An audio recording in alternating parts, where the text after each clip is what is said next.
LoveLore Library. Chapter 281. NGL's coastal territory had been reduced to ruins under the devastation of the Great War. Twisted corpses were lying on the ground in a disorderly manner. The thick blood was intertwined with messy footprints. It gradually dyed every inch of the wasteland's ravines mottled. It was a ghastly sight.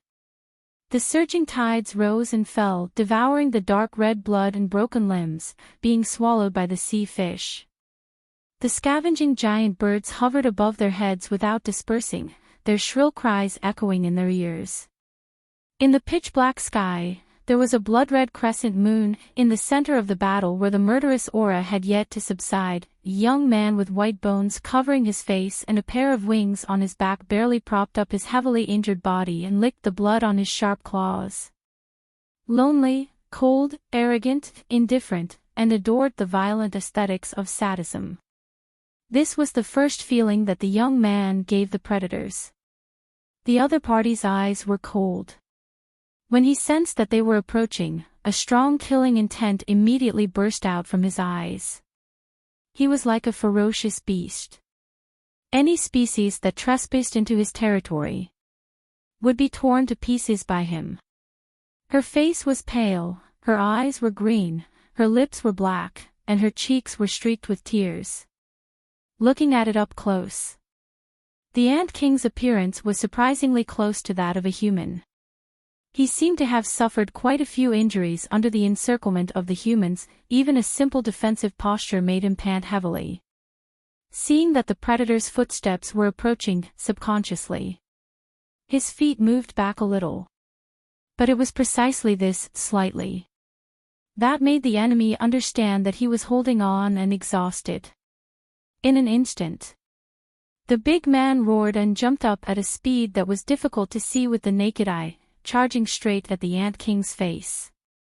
The ferocious lightning attack did not give anyone time to react at all. It was like an unsheathed wild knife that was bound to see blood. The Ant King acted as if he was facing a great enemy. He placed his arms in front of his body to protect himself. A blue barrier rose around his body as he took the other party's punch head-on. In the next second, amidst the jarring sound of bones cracking, the Ant King shot toward the ocean like a cannonball. He crashed through the cliffs and reefs, pierced through the huge waves and the sound barrier, and fell out fiercely. Because the speed was too fast, the power was too strong. Even the seawater could not slow down his momentum. He only left a white line behind him and extended it along the spot where the Ant King fell into the water. The big guy turned around and jumped back into the ocean. He raised a tsunami almost 100 meters tall with his fist again, as if he were cutting open a territory with an axe. Then, he stomped on the surface of the ocean that was as hard as concrete and launched an attack at the Ant King.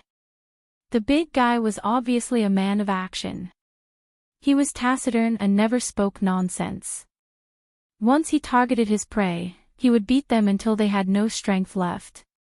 However, the Ant King was obviously a tough nut to crack. While he was being beaten up, he also let the big guy take a lot of real punches. The battle was really fierce, from the land to the sea, from the sea to the forest.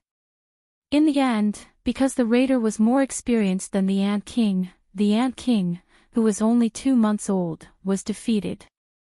The pale and thin young man fainted on the ground and slowly closed his eyes. His breathing was very shallow. If his chest was not moving up and down, he would be no different from a dead body. The big guy shook off the blood stains on his hand and commented objectively, "You can still fight with me after being seriously injured. You are really strong." Hebrew got the advantage. The woman walked over slowly and took a small cage from behind her waist. She opened her red lips slightly and murmured something. Soon, the cage grew into a prison as tall as a person. The whole cage was shining with silver light, and there were black characters looming on each of the bars. The big guy put the Ant King in the cage. The woman clapped her hands gently and shrank the cage to the size of a Rubik's Cube. Then, she put the cage behind her waist. After doing all this, the two raiders began to check the remains on the ground. Time passed by, but they did not find the guardian's body that they were looking for. Was it eaten by the Ant King?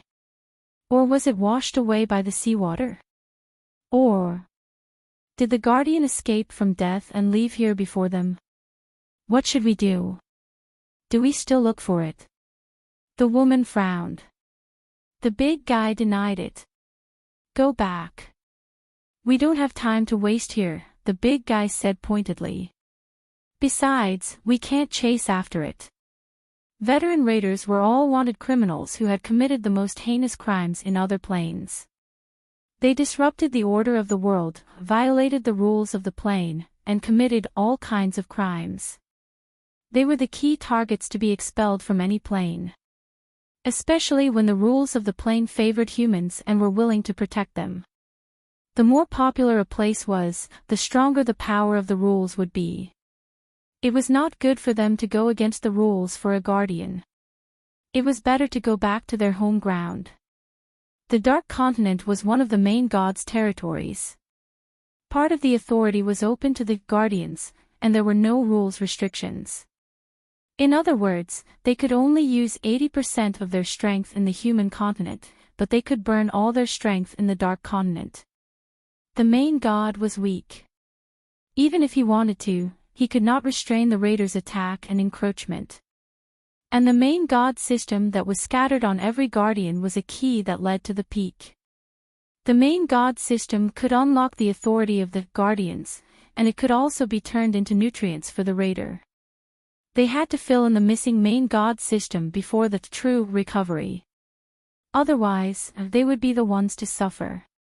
The two raiders did not stay for long. They took the cage that imprisoned the Ant King and leaped away from the sea. Half an hour after they left, the corpses in the ruins and the blood soaked in the sand turned into black and white afterimages in the blink of an eye and gradually disappeared. The smell disappeared, the corpses disappeared, and the broken reefs and collapsed sea cliffs were restored little by little as the afterimages faded away.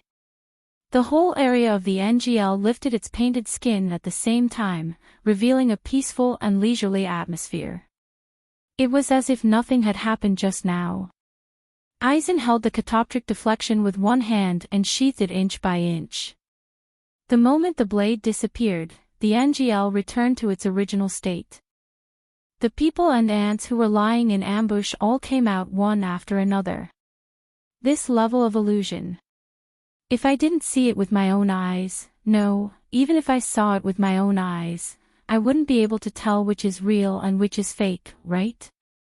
The onlookers were really impressed by the two masters of illusion, Eisen and Uchiha Madara. After the plan was finalized, Eisen's catoptric deflection set up the entire NGL as his illusion. Uchiha Madara used the appearance of Urkiola to disguise himself as the Ant King. They successfully lured the raider and successfully stuffed Uchiha Madara into the raider's camp.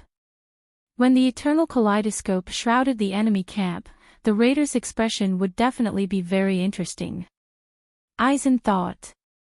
1 minute later, Yijiosa did a head count. He didn't hide from Elohim and started a family meeting with Eisen and Saishomaru. As Eisen explained, Yijiosa's face became darker and darker. Gongzheng is heavily injured and cursed. The Dark Continent is the raiders' main camp. There's an idiot called Masamune who wants to destroy me. A large amount of information flooded his mind. Yijiosa was in a daze amidst the shocking news. What the hell? He was just reincarnating, trying to survive, tying a system to raise dogs, teaching the villains how to be a good person, falling in love and getting married. How did it suddenly become the end of the storm and the dusk of the gods? Wait a minute. He was just a dog owner. When did he become the leader of a faction, and the kind that commanded the battlefield? So, when his dogs walked the path of Bin Laden, he would automatically become Hitler.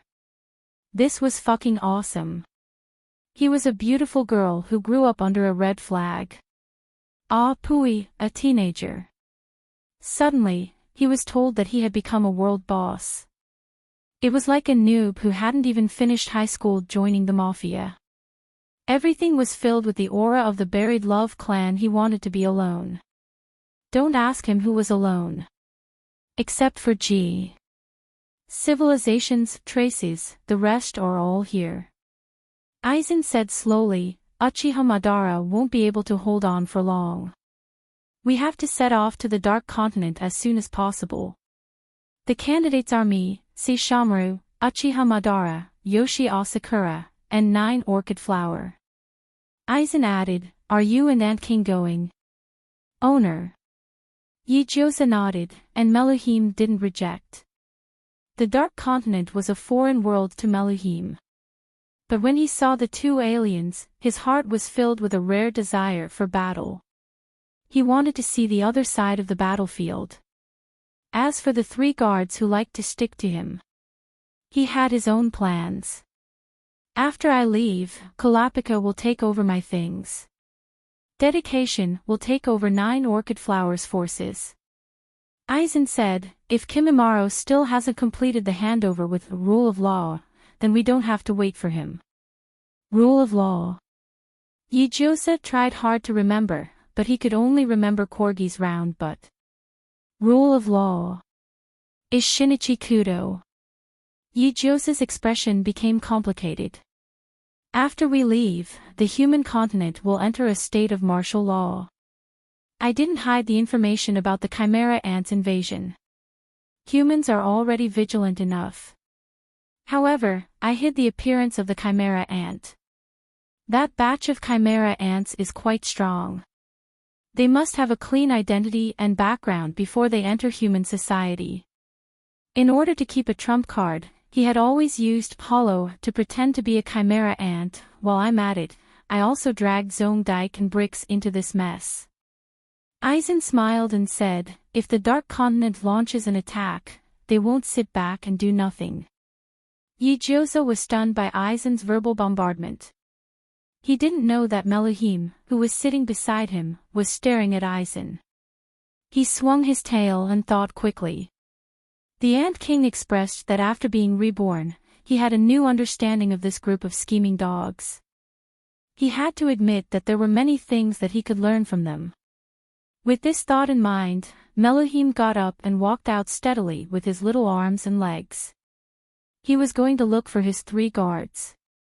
After witnessing Aizen's tactics and Uchiha Madara's strength, the Chimera Ant's inherent impression of humans had changed from food to natural enemy. Even the arrogant Ogiap had to admit that the overall strength of humans was indeed much stronger than the Chimera Ant. Although he was still ambitious and hoped that his king could conquer the world, under the influence of some irresistible factors, Ogiap picked up his rationality and didn't let his emotions get the better of him. He wasn't that stupid to let his immature king go against the powerful humans. Even if he wanted to go against them, he had to use another way. However, Ogiap didn't expect that his king could think of a gentle infiltration method of using culture to conquer the world. This was an eye-opener for him. Puff. King. Ogiap was moved to tears. This was the first time his king looked at him directly and even called his name affectionately. Oh. His king still cares about him. He could finally fulfill his duty as a vassal. Xiaoya Pufu immediately burst into tears, sobbing silently. Meluhim was speechless. Fortunately, the Ant King was used to Ogiap's neuroticism in his previous life. Other than being silent for a moment, he didn't forget about the proper business. I order you to infiltrate the human world and show your strength. Meluhim decided to find something for Ogiap to do. You are very smart. You must learn all the knowledge and skills. I need a military advisor. My king.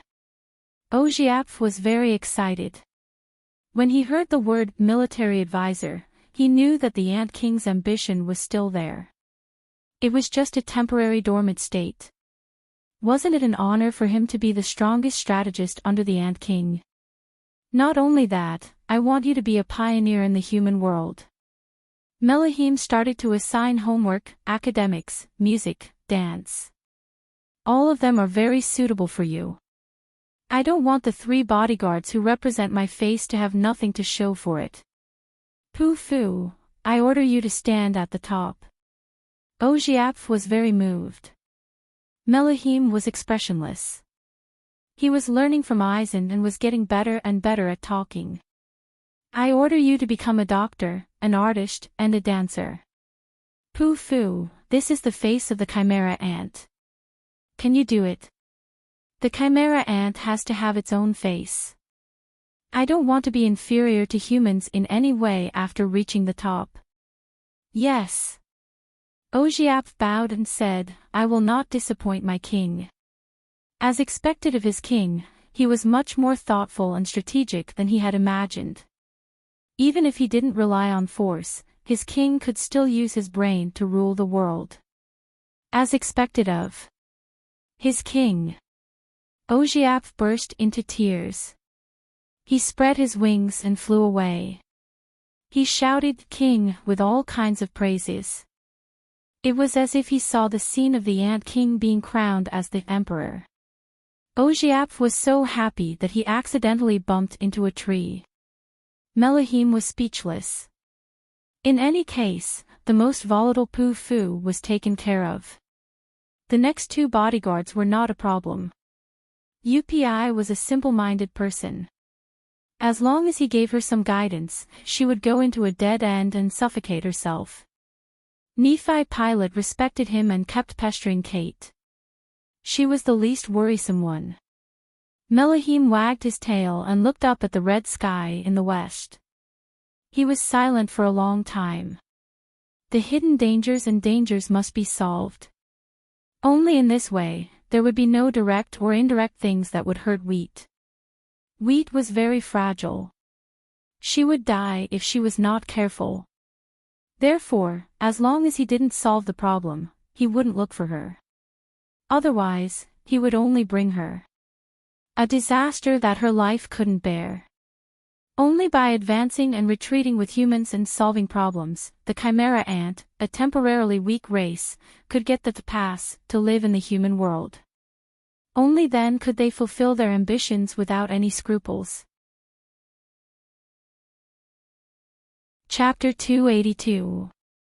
8 hours after Uchiha Madara left the base camp, the Hunters Association special airship landed at the border of NGL. According to the compromise of all the political leaders, every Chimera Ant that integrated into human society must be equipped with 1 or more strong guardians. As the name implied, this guardian was the object that restrained the Chimera Ant. He had to have enough force, a firm human stance, reliable education ability, and a heart close to the beast. The Chimera Ant was too powerful, and its racial concept far exceeded personal selfish desires. It was a terrifying species that was invincible in the world when united. Therefore, the group of scattered breeding was also one of the plans of humans.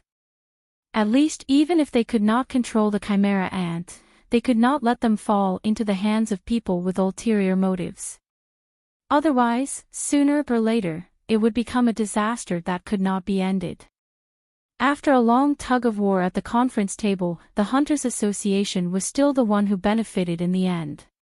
Kim Fullis and the other 12 team members became the guardians of UPI, one of the 3 guards. Kate worked with his team and became the guardian of Nephi Pilot, one of the 3 guards. Mo Laowu and Norb took over the division leader, Kaluto. The enemy took over the pink koala, who was a killer in his previous life. The knowledgeable penguin pushed his small glasses and chose his own educational institution. The humane chameleon expressed that he wanted to live a salted fish life. The wolf, who thought too much every day, wanted to be a detective. The rabbit-headed girl and held the little maid's hand. She wanted to return to the human life of earning money to buy desserts. The only one left was Owl Yapov, who had the potential to become a pervert. Other than the cackling Siso and Alumi, who was calculating Yapov's value, no one else dared to take him on. Krollo had the intention to recruit Pov, but firstly, he was a dog now, secondly, he was not a professional hunter, and thirdly, he did not want the phantom troop to fight against the major forces for an ant. Moreover, with Yi Jiosa and her assistant around, the phantom troop could not protect themselves, they could not guard a chimera ant. Helplessly. Ku Luoluo could only think about it. In order to recover his human form as soon as possible, he decided that even if he was beaten half to death, he would stubbornly stay by his owner's side and follow them to the Darkness Continent. Not only for his own body, but also to satisfy his curiosity about that continent. Perhaps he would come across some interesting collectibles. On this end, Ku Luoluo's mind was racing. On the other end, Ojiapf cast a sidelong glance at Siso and Illumi and sneered. Fighting with a human pervert every day, or being tricked by a human killer to kill people, was not the life he wanted. He was very busy. He still had to complete the mission of a global culture invasion assigned by Ant King. He had no time to waste on them. Choosing Siso was a waste of time, choosing Illumi was a waste of time. Ojiapf was not stupid enough to cause trouble for himself, but apart from these two people, who else was suitable to take over him? Choose Nitro. No, choosing him when the president of the Hunters Association was sick would only arouse the suspicion of the humans. Choose a few hunters at random. No, the weaker hunters would fear him, restrain him, and annoy him. If he was unhappy and attacked them directly, then his plan to infiltrate the humans and disguise himself would be ruined. But the stronger hunters had already taken over UPI and Nephi Pilot. So what should he do to choose a character that others would think he didn't have the guts to kill? Nitro's disciple was free. No, he didn't understand humans. If they were too tyrannical, it wouldn't be beneficial to his development. Then, the rest. Ojiapf narrowed his eyes and observed them carefully. After that, when he boarded the association's special airship, he decided on his guardian. Chi. Zigzag promontory bald Tu Huanjuan in the eyes of humans, even if he was a chimera ant, he should still know how to seek benefits and avoid harm, so he wouldn't touch them. Moreover, these two brats were quite popular. Once they became his guardian, they would definitely bring more protectors. Only with multiple layers of surveillance would the various factions feel more at ease. After all, children did not know how to rope in the chimera ant, nor would they use him to do evil things. Most importantly, Chi. Fu Tuo. Writing in a pretentious tone. So Mu Yunsho, after choosing them, he could continue with his plan and complete the task assigned by the king. It was a choice that killed two birds with one stone. Ojiapf was satisfied. Shao Jia and Chi. Oxum emblem. Diao Shu, the two found that they had the potential to attract perverts. At home, there was Illumi. When they went out, there was Siso. When they went out, they encountered the bomb demon. When they went out, they ran into the phantom troop. Now, they had to guard the three leaders of the chimera ant. There were freaks every year, but there were especially many this year. The worst part was that the Hunters Association did not reject it. Not to be rejected. I won't reject it. Chi. Shenzan. Butcher. Look at the innumerable alfalfa. Visit Myrtle spinulosa. Barium extermination. Chinan. Is it the fault of traveling alone and blowing to send relief? It is difficult for the Tsang Mei to save her beauty from danger. Look at the fly plotting the cloth. This aura. This aura is. Yulu just stared at Ojiapf and suddenly pulled up a smile full of black mud. His face slowly turned into Nanika's. Chimera ant. Delicious. Very fragrant. Ojiap's hair stood on end. He couldn't tell what kind of feeling it was. It was like a creature at the lower end of the food chain encountering a higher predator. He instinctively felt fear and recoiled. How? How could this be? This shouldn't be the existence of the human continent. This was simply, "Hey, Nanika, you can't eat this." In chao prion tadar chisel nu. Wall tools clang. Still. Way. Woo. Dark screen. Rose ape key window mulberry. Nanika nodded obediently. Yes, yes, yes. Ojiapf was speechless. He felt that he had pushed himself into a fire pit. From that day onwards, Ojiapf suffered the consequences of his own actions and established his role as a nanny. He had to cook for the three little ancestors when they were hungry, he had to chase away the perverts when the fruit farmers attacked, he had to be fierce when Alumi was fierce to her younger brother, he also had to concentrate on his studies and be good at art. It could be said that he was living a hard life, and he was very depressed. In the future, Ojiapf suffered a lot and was inspired to create the world's forbidden violin solo, "The Years I Raised My Child." The bitterness of the melody, the depression of the mood, and the sadness of the combination triggered a wave of depression all over the world. Even the music hunter, Melody, said that this song was scarier than the Devil's Tetralogy. And now, Ojiap's bitter life had just begun. He had chosen a guardian, and he had to raise him even if he had to kneel down. As for Chi. Scarcey. Chi. Cha shun chan, W times hiss. Dizzy. Thunderclap otter 5. Lon mena zhao by fu fu. Chiao chiao ji. Levi fu shu. The imperial apologetic dew on the flat floor. Chi. Lost time of darkness. Mi do lai mao glaring at fei yuan ji gu gu fu toad shu. Junalumi's pitch black eyes fixed on him. I can't go back for now. There was still no conclusion to the mess that the pregnancy stone had created. If he went back now, he would definitely be beaten to death. Although it wouldn't hurt his foundation, he would still have to rest after getting beaten up, and he wouldn't be able to take on any missions. Rather than lying on the bed like a salted fish, he might as well follow his younger brother around. Chi. The locust scabbard. Zhao. What about Cindy? Kakanama. Visit Weimu's mother. Quietly changing the bass. Threaten. Forgive me for spending so much effort in copying, however, there was no need to be curious about such a small matter. Shin. Lazy forgiveness today, Elumi was as greedy as ever. Compared to the Chi on the other side, Bao. Shi Huan said Mo Ao. Imprint Jade Chao Hun illusionary whiskers lure rhyme. Diao Fan Yi Mu by me Ao fierce bull. Faint. Tao Axion play. Play with furry coffins.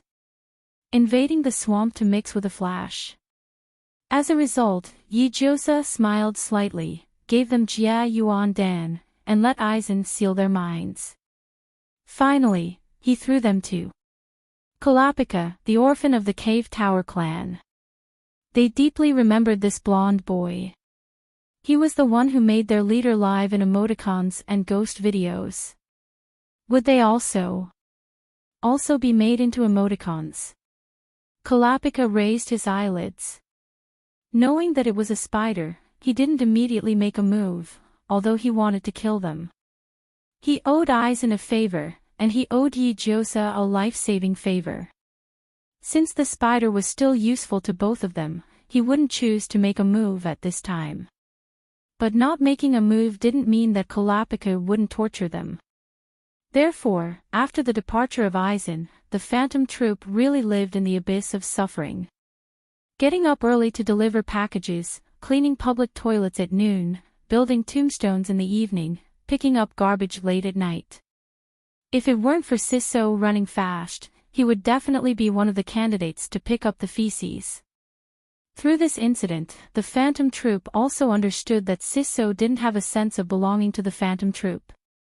He didn't even share the responsibility of picking up the feces. In the future, he must go to Uchiha's father and complain. They finally remembered all the good things about Uchiha's father. But Uchiha's father had abandoned them. No, shouldn't they remember all the good things about the leader? But sorry, the leader used to be the leader, and the leader is now the emoticons. Every time they thought of the leader, they couldn't help but want to laugh.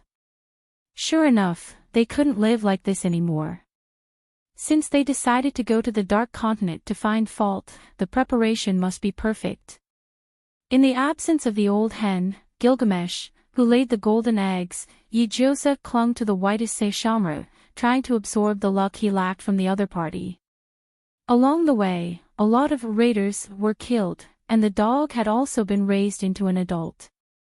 Even if the system was unreliable and lost contact with him all day long, the rewards that should be given were not less than what he should have been given. He didn't know if he didn't calculate, but once he did, he was shocked. Yijiosa roughly calculated that when he was young, he would be rewarded with a few hours of lifespan for living a day. When he grew up, he would be rewarded with 5 or 6 days of lifespan for living a day. According to this calculation, in fact, in the early days of the System 001, letting him raise a dog was not forcing him to a dead end. As long as he was kind enough, it was giving him another way to live. This dog had been raised for almost 10 years. According to the calculation of 5 or 6 times, his lifespan had already reached the standard of a normal human. Although there was consumption, there was no problem with survival. In addition, there were the rewards and treasure chests for killing raiders. Also, even if the dog became an adult, it would still be his dog, and it would still provide him with lifespan. In other words, to a certain extent, he was a long-lived species. As long as the dog was not destroyed, the world would not be destroyed, and he would probably not die. Previously, he felt sad, thinking that he wouldn't live long, but it was really a groundless fear. Yijiosa was very happy. His lifespan was long, he was in love, and he even had a dog man. His rebirth was to counterattack and become a winner in life. Some novels did not lie about this. Now that he was in a good mood, he wanted to open the gold-plated treasure chest. If he kept it, it was just a chest; if he opened it, it would have its value. Yijiosa sat in the airship, with Kololo squatting behind him, Saishomaru sitting opposite him, Aizen on his left, 9 Orchid Flower on his right, and the Ant King in between. The airship had been set up with automatic navigation, and they would arrive at the Dark Continent in a few days. Before that, he only needed to familiarize himself with his skills and familiarize himself with the combat strength of his teammates. Yijiosa patted the floor and placed a row of treasure chests on it. After counting carefully, there were actually 9 of them. In addition, there was a lifespan gift bag given by the system. He felt like he had become rich overnight. Aizen pushed his glasses up and smiled. "What do you want to do?" Yijiosa touched the treasure chest and said, "Open the Drunken Moon Mystic Crystal. Mature Koi. Pick up the pink-purple cabbage. Win the entire season." Everyone. They didn't understand what he was talking about. Yijiosa was a good owner who treated everyone equally. He pulled out a treasure chest for everyone and said, "Here, take it. Help me open it and see what treasures are inside. Let me see which one of you is the dog favored by luck." What did luck mean? The dogs didn't understand, but it didn't stop them from understanding that this was a competition. "Come, let me demonstrate it to you." Yijiosa put his palms together and chanted, "Namo Amitabha." "Oh no, I'm a Taoist, I can't betray the sect." "Start over.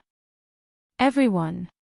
First, take a wet towel and wipe your hands clean." Yijiosa wiped his hands carefully, not even letting go of the gap between his nails. "Then, take a wet towel and wipe your face. Don't stop, continue.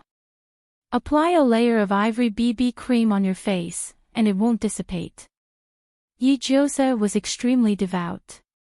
Then, kneel in front of the treasure chest, lift it with your right hand, and open it with your left. Our hearts are on the left. For luck, we have to offer our hearts.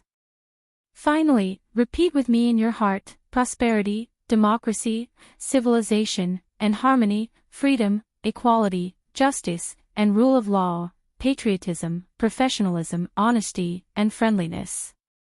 The core values of socialism will bless you, and you will be overflowing with luck. Everyone. Yi-Jose took a deep breath and slowly placed his left hand on the gold-plated treasure chest. His gaze was sharp, his expression solemn, and his aura calm, as if he was doing something sacred and solemn. At this moment, the surrounding dogs couldn't help but hold their breaths and stare quietly at Yi-Jose's hand, wanting to know what she would open in the end. Yi-Jose opened the gold-plated treasure chest with a click. In an instant, a dazzling red and yellow light burst out, illuminating the entire cabin of the airship. The dazzling, warm, and beautiful march of the volunteers suddenly sounded. Yi-Jose was dumbfounded, and so were the dogs. Did the airship come with its own background music?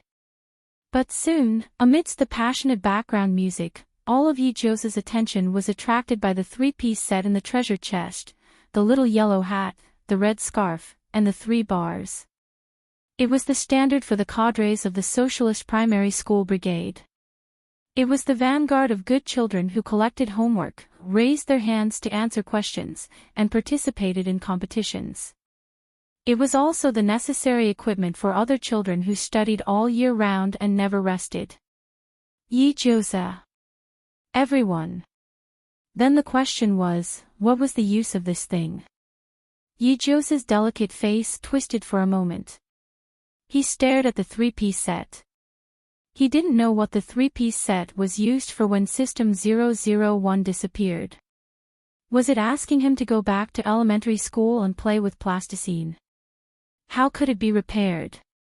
However, he had to keep the three-piece set even if he cried. Yi-Jose bitterly reached out and grabbed the red scarf first. Suddenly, his entire vision changed. It was as if he had entered another mode, and data about the red scarf cut into his mind in digital form. Red scarf, red armillary sash version 2.0, orange quality. The function was developed by the holder. Currently, it is mainly used to cause trouble at the sea, tie people up, and raise the national flag. Little yellow hat, golden bell shield version 3.0, orange quality. The function was developed by the holder. Currently, it is mainly used to attract attention and cross the road. 3 bars, excellent student version 2.0, orange quality. The function is developed by the holder. Currently, it is mainly used to collect homework, manage discipline, and snitch. Yi-Jose. What the hell? He was very happy that all 3 pieces of equipment were orange quality, but what the hell was the explanation after that? What the fuck? Yi-Jose didn't say anything and quietly put the 3-piece set into his backpack. He didn't know that this thing was fei-fei, but if he didn't know how to use it, then it was fei-fei. He said bitterly. You guys go ahead and open the boxes. My heart hurts a little. Everyone. Meluame flicked her tail, raised the tip, and directly opened the treasure chest.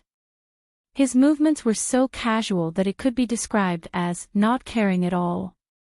Yi-Jose was startled and hurriedly went to see what he had opened. He wouldn't have known if he didn't look, but when he saw it, he realized that the Ant King was indeed a child scout who wore a green helmet when he was born. Even the big treasure he opened was full of vitality and cute. It was a round, soft, dandelion-like thing. He could hold it in his palm and play with it like a feather duster. It seemed to be a toy. Yi-Jose smiled. Finally, there was someone. An ant who was going to play with him. Thus, He held the dandelion in one hand, bright grass ball, orange quality.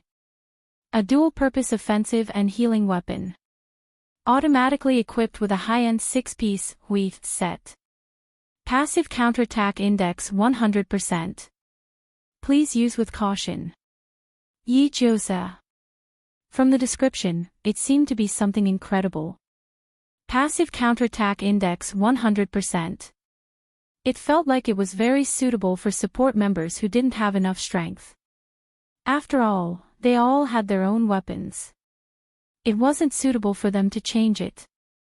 It was better to give it to a teammate who didn't have a weapon. Yi-Josa thought for a moment and handed the bright grass ball to Ant King. Ant King wagged his tail to express his disdain. He didn't think he needed external help to become stronger. Seeing that he was determined, Yi-Josa couldn't say anything else. He could only put the bright grass ball into his backpack.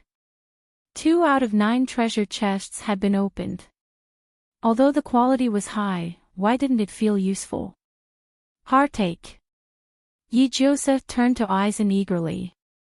Take off your glasses. Roll up your hair. Open the treasure chests in your most domineering state. I believe in you, Aizen. You are the boss who caused trouble all over the world. I believe that your hands will definitely be able to turn something rotten into something magical. Please make sure you get a good skill. Please. Aizen. Would he be beaten up if he couldn't open it? That was terrible. The corner of Aizen's mouth twitched. Under Yi-Josa's burning gaze, he felt a chill down his spine. He still remembered the last time Yi-Josa's eyes lit up. It was right before he beat up a bunch of dogs. TSK. He obediently opened the chest, and in the flickering light, he took out a skill, Dark Dispersion. Dispersion Darkness, one of the skills of the 3 bright sects. It is used to disguise oneself and blend in with the environment so that the enemy can't detect it. It can be maintained for 30 seconds in non-combat state, and 3 seconds in combat state. Yi-Josa was extremely touched and gritted his teeth. He thought that Aizen was indeed a world boss. Even the skill that he opened was the Ming Sect's robber, Silver Arena, and Aizen couldn't do anything to him. It was simply insane. Chapter 283. One of the 3 treasure chests was gone. Apart from Darkness Dispersion, none of them were things that Yi-Josa was familiar with. He only knew that the quality of the orange weapon was good, but he didn't know what it was or how to use it. What was the difference between that and a useless weapon? It was like a Boy Scout carrying an AK-47. He knew how to pull the trigger and had enough firepower. However, without a magazine, no matter how powerful a gun was, it was not as good as a kitchen knife. 9 Orchid Flower, I heard that the ancestor of Bang Bang Duck is Kane. Although your name is very fucking Japanese. It doesn't change the fact that your bloodline originated from Europe. Yi-Josa said sincerely, you've been lurking in the darkness all year round, but your face is as white as a highlight. I believe that you must be full of luck in your bones, and you just need an opportunity to explode. Jolan, your ancestor is the descendant of God. Why don't you pray to God before opening the chest and communicate with him? After not contacting him for thousands of years, no matter how big the conflict is, it will be solved. Maybe your great-great-great-grandson will give you a red packet with a call. 9 Orchid Flower smiled, Cain and Abel are brothers. Ha! In the game between brothers to become God, Cain lost and walked in the darkness for the rest of his life. Abel won and ascended to heaven. 9 Orchid Flower stroked the gilded treasure chest, his voice as mellow as a cello. There is God, there will be Abel. If I dial the number, do you think God or Abel will answer the phone? Yi-Josa was speechless. I don't believe in God. 9 Orchid Flower's eyes darkened, melancholy and reserved. God loves all living beings, but he curses the vampires. If I didn't turn into a dog and you didn't come to my world, I would have probably single-handedly caused the destruction of the vampires, 9 Orchid Flower said calmly. Rather than not being allowed to exist in the world, I might as well destroy it. But you've opened up another pattern, Master. So, if there must be a ruler in the world, I hope it's you. At least, you don't have any prejudice against vampires. Yi-Jose's eyes widened slightly. He was a little embarrassed by the compliment. He didn't expect 9 Orchid Flower to be so eloquent even though he was usually a man of few words. Could it be that flirting was a talent of Bang Bang Duck? Aizen raised his eyebrows and gave 9 Orchid Flower a meaningful look. You're really something. Saishomaru looked up with a warning in his eyes. Do you want to fight? 9 Orchid Flower also signaled with his eyes. You guys don't understand. Only by praising your boss without leaving any traces can you open a treasure chest without getting beaten up. Aizen X. As a dog, 9 Orchid Flower's desire to live was the strongest. Jiu Lanshu calmly opened the box after her flattery had landed on the horse's buttocks. Under Yi-Jose's expectant gaze, 9 Orchid Flower unleashed his power and opened the beggar's sex level 95 orange weapon, Faraway Rain Mockery. Faraway Rain Mockery, beggar's sex orange weapon, fully refined, fully embedded, fully strengthened. The staff is 4 feet long and weighs 2 caddies. It is a close-range weapon that can greatly increase close-range damage. If you hit it, you will awaken a chain of attacks. Please equip the beggar's sex skill before using it. Yi-Jose's hands trembled as he caressed the Faraway Rain Mockery. He couldn't help but shed tears of gratitude. Sorry, even though he picked up the beggar's sex orange weapon for free, he didn't have any of the beggar's sex skills. Even though he had Pure Sun, 7 Beauties, Tsang Yun, Hidden Sword, and the Ming Cult, he had fought dogs for 10 years, but he had never seen the shadow of no dog under heaven. The Lord God had opened a door for him, but he had tripped over the threshold and fallen to the ground. There was no one else. What is this? 9 Orchid Flower looked at the glowing staff curiously. Is it a lousy prize? You look so sad. Yi-Jose choked. This is a good thing, but I can't use it. Why? This is the dog-beating staff. As the name suggests, it's used to beat dogs. It's awesome. Yi-Jose hugged the staff and refused to let go. It's like, beat the dog's head, push the dog to the sky, beat the dog when it's down, no dog under heaven, beat the dog's back. How about it? It sounds awesome, doesn't it? What a pity, I can't use it. Dogs. Dogs. JPG if the breeder, who was already good at beating dogs, really had the skill to beat dogs, how could he live his life? Other than Melahim, who was in perfect condition, the rest of the dogs looked at 9 Orchid Flower with condemning eyes. There was only one message in their eyes: stick duck, touch your conscience. Doesn't it hurt? 9 Orchid Flower. Yi-Jose hugged the wind and rain, laughing at the horizon painfully, but no matter how reluctant he was, he could only put it into the backpack. This time, he was really looking forward to Saishomaru giving him a dog-beating head. Saishomaru, white and white. Raise one paw, open the lid and touch it. Dog-beating head is the cutest. As a purebred dog, Saishomaru felt that as long as the prize in the box wasn't related to dogs, everything was fine. He didn't want to live with Yi-Jose's cries of dog-beating head every day after he decided to spend the rest of his life with her. Even if Yi-Jose wasn't an unreasonable person, she was indeed a spoiled and arrogant woman. He only gave her some respect. She could open the rainbow dyeing workshop, but she didn't have the self-awareness. He always silently acquiesced, indulged, and supported her. Now, she was going to dog-beating head for the sake of his dignity in the future, although Saishomaru was expressionless, he was actually under a lot of pressure. He sincerely hoped that his luck wouldn't be too good. After all, he was born with exploding teeth. Saishomaru lowered his eyes, and with a gentle push of his slender fingers, he opened the gilded treasure chest. In a flash, the light illuminated the room. It was unknown whether it was because it was tainted with the life of natural Fong, the destruction of a Shattertooth, and the life and death of manifestation. Although he had also taken out a skill, the ultimate skill that landed in Saishomaru's hands was still related to his life. Phoenix Goo, 5 Poisons Resurrection Skill. Nirvana of Fire. In a flash, cast the Phoenix Goo on a friendly target, resurrecting and recovering 60% of the peak state. The rest time is 30 minutes. After equipping this skill, each use will consume 50% of the user's blood and inner force. Please use it carefully. Although Yi-Josa had heartstrings, he wouldn't refuse the Phoenix Goo.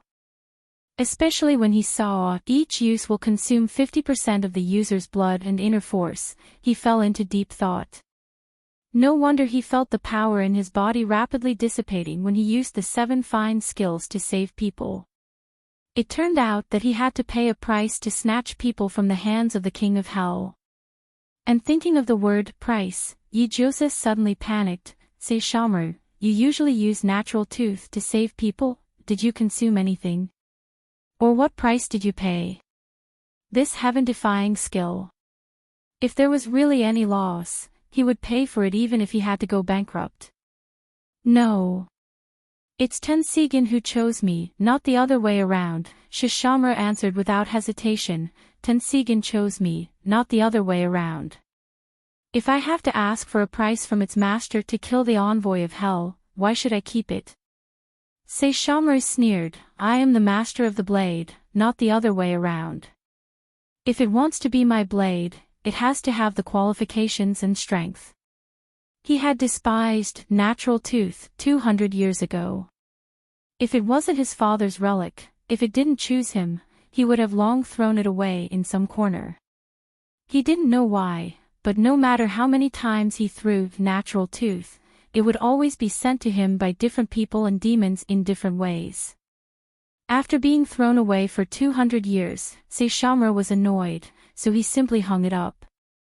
In other words, it was already good that he could use natural tooth without rusting, but he had to pay a price.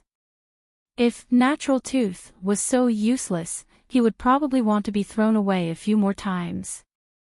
Perhaps cloud tooth buried in the latrine today would be natural tooth tomorrow. Yi-Josa. There's nothing to say. Looking at Aizen, 9 Orchid Flower, and Ant King agreeing with Saishomaru's words, Yi-Josa felt that ordinary people really couldn't keep up with the thinking of big shots. Well said. Aizen agreed, as a superior, ruling a blade is like ruling a person. The king is the master, while the blade and the person are tools.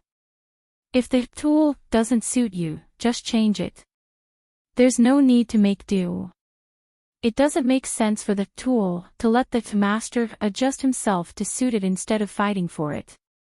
With that, Aizen turned to Yi-Josa and said with a double meaning, just like you will never affect your judgment and mind because of us.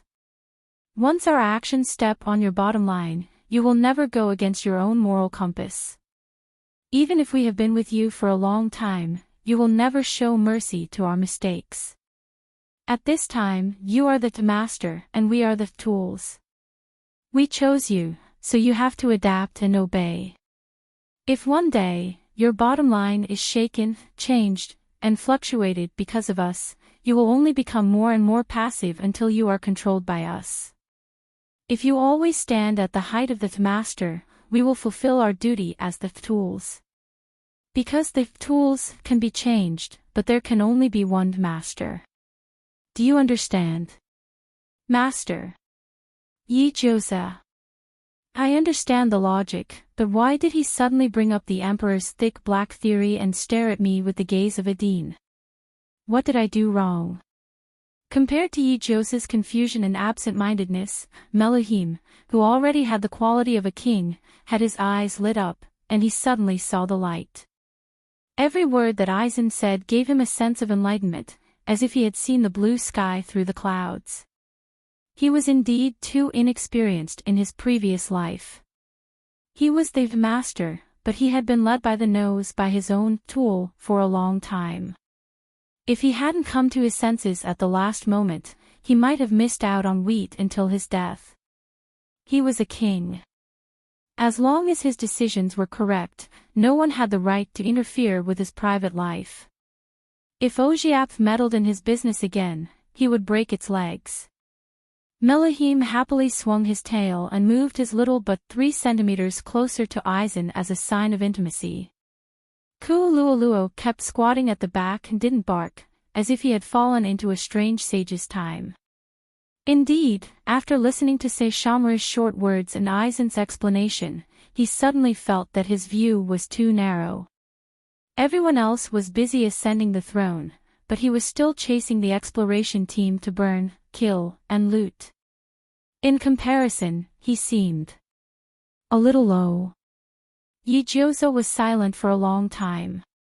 Finally, his petite body shook as if he had opened up his conception and governing vessels. Damn! Aizen had a gentle expression on his face that said, "You've thought it through." Oh my god! I suddenly remembered that Exploding Kettle's corpse is still lying in the backpack, and hasn't been revived yet. Dogs! That's not what we want to hear. Not this. Not this. Meluhim interrupted, "Who's Exploding Kettle?" "The unlucky guy who provided your DNA with an arm." Ijosa said, "In other words, you have his chromosome in your body. He's your father." Ah. Damn. Cub, you have a father. Are you happy? Meluhim. He shouldn't have opened his mouth. Ijosa, who was about to arrive at the Darkness continent, didn't know that the people and dogs who stayed in the human continent were not easy to deal with. They were even planning to follow him. Plans could never keep up with changes, especially for a group of big and small bosses who were already blessed. They didn't know how to spell the word death. Not only did they want to go against the heavens, but they also wanted to change their fates. It wasn't their style to be obedient. After all, Aizen was the one who planned all of this. Aizen was also the one who gave the orders. Ijosa didn't arrange anything from the beginning to the end. As long as Ijosa didn't say anything, there was room for mediation. Of the 12 children of Providence from various worlds, other than patriotism, Sephiros, who had to be protected and couldn't be discovered by the Orthodox, the other 11 could go to the battlefield. This concerned the life and death of the breeders of the Dog Mouth group. There was no reason for them to be idle in the rear. Moreover, the enemy's numbers and abilities were unknown. Aizen was the only military advisor in the frontline team. No matter how one looked at it, it wasn't reliable. What if something happened to Aizen and the team lost their brains? They had to have a spare brain. Therefore, Shinichi Kudo came online gloriously. After returning to being an adult, Shinichi Kudo finally got rid of the child state. However, the tracking glasses and the anesthetic needle on his wrist were still properly worn. He was only familiar with these things. Without them, he wouldn't even be able to fight the 5th level of trash. Since he started taking charge, the pressure on Jin and Kimimaro was much lighter.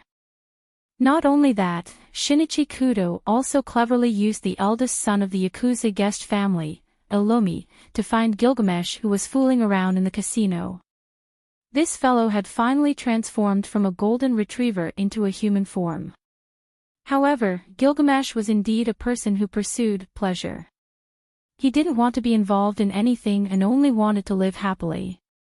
If not for Shinichi Kudo sending his nemesis, Ilomi, Gilgamesh would probably have long forgotten about the Dog Mouth group at Daming Lake. At that time, the hero king was sitting on a leather chair in a luxurious casino.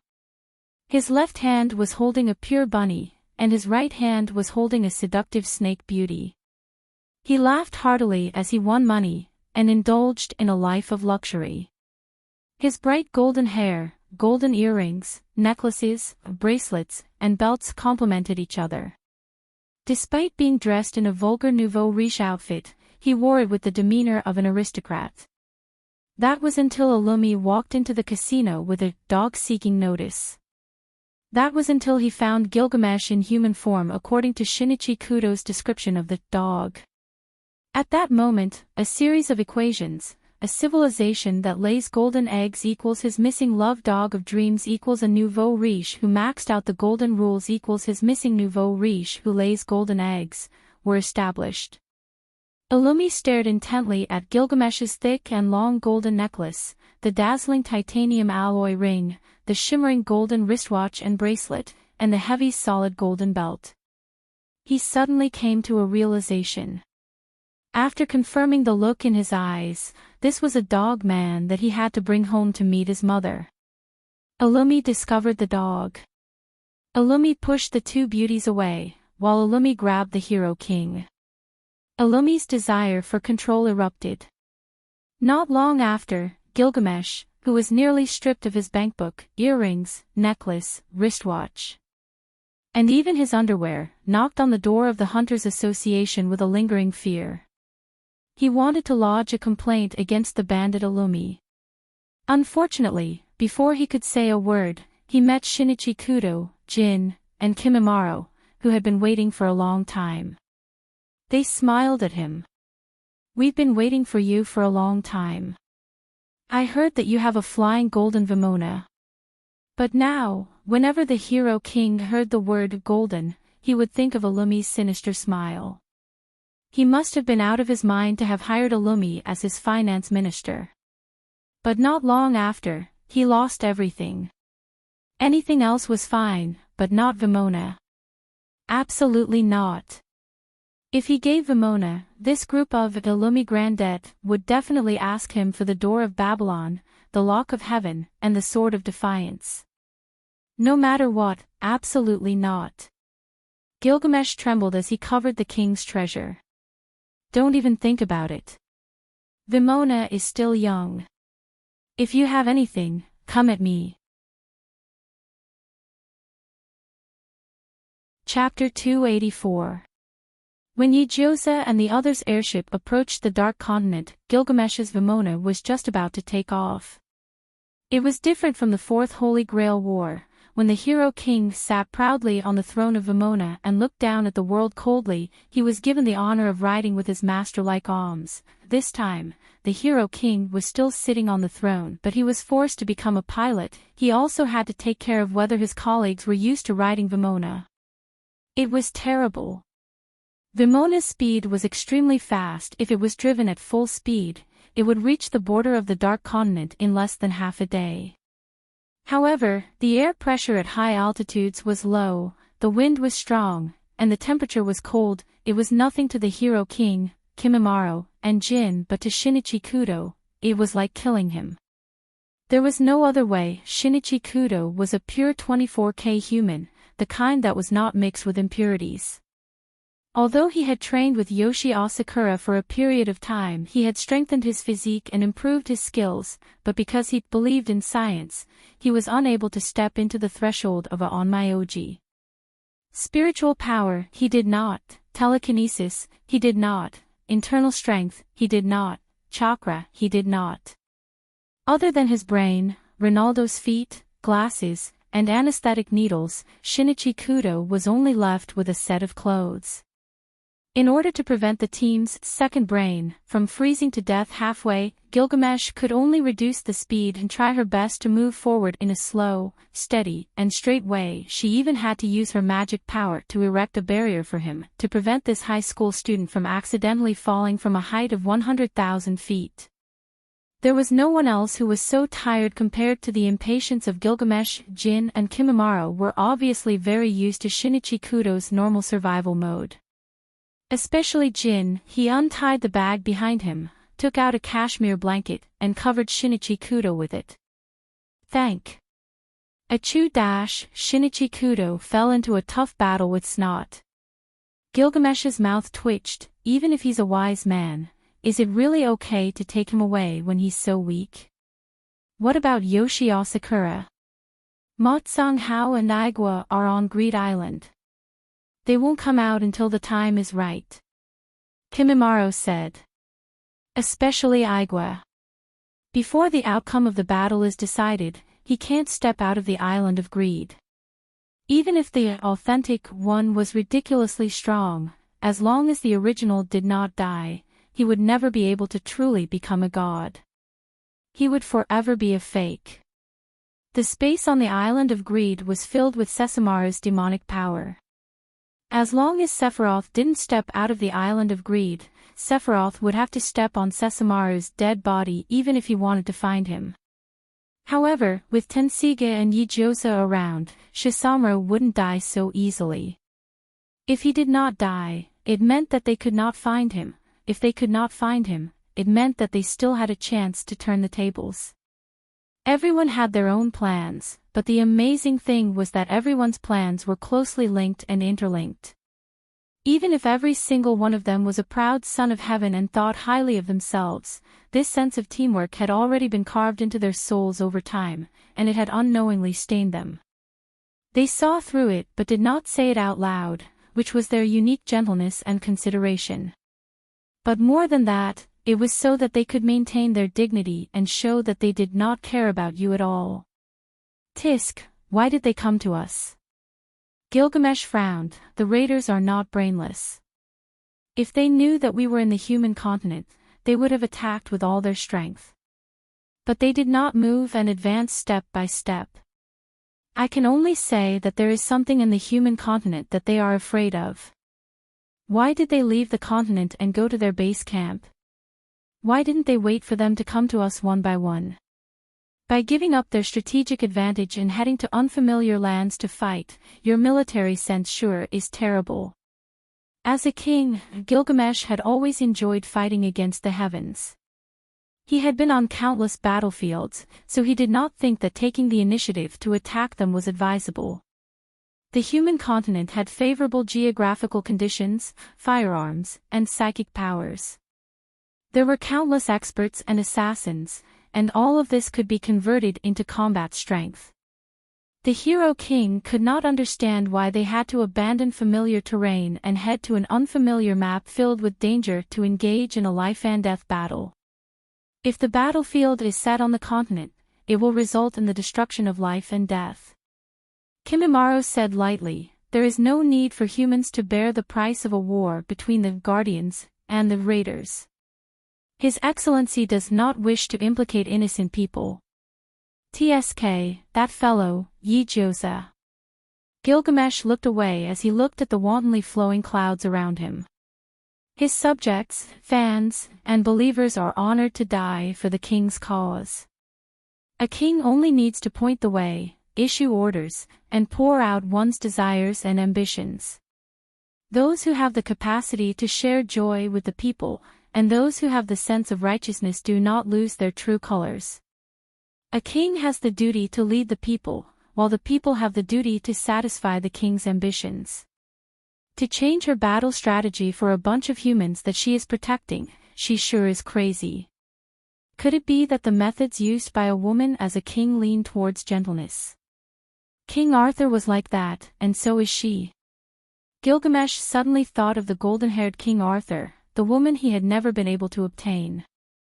She was a woman who would lead the army and die in battle for the empire and her people. However, he could not accuse Yijiosa of anything. After all, wasn't the reason why he was infatuated with King Arthur many years ago because of her pure ideals, undying kingship, and her insistence on a bottom line? For a tenacious woman like King Arthur, he had no right to criticize her kingship. It was just that every king was willing to bear different responsibilities. King Arthur carried the entire empire on his back, while Yijiosa carried all of humanity on his back. Perhaps with the passage of time, the traces of war had been erased by the flood, and the people who lived in peace and contentment had long forgotten the women who had once fought for their peace. However, they had indeed fought, sacrificed, and fought. Even if they had become a dried page of history, they had no regrets. Gilgamesh lightly buckled his chair and exhaled. Finally, he sighed as if he had compromised. Forget it. I will accompany you in your madness for once. At most, I will die and return to the throne of heroes. With this thought, Gilgamesh showed a rare act of kindness. He slowly opened the king's treasure, and a long, glittering sword with gorgeous gemstones floated in front of Shinichi Kudo. Take it. Don't say that I did not take care of you. Shinichi Kudo waved his hand honestly. No need. Gilgamesh glared at him. She felt that Shinichi Kudo did not know what was good for him. This sword is made of gold. It weighs at least 30 kilograms, right? Shinichi Kudo explained helplessly. I'm sorry. I can hold it, but I can't swing it. Gilgamesh thought. You really are useless, aren't you? There were a total of 3 barriers in the outer circle of the Dark Continent. It was unknown whether they were natural or man-made, but they could be said to be extremely dangerous. The first barrier was gravity. As the name suggested, it was a strange body of water that had a suction force that exceeded the limit. This body of water was ring-shaped at the outermost part. The color was scarlet like blood, and it formed a clear separation zone from the surrounding blue seawater. It was as distinct as a red and blue cocktail, but it also sucked in everything like a black hole in the universe. When the airship passed by this area from a high altitude, it fell out of control as if it had entered the Bermuda Triangle. If not for the fact that the people in the airship were not ordinary people, they would have died a long time ago. They watched the airship fall straight into the gravity zone and disappear without a trace. But the strange thing was that the gravity zone did not seem to be interested in people. They were clearly above the gravity zone, but they all landed steadily on the water. It was truly strange. The second barrier was sea demons. After passing the gravity zone, a large number of carnivorous sea demons would jump out of the blue seawater. They were oddly shaped and had sharp teeth. They were not very strong, but there were a lot of them. Their sharp roars could even cause tsunamis. Yijiosa took out the straw basket and scooped up Integrity. Just as he was about to scoop up the ant king with his toes, the little ant unexpectedly slapped his hand away with its tail and ferociously pounced into the sea demons, killing until the sky turned dark. Melahim tore at the body of the sea demon and ate until his face was covered in blood. It tastes good. Yijiosa was speechless. Because too many sea demons were killed, the third barrier was triggered, tsunami. Saishomaru immediately opened his tail and dragged his teammates into the sky. He looked at the ferocious and terrifying waves below him and calmly passed through the line of fire. After that, it was a competition of endurance. The Dark Continent seemed right in front of them, but it was actually extremely far away. Saishomaru dragged them for a full 20 minutes before they finally landed on the ground. Ant King Melahim was indeed a native of the Dark Continent. The moment he landed, the memories given by his race's genes surged in the depths of his mind. He saw the fragmented scenes, the bloody and brutal killings, the distribution of the chimera ants, and some areas of death that he absolutely could not get involved in. Melahim pondered for a long time. Finally, he extended his tail and hooked the corner of Yijiosa's clothes, leading them to a relatively safe section of the road. Be it Yijiosa, Aizen, Saishomaru, or 9 Orchid Flower, none of them would ask where Melahim would take them. Trust in one's companions was the foundation of unity and cooperation. Melahim led them into the depths of the continent. Along the way, they were invincible and killed countless demonic beasts. As the Dark Continent was too vast, even after rushing for 3 hours, they still hadn't touched the border of the inner area. On the contrary, Melohim stopped and sniffed the humidity and the smell of soil. He found an ant nest that had long been destroyed. Although half of the nest had been destroyed by external forces, the remaining area could still shelter them from the wind and rain. If nothing unexpected happened, they would have to rest here tonight. 9 Orchid Flower bent down and dug out a bone from the soil. He studied it carefully, his eyes bloodshot. At least 100 years. Ah, 100 years, Melohim said calmly. There is the aura of another Ant King. However, this Ant King 100 years ago was very unfortunate. He didn't survive the attack of the demonic beasts when the queen gave birth and died in the competition of species.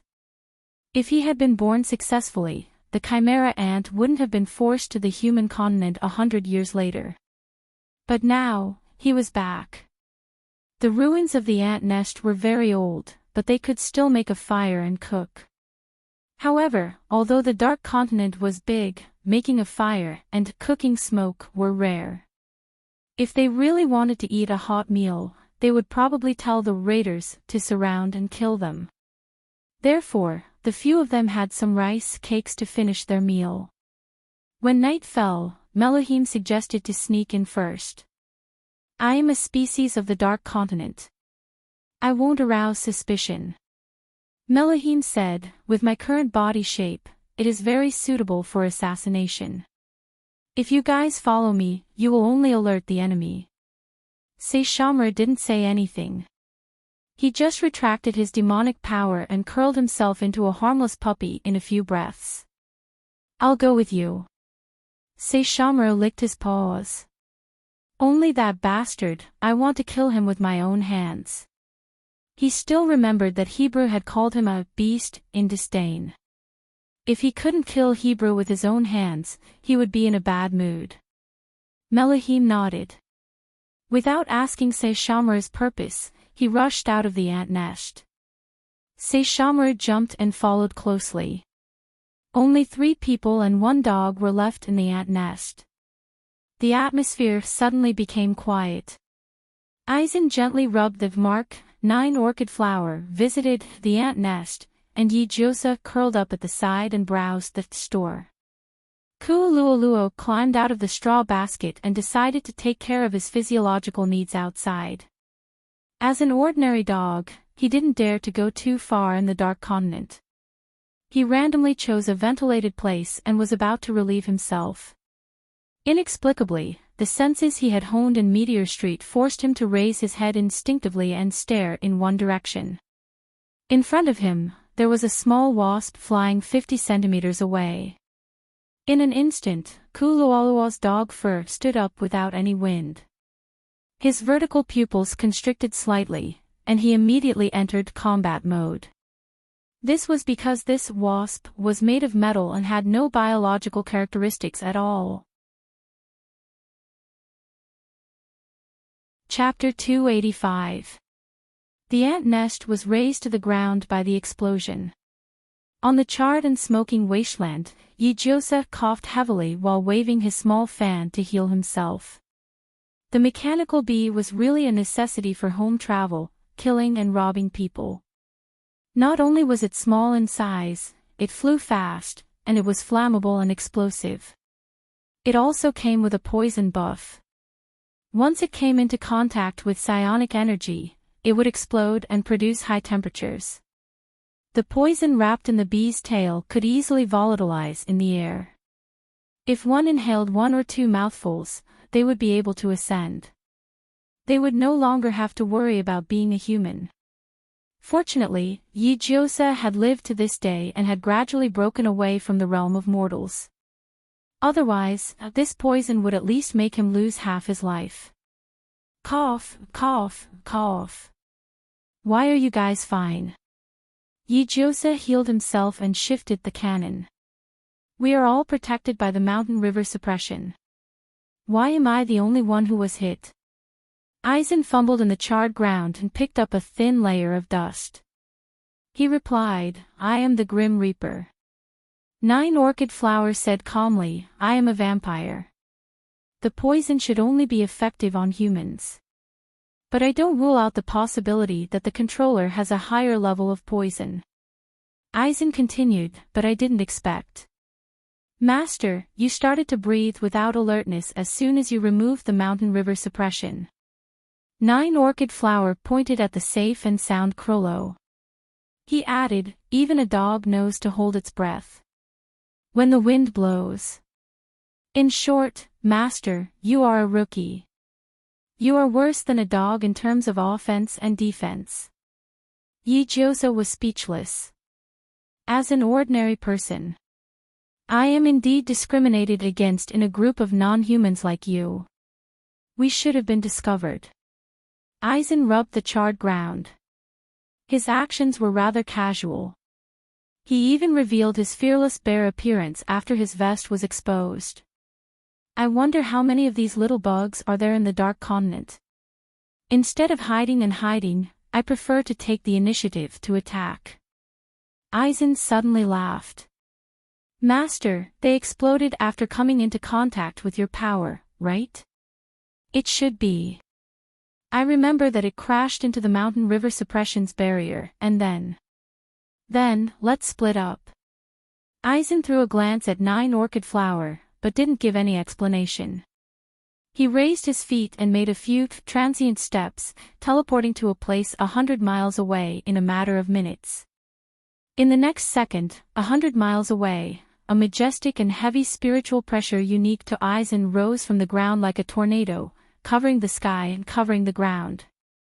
Even the species of the Darkness Continent could only scatter like birds and beasts when they came into contact with the pressure of a Spirit King. That wasn't a level they could contend against. Holy shit. Yijiosa's eyes widened. He thought that Aizen would leave the battle, but who would have thought that it would pull the aggro of monsters with its machete? The tsunami-like pressure covered the entire area, detonating the mechanical bees layer by layer and slowly advancing inwards in a straight line. It was a provocation that was akin to knocking on someone's door to challenge them. Awesome, my Aizen. As expected of the harmony of socialism, the Iniku Samiyet. Then here comes the problem. Godly teammate, you've become a tank. What should I do? Long-range cover or close-range support? Or should I chase you all over the field? At least give me a definite answer. However, the owner didn't understand the dog's heart, but the dog could figure out the feelings of his comrades. Aizen opened up a wide range. 9 Orchid Flower patted Yijiosa's shoulder and pointed in the opposite direction. Go there. Remember, make yourself look pathetic. As he spoke, a thick, tide-like darkness enveloped him, and his figure disappeared bit by bit. Yijiosa was stunned. He could still feel 9 Orchid Flower's aura, but he didn't know where he was. This was probably a special skill of vampires. It seemed that they could become one with the darkness at any time, and it was as awesome as activating dispersion darkness. However, he didn't have time to care about that now. The phrase, make yourself look pathetic, echoed in Yijiosa's mind. Disheveled, disheveled, disheveled. It was actually another meaning of showing weakness. If the mechanical bees had surveillance functions, then their images would have been seen long before the explosion, wouldn't they? The other party already knew that there were several of them. If their clothes were neat and tidy, it would probably arouse the enemy's wariness. It was better to take advantage of this opportunity to show weakness and then take advantage of the enemy's underestimation to defeat them one by one. With a flash of inspiration, Yijiosa hurriedly took out a bottle of ketchup from his backpack and poured it all over Kirolo's body as he watched on in bewilderment. Then, he took out bean paste, Haitian soy sauce, white vinegar, laundry detergent, and toilet cleaner from his backpack without any scruples. He sprinkled it all over his body without any scruples, and conveniently rolled on the black soil. Before long, he was like a dog that had fallen into a pit of feces, and his entire body reeked of Resident Evil. Kirolo. Even the women of Meteor Street didn't live such a rough life. At the very least, they wouldn't deliberately dirty themselves. To a certain extent, Yi-Josa was indeed a woman who could do great things. Yi-Josa, who could do great things, carried the heavily injured Kirolo on his back and ran in the forest. The plants and animals of the Dark Continent were as ferocious, but what was even more ferocious was the smell of feces on Yi-Josa's body. There used to be a man-eating flower that swallowed a mouthful of her. In less than 3 seconds, not only did it spit her out, but even the flower withered into a mimosa. Kirolo always remembered the year of running in the Dark Continent.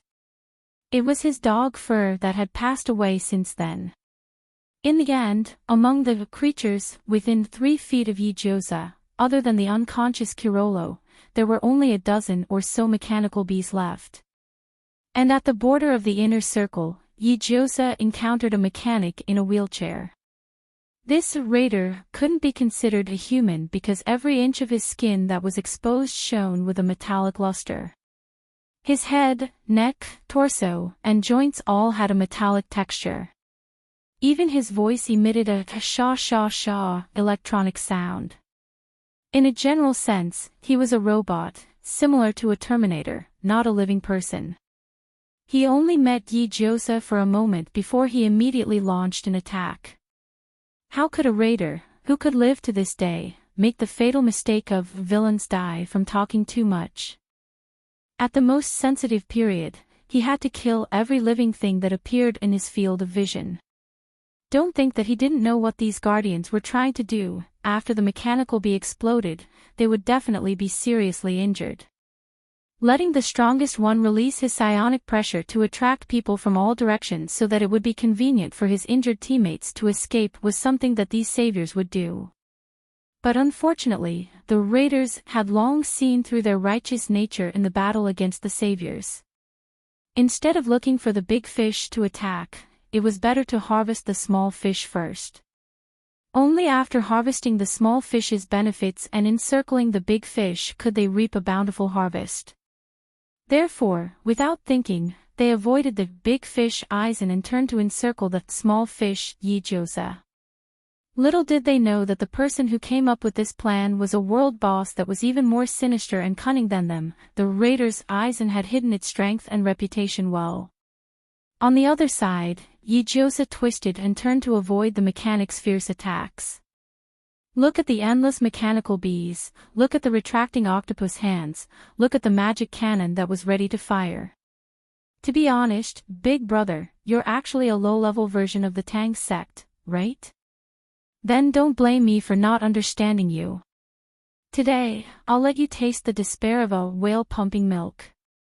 However, the dazzling combat mode made him feel neither happy nor happy. Especially the density of the mechanical bees, which had reached the level of a poisonous creature every 5 steps and an explosion every 10 steps.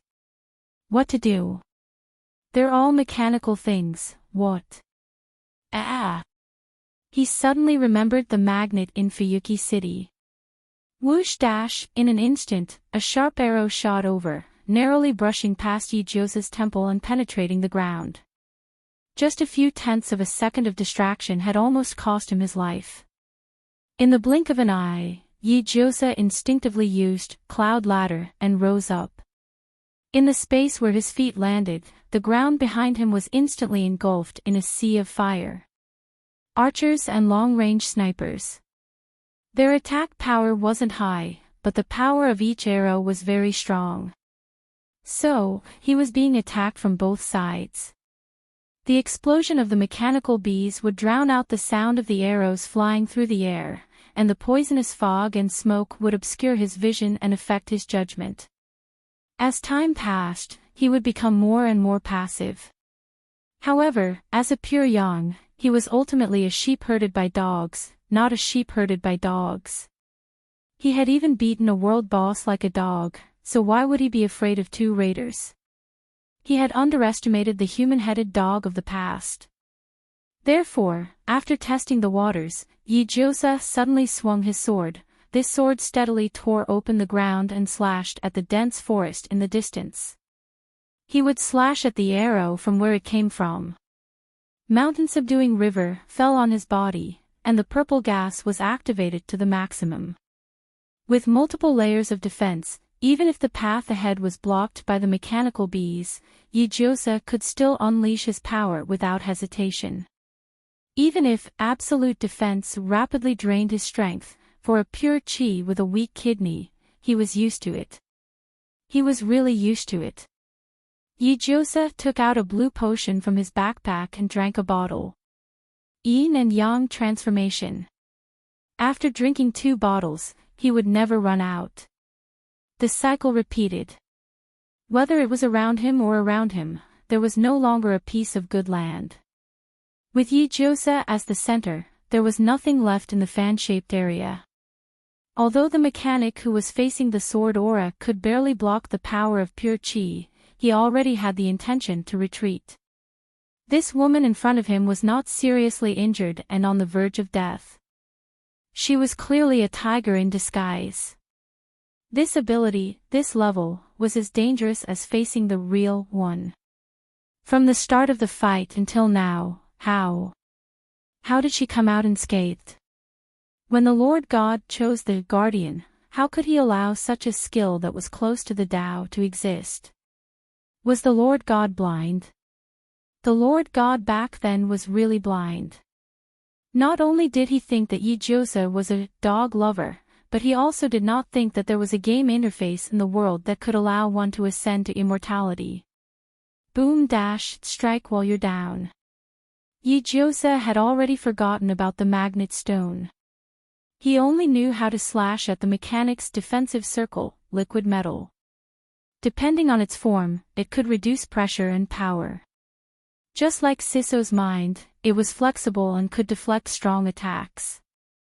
It covered in front of the mechanic like an eggshell, blocking the fatal sword aura for him.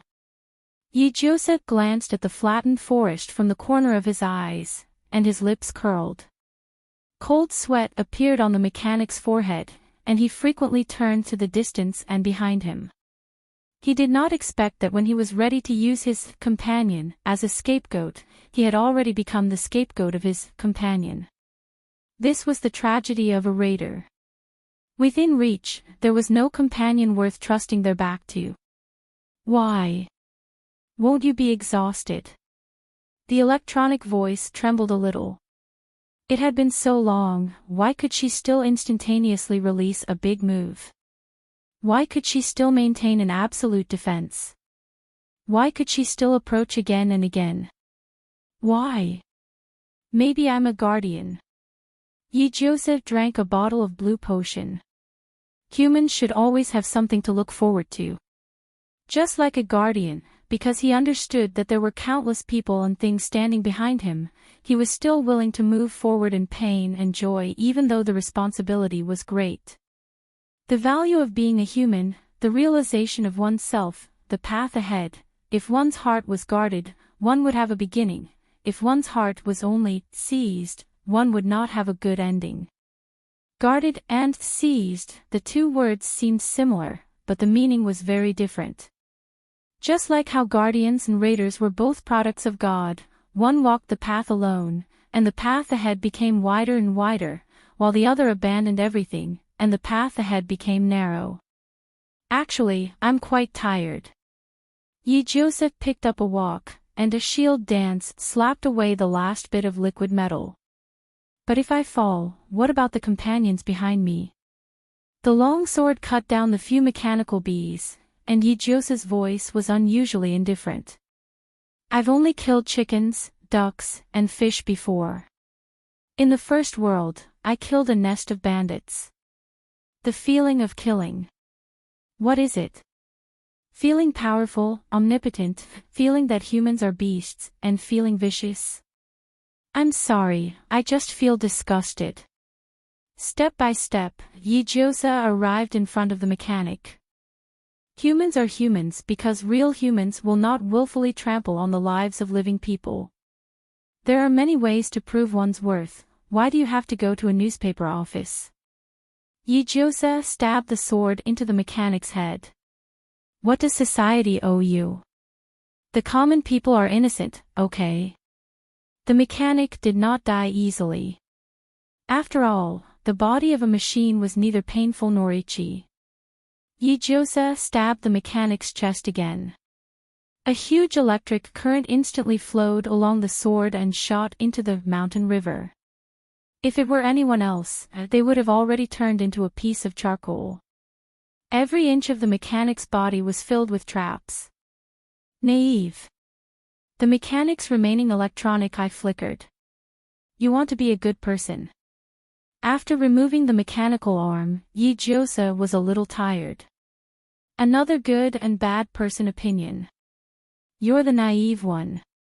In life, there is no such thing as clear black and white.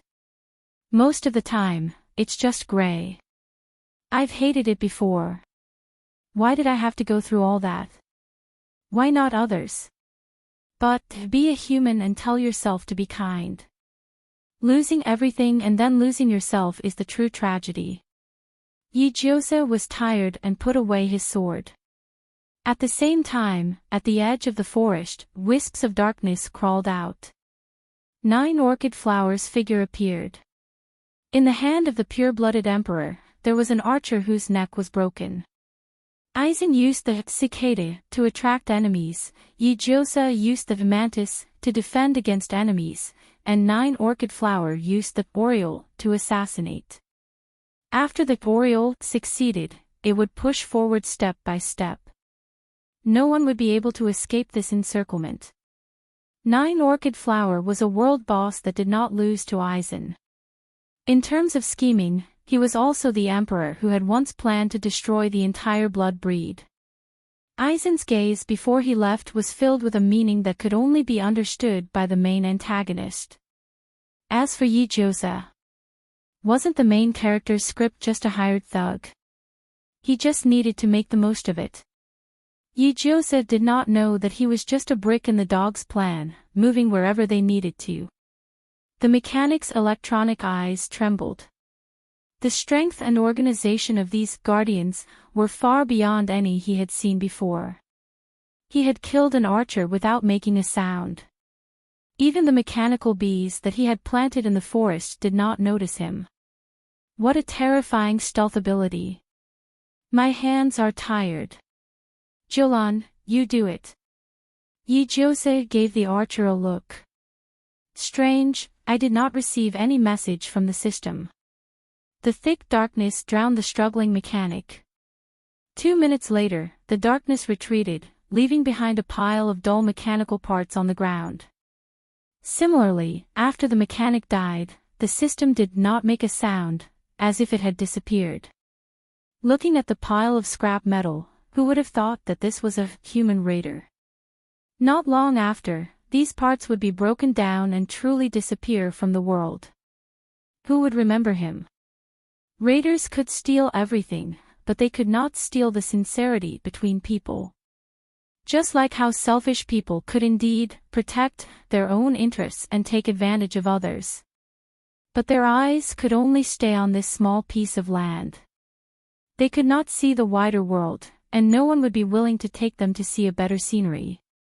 People had to be human, but they could not be limited to being human. Kindness opened its arms to everyone, it was just that many people refused to embrace it. Yijiosa sighed and put the archer's corpse together with the scrap metal. If there is an afterlife, I hope you will not be human anymore. You don't need to take the qualification test to be a human, just like parents don't need to take the birth permit. There are all kinds of people. Let's give the guardians a way out. Chasing raiders all over the world is quite tiring. Coming to the Dark Continent is not a public holiday. Do you really think I want to kill a boss? Yijiosa complained for a long time. He clapped his hands and stood up, only to find that 9 orchid flower had disappeared again without a word. So the problem was, what should he do next? Squeak. Should he act freely? Were they all so open-minded? Yijiosa picked his ears and dug out the old earwax. This cold and heartless teammate was not even as warm as the dog that had fainted in the straw basket. Kirolo.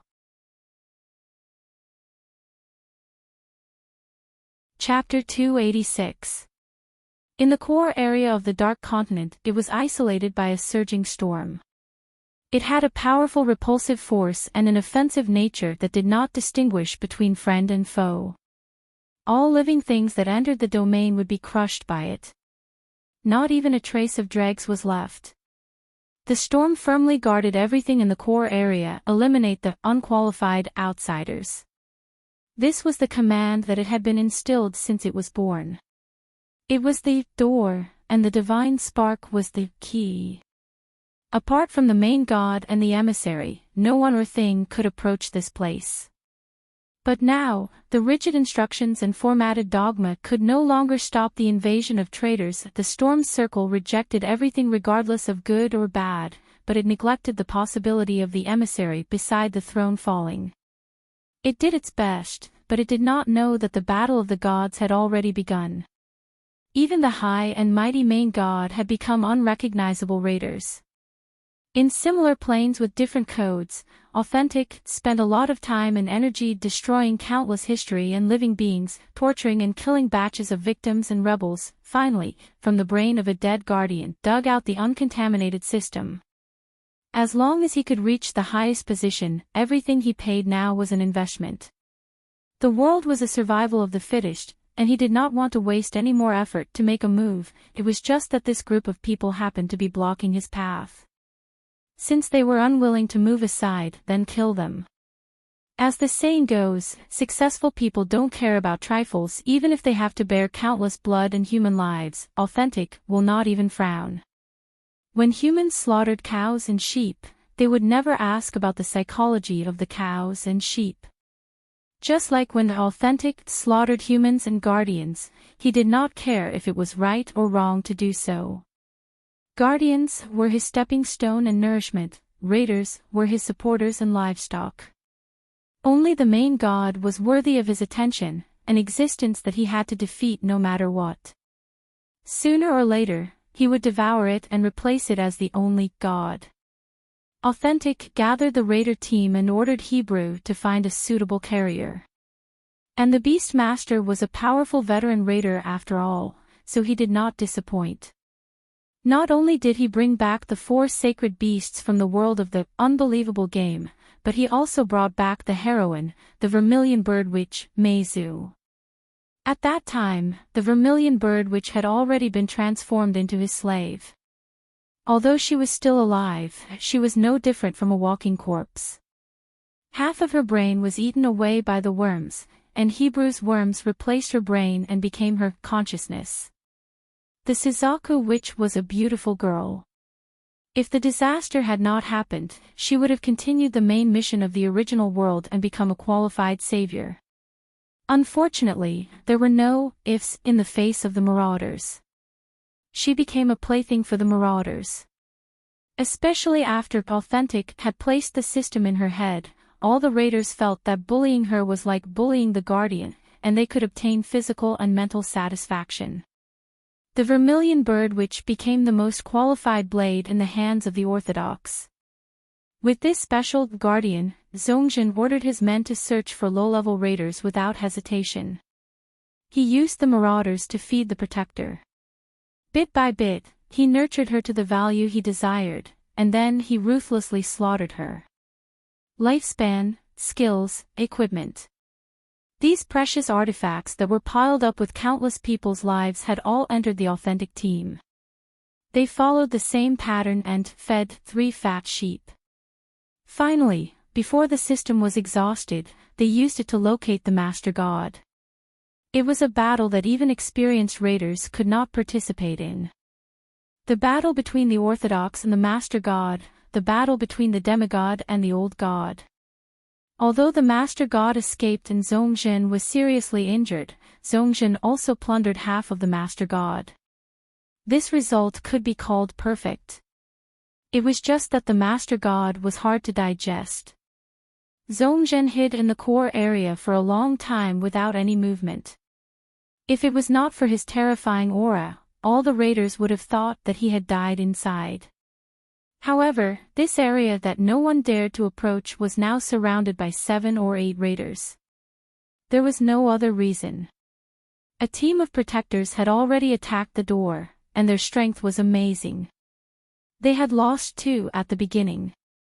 Seeing that the situation was not right, they decided to take their time to think. Is Zongjin still not awake? One asked. What about the people outside?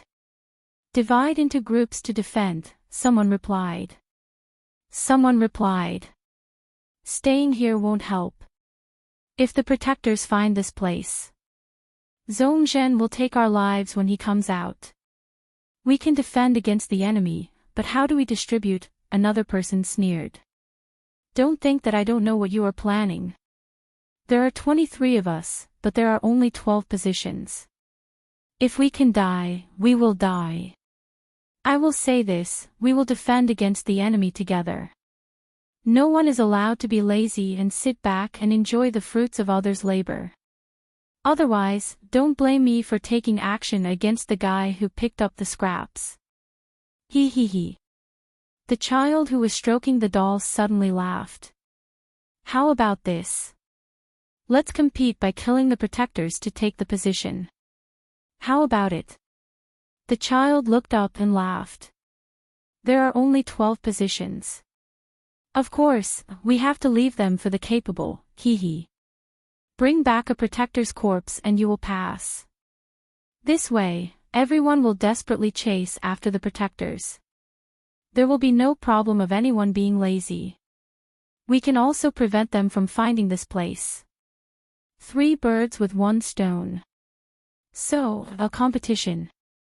The raiders did not object. Compared to cooperation, they were more suitable for competition. The great battle royale began. Uchiha Madara sat in the cage peacefully and harmlessly. There were many raiders gathered around him. This made him, who wanted to go all out, very patiently listen to their nonsense. After he was brought back to the Dark Continent, he was handed over to Hebrew by that woman. However, not only did Hebrew not fulfill the contract, but he also kicked the woman out. If it weren't for the big guy blocking both sides, he would have probably seen a wonderful internal conflict between the raiders. Hebrew had recovered well, almost to the level of his peak. He was ecstatic about the arrival of the Ant King. He held the cage and repeatedly chanted the spell, making hand seals one after another. Uchiha Madara did not understand these things, but it did not prevent him from playing the role of the Ant King to the end. He curled up in the cage quietly, as obedient as a rabbit. Hebrew seemed to be very satisfied with this result. Not only did he leave him at ease, but he also ignored him.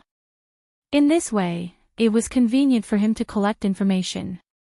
The Dark Continent was divided into 4 levels, the core, the storm circle, the 12 candidates, and the small fries. From the inside to the outside, the strength could be seen at a glance. During the day, Uchiha Madara honestly eavesdropped. At night, he used his Sharingan and doppelganger jutsu to explore inch by inch according to what they said, and really found a lot of secrets. There were a total of 24 qualified raiders, and after the death of Kirolo, there were only 23 left. These 23 raiders were not weak, and each had their own specialties, but the relationship between them was extremely bad, they never cooperated, and they were also wary of each other. In the end, it seemed that only 12 of them could survive. Uchiha Madara did not have time to explore the secret. After finding the safe road to the core area, he felt the breath of Aizen Ryatsu. At this moment, Uchiha Madara's lips curled up, and his heart was filled with lofty sentimentality. He had waited for a long time. Finally, he could go all out. As a battlefield demon, he didn't even have the ability to hide or escape, and he made a hand seal in the encirclement of a group of raiders. In an instant, the blue Susanoo suddenly rose, and the chakra-condensed Budu spirit directly broke the solid cage. In front of the surprised eyes of the raiders, Uchiha Madara laughed loudly. Come and fight. Come and fight. Come and fight. Even if the land was vast and the sky was high, this shout still echoed in the forest. Not only did his aura strike fear into the hearts of the surrounding aliens, but it also pointed out the direction for his comrades. There. Aizen pulled out the Zanpakuto from the chest of a raider, and instantly used Tao Breaker, White Lightning, directly blasting the corpse. Amazing power. Melohim wagged his tail and stared at Susanoo in the distance, stronger than Nitro. It's fun to stay with you guys, and I like this feeling of not being able to win.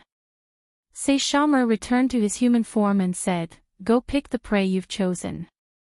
He wanted to focus on finding the raider and cut off his head with his own hands. As for who Melohim wanted to play with, Saishomaru didn't care at all. As long as the one he brought back to Yijioza was still a living ant, it would be more or less over. He chased after Hebrew at full speed, and Melohim sniffed the raider's meat and found the chewiest one, the big guy. That's him. Whoosh. Paw. Boom. Melohim went straight for the big guy's head like a cannonball. He still remembered what Nephi Pilate said in his previous life: the human brain was far more delicious than the rest of the body.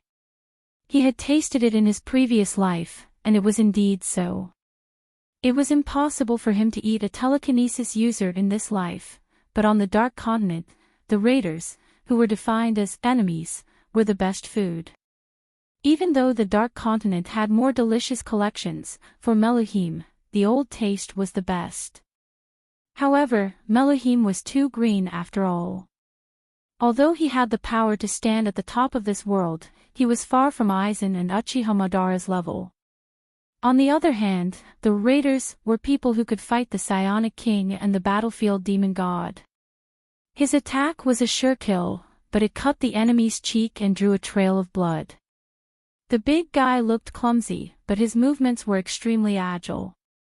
Melohim landed on the ground in an instant and immediately turned around. Whether it was his limbs or his tail, his entire body was a weapon. In an unarmed battle, he was the one who became braver the more he was defeated. The big guy was clearly a master in physical skills. Although he didn't have Nitro's gorgeous and terrifying telekinesis, his physical skills had broken through the limits of humans, reaching a whole new realm. Palm after palm, fist after fist, the solid bombardment and hand-to-hand combat caused Meluaim's blood to burn a little. Kill him. The Ant King went mad. Plans were never able to keep up with changes. Vimona nearly fell into the sea in the gravity sphere, and the passengers on it, luckily, became drowning dogs.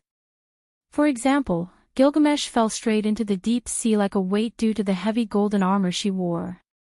If not for Kimimara's great strength, he wouldn't have been able to drag the hero king. Thankfully, Gilgamesh still had some use. She pulled out a warship from her treasure in minutes. After dragging his companions up with the Heaven Lock, he used the obedient sword to open a path and stood at the bow of the ship, killing the sea demons around him. He was really awesome. However, he was unlucky enough to run into a tsunami. In the end, he could only swim and reach the Dark Continent after much difficulty. But not long after he reached the shore, Shinichi Kudo had a fever. Gilgamesh really suspected that his Lucky A was fake. But he never expected that his Lucky A was really fake. They were surrounded by 4 marauders. What to do? In their team, Kudo was a rookie, and Jin was still leveling up.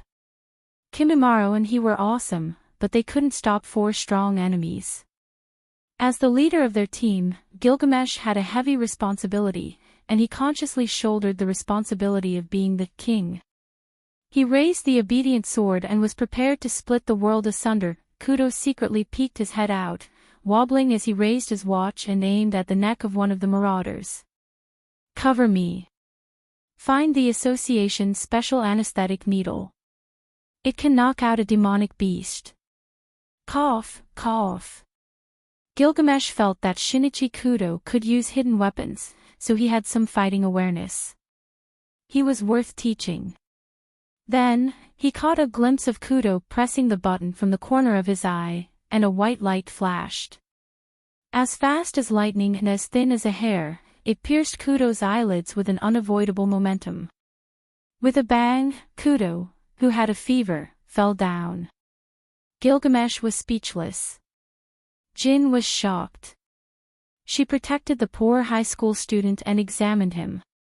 Finally, she said with dead fish eyes, the anesthetic needle was put in the wrong way. Gilgamesh x Kimimaro was speechless. What else could she do? Just do it. Heaven and earth.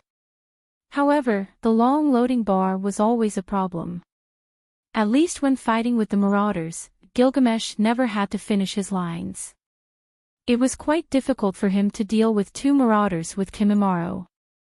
But as she gradually recovered the feeling of fighting, Gilgamesh finally became the king of the battlefield again. The gate of Babylon opened, and the lock of heaven swept across the battlefield. The marauders were the fallen emissaries of the Creator. Even if they had little divinity, they were still prey that could be captured by the lock of heaven.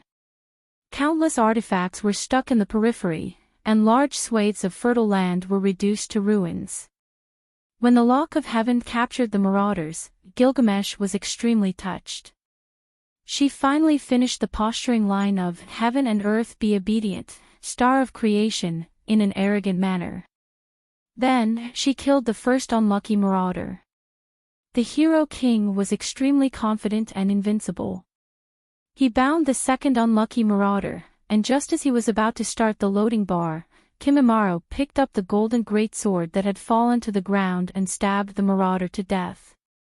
Gilgamesh finally chose to shut up and work hard.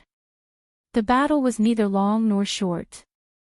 At least with the help of the Lock of Heaven and Kimimaro's close combat, the four marauders were finally taken down. However, before they could taste the fruits of victory, they sensed the power of Susanoo. Because the distance was too far, they couldn't see anything through the towering sea of trees.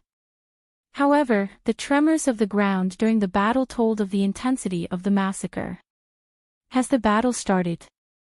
Gilgamesh crossed her arms. Let's go. Let's go to His Excellency first. Kimimaro pointed at Shinichi Kudo. It won't be good if his brain is fried. The veins on Gilgamesh's forehead bulged. So why did we bring him to the battlefield? He's not suitable at all. Kimimaro calmly retorted, His Excellency said that the Son of Providence will definitely win in a fight. Jin carried Kudo on her back and agreed, this guy, in a sense, is a mascot.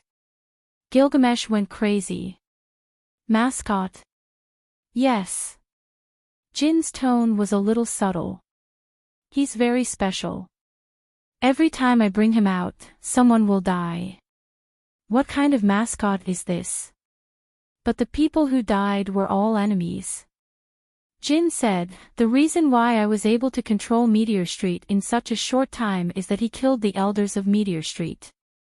They died in all kinds of strange ways. Jin said with a straight face, he was also actively solving cases. He found the murderers and brought them out. Then, he killed another batch. In the end, when most of the higher-ups of Meteor Street were dead, a grandmother who beat up the enemy couldn't take it anymore. She wrote a letter to Nitro and chased him out of Meteor Street.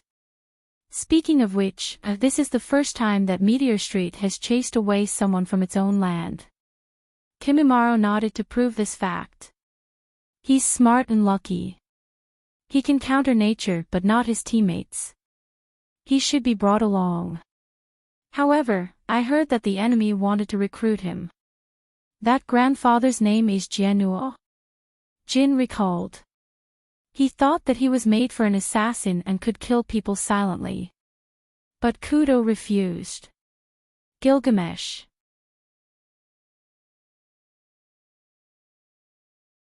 Gilgamesh suspected that if he had come a little later, the two women would have stripped each other clean. They wanted to step forward and stop them, but they really didn't know where to start. The marauder grabbed Yijosa's long hair, and Yijosa screamed in pain as it pierced into her nose. The marauder screamed and spat at Yijosa, and Yijosa slapped her twice without mercy. The marauder kneed Yi-Josa's lungs, and Yi-Josa elbowed her silicone fake boobs. All the guys were dumbfounded. The whole process was a high-energy nuclear explosion and attack. There were no techniques or energy fluctuations. It was purely physical combat. How much hatred did they have for each other? Fuck you. Yi-Josa had entered the berserker mode. Women are only fit to be playthings. Are you a fool? You are also a woman. How dare you say such things? Are you even human? The marauder wanted to say something, but Yi-Josa smashed her teeth without saying a word. Those who are prettier than you are cheap bitches. Yi-Josa scolded angrily. You think you're the only noble one. I'm telling you, I don't hit women, but you don't deserve to be a woman. So what if you know illusions? The two of them fought from the mud to the wild grass, and from the wild grass to the bottom of the slope. The battle was very intense. No one knew what the marauder did, but Yi-Josa was so angry that he almost lost his mind. If they continued fighting, they would die together in the swamp.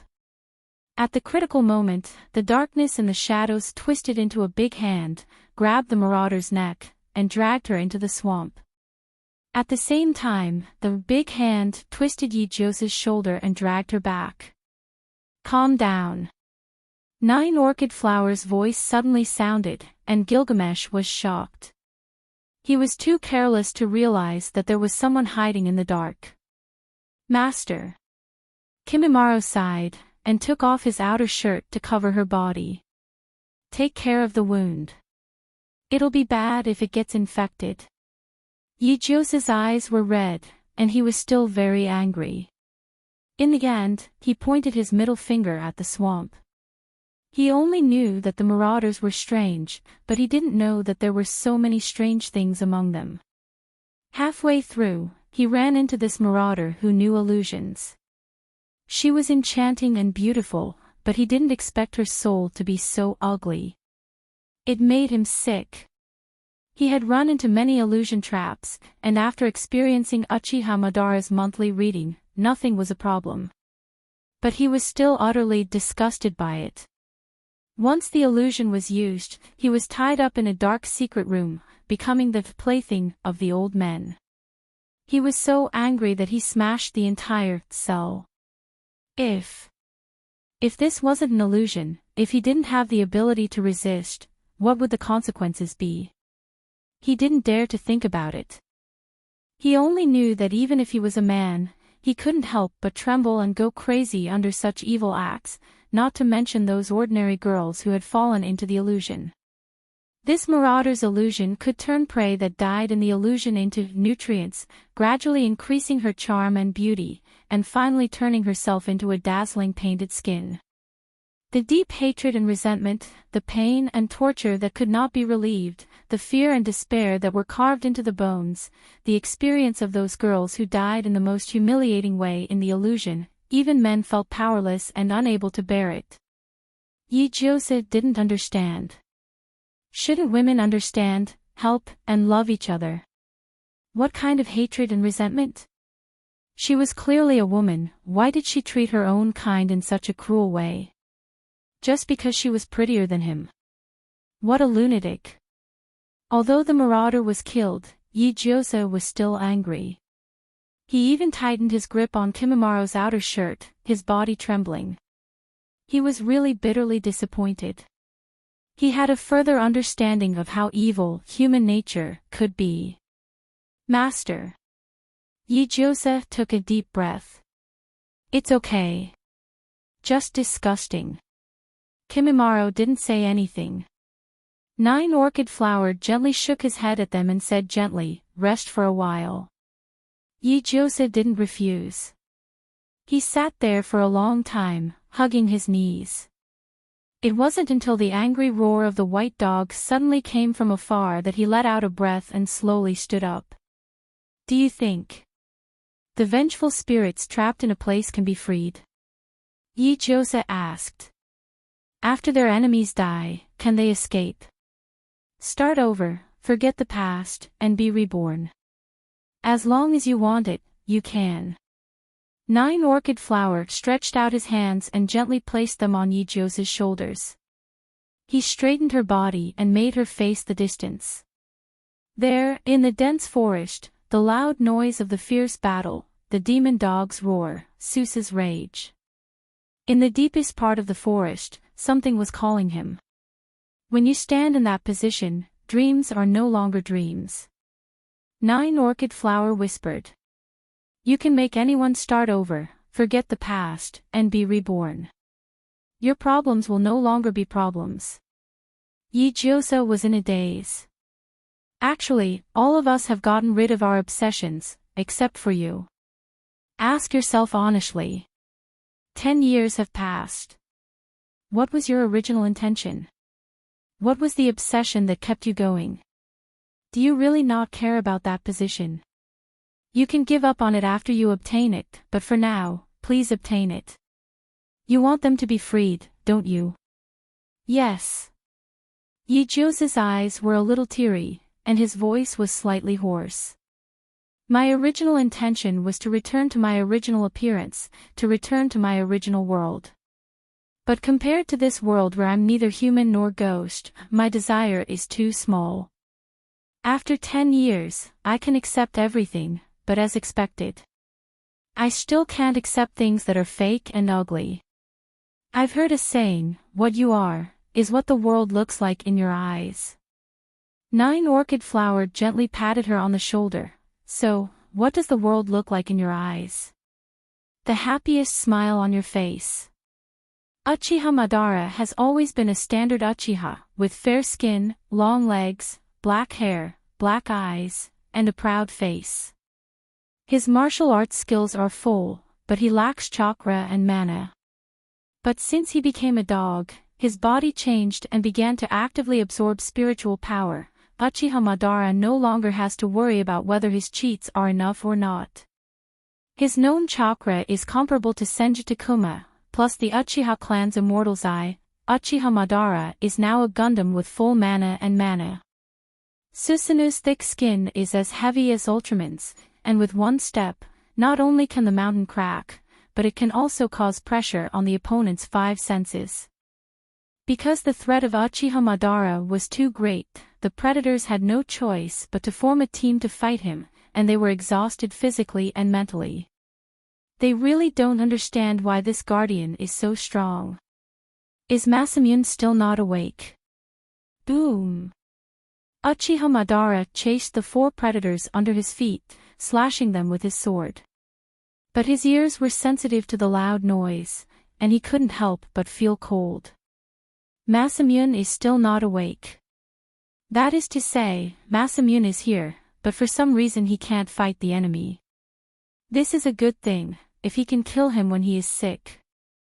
Uchiha Madara's attack on the predators became more and more fierce, even if he can't kill this group of cunning guys, as long as he can use them to lead him to Masamune's location. However, the skills of the predators are still a bit tricky. For example, the predator who is good at space magic can actually penetrate Susanu's shell and attack him. For example, the predator with good physical resistance can not only block Susanu's sword with his bare hands, but also release a large area of mud. These 2 are far stronger than the rest, so they must be the 12 candidates. Uchiha Madara became serious and made 6 hand seals in 1 second, Grand Fire Annihilation. The Battlefield Demon God's Grand Fire Annihilation is comparable to the 10,000 Fire Skyfall, which is an extremely fierce nuclear explosion tactic. 100 miles of mud is nothing, he can use fire escape to dry it in minutes. Dragon Flame Song. With the roar and howl, the fire spread, and a large amount of black smoke rose, mixed with the mist, blocking the entire vision. Damn it! Where is he? The predator was shocked. The next second, the purple eye of Samsara suddenly appeared, and Uchiha Madara stretched out his hand, rolling up countless hot rocks on the ground like a heavenly punishment, Earth Explosion Heavenly Star. Boom! This is one of the killer skills of the Eye of Samsara, used to confine and seal the enemy. In the overwhelming meteorite rising, the predator who is still a human seemed very small. Large pieces of boulders covered his body, and the predator used the skill, roaring, "Don't look down on me." In an instant, countless space blades shot out, cutting a gap in the Earth explosion heavenly star. The predator used teleportation and went straight to Uchiha Madara's face. Ha! Uchiha Madara turned around to avoid it, but the flying blade still scratched him. The predator grinned, "You're bleeding, not bad." As he spoke, he gently licked the trace of blood, his eyes filled with excitement. "You're very strong. Very strong. No wonder you're a guardian. But as long as you're a guardian, you can't use your spiritual power after being scratched. My space power has a mutated function, ha ha ha. It specifically targets the guardians, ha ha ha. Are you afraid? Kneel down and beg me, I'll consider giving." Sky barrier earthquake star. Boom. Boom. Boom. The predator was hit by the sky barrier earthquake star, and was fiercely crushed by the meteorite weighing tens of millions of tons. All the bones in his body suddenly broke. Uchiha Madara sneered, patted his clothes, and wiped the blood. "Heh, I'm not a guardian. I'm not a guardian. He's not a guardian." Another predator's eyes widened, and he exclaimed, "Impossible. With this kind of strength, how can it not be? Impossible." However, the skill that only worked on guardians did not work on him, and the other side also took advantage of their mentality to kill a predator. His combat experience and reflexes were extremely strong. If such a person was not a guardian, then what was he? A guardian's mission enforcer. How could it be? The guardian's mission enforcers, except for the useless protagonist and the somewhat decent supporting characters, were changeable people. That kind of world boss with extremely serious antisocial tendencies and explosive power, how could it be easily controlled by the guardians? Even if they could control it, there was a great possibility that they could kill the guardians after recovering. But now, how could it be possible? The predator's intuition told him that this was a message that must be sent out, but Uchiha Madara had already noticed his intention. "You know too much." Uchiha Madara's samsara eyes rolled wildly, "Just stay here too." He was not Yoshio Sakura, he did not need to protect Sephiroth, nor did he need to fight against the predators defenselessly. He just needed to go all out, even if he died in the end, it would be enough to laugh in the underworld. After Hebrew lost his Wansho army, lost the scapegoat doll, and also lost the Ant King, he was almost suppressed by Saishomaru. He had already seen the power of manifestation and Shattertooth, but he did not know that when they worked together to deal with him, the effect was more than 1 + 1 = 2. They had not seen each other for a long time, and the demon dog's strength had increased again. And the worst thing was that the beast tamer's beast taming method was completely useless against Saishomaru. Even the 4 sacred beasts could not resist the binding curse. How could this demon dog break free? Why on earth? Wait. There was a third knife at his waist, could it be? Shattertooth indicated that the Lord of the Underworld had been tamed. Did it still want to lose face? Saishomaru was also extraordinarily determined. Even if the beast tamer's spells and incantations gave him a splitting headache, he stubbornly endured it with his tenacious perseverance, beating Hebrew to the point that he was scared out of his wits. "Just as long as you don't kill me, I will tell you the true location."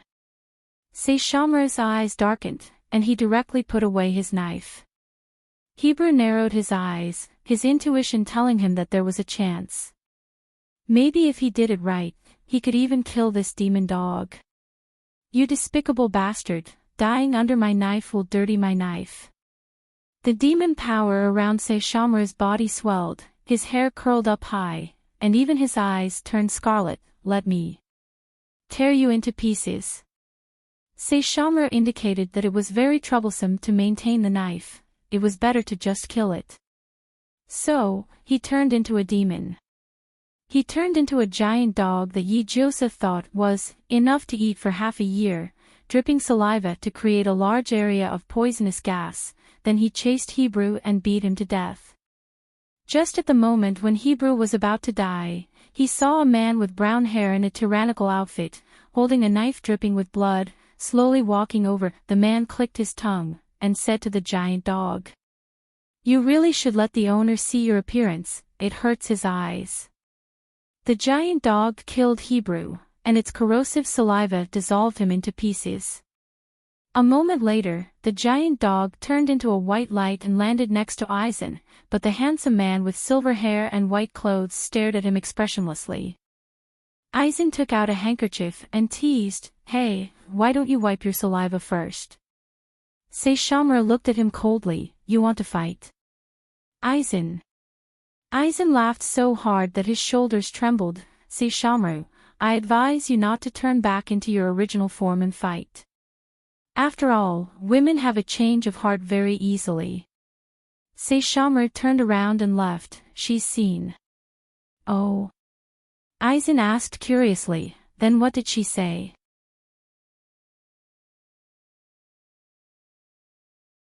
Chapter 288.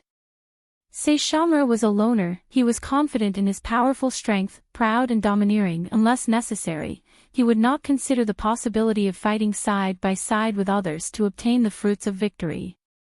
Even if Aizen was an outstanding expert, a partner who had been with him for a long time, a think tank with good brains and skills, he didn't have the slightest intention to travel with Aizen.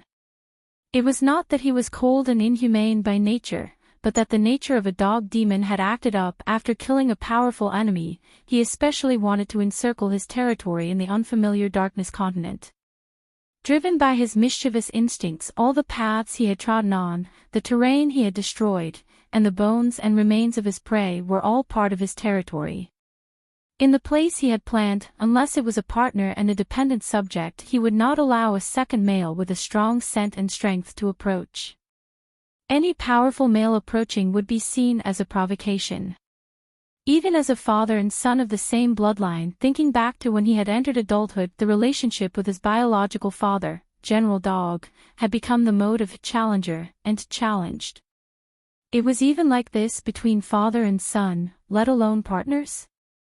If he had not been familiar with the aura of Aizen, Saishomaru was afraid that he would have given the other party a claw to show his intimidation. But now was not the time for internal strife. Saishomaru simply waved his sleeves and turned to leave. However, Aizen would not let go of this great resource and immediately stopped the other party, stating his intentions. "Here, Saishomaru, do me a small favor." Saishomaru raised his eyes and looked at him faintly. "Tell me."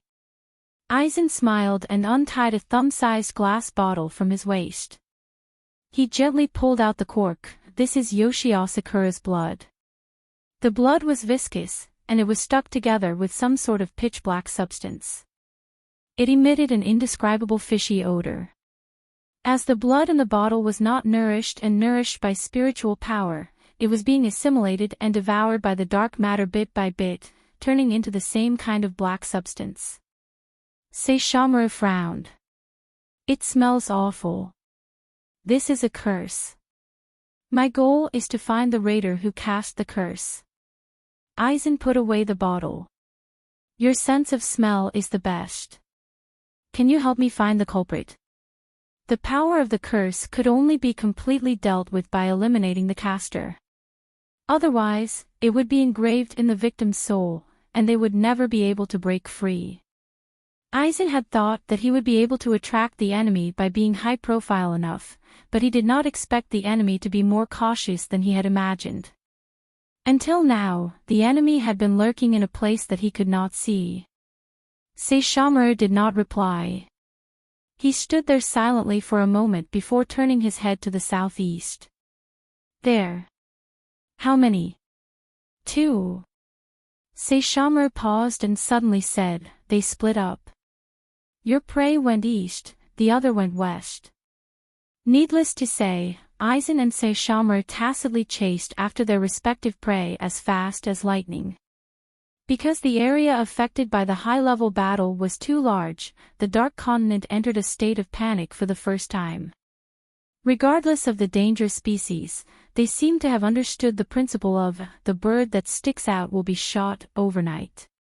They hid in a low profile, waiting for the storm to subside this time. Aizen spent a lot of effort and finally dug out the target prey in a narrow cave. The raider looked like a 5- or 6-year-old child. Due to his delicate face, it was hard to tell whether he was a man or a woman. He wore a pleasant smile and gently patted the doll in his arms. One black and one red. The black was the curse and the red was the force. When the two were combined, he could awaken the ability of invisibility. If he was not careful, he would be killed. Aizen's lips curled into a hypocritical smile. His fingertips gently tapped the handle of the sword, and the pressure slowly flowed out. "You're strong, hee." The raider was very satisfied. "It's been a long time since I met a guardian with majestic aura. Come and play with me." As soon as the last word was said, the narrow cave began to distort. Suddenly, a layer of dense blood-colored runes appeared on the walls, making the already small space even more cramped. This cave was the raider's private nest. Every inch of it was engraved with a strong curse to expel or kill enemies. Rather than calling it a nest, it was more like a cannibalistic coffin.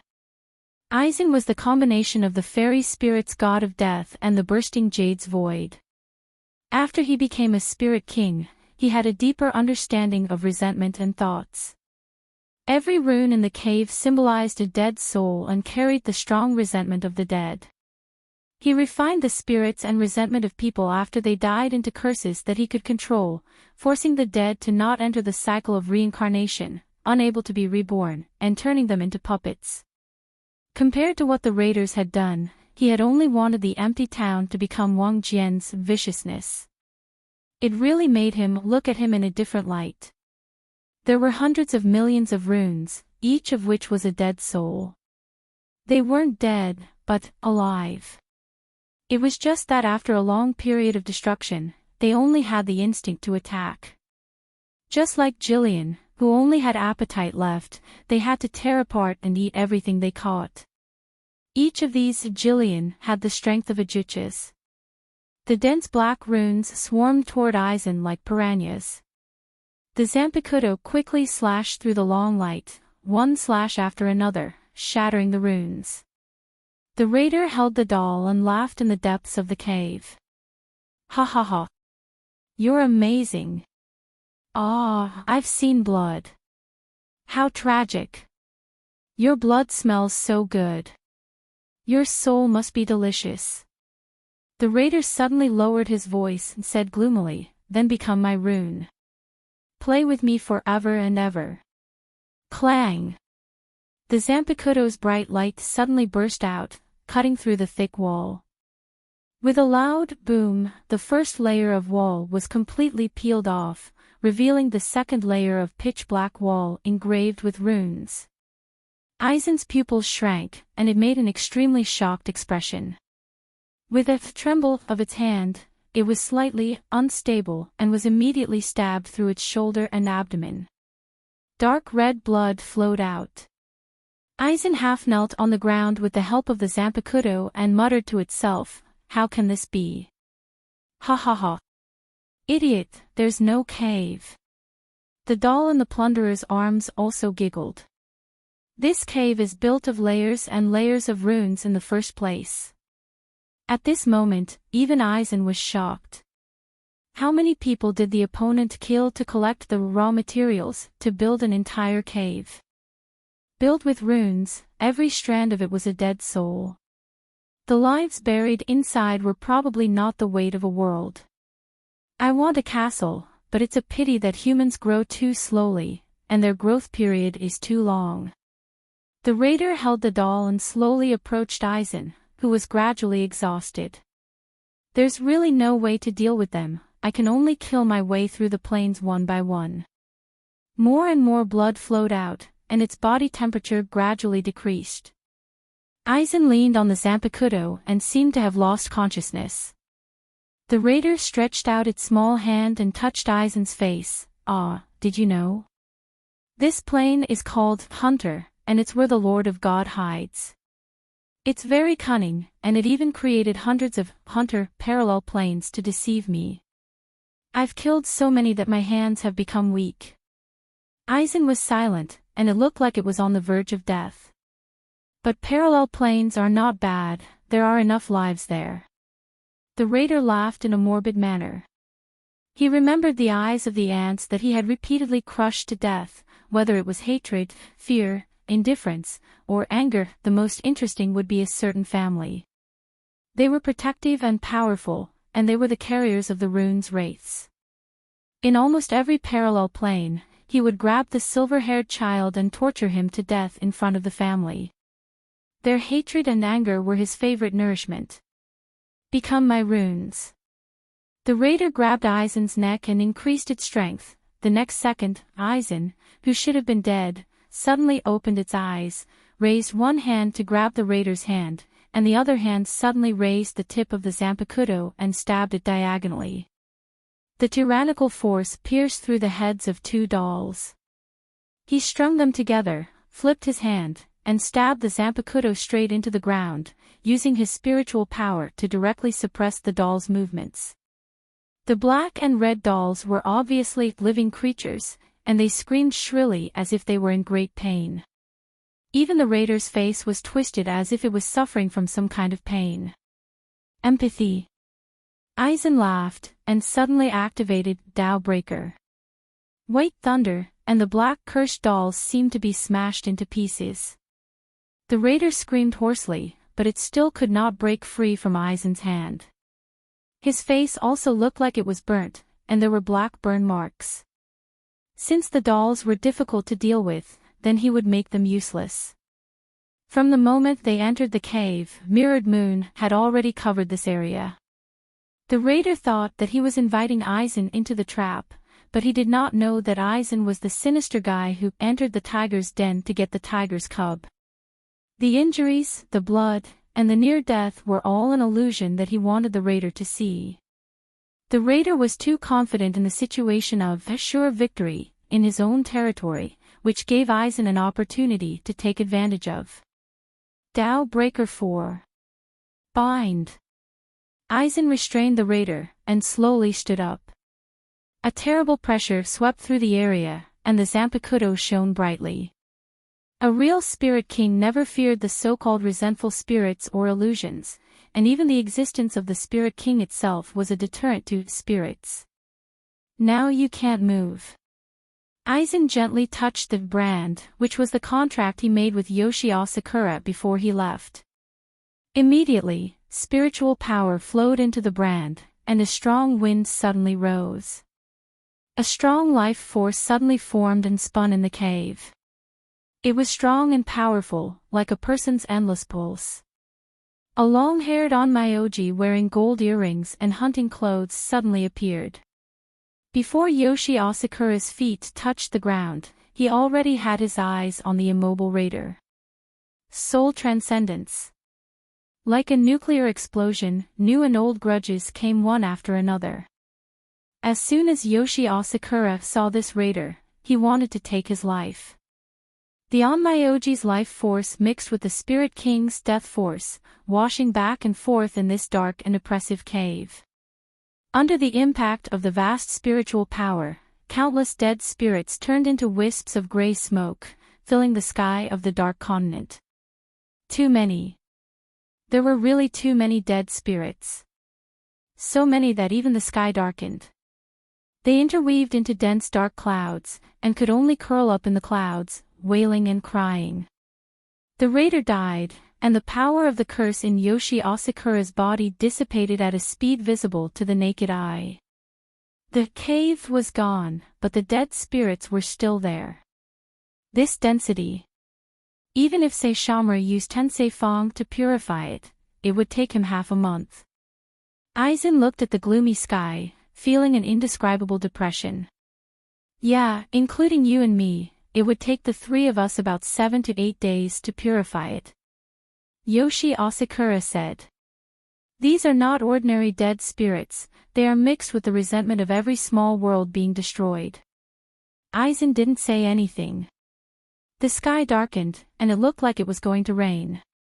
He guessed correctly. After a while, the sky started to rain. Black and red blood rain. It's resentment. This kind of blood rain will shorten the lives of ordinary people, and the weak will die immediately. We have to use spiritual power to resist. Yoshi Asakura frowned, destroying humanity. I didn't think the raider would actually do it.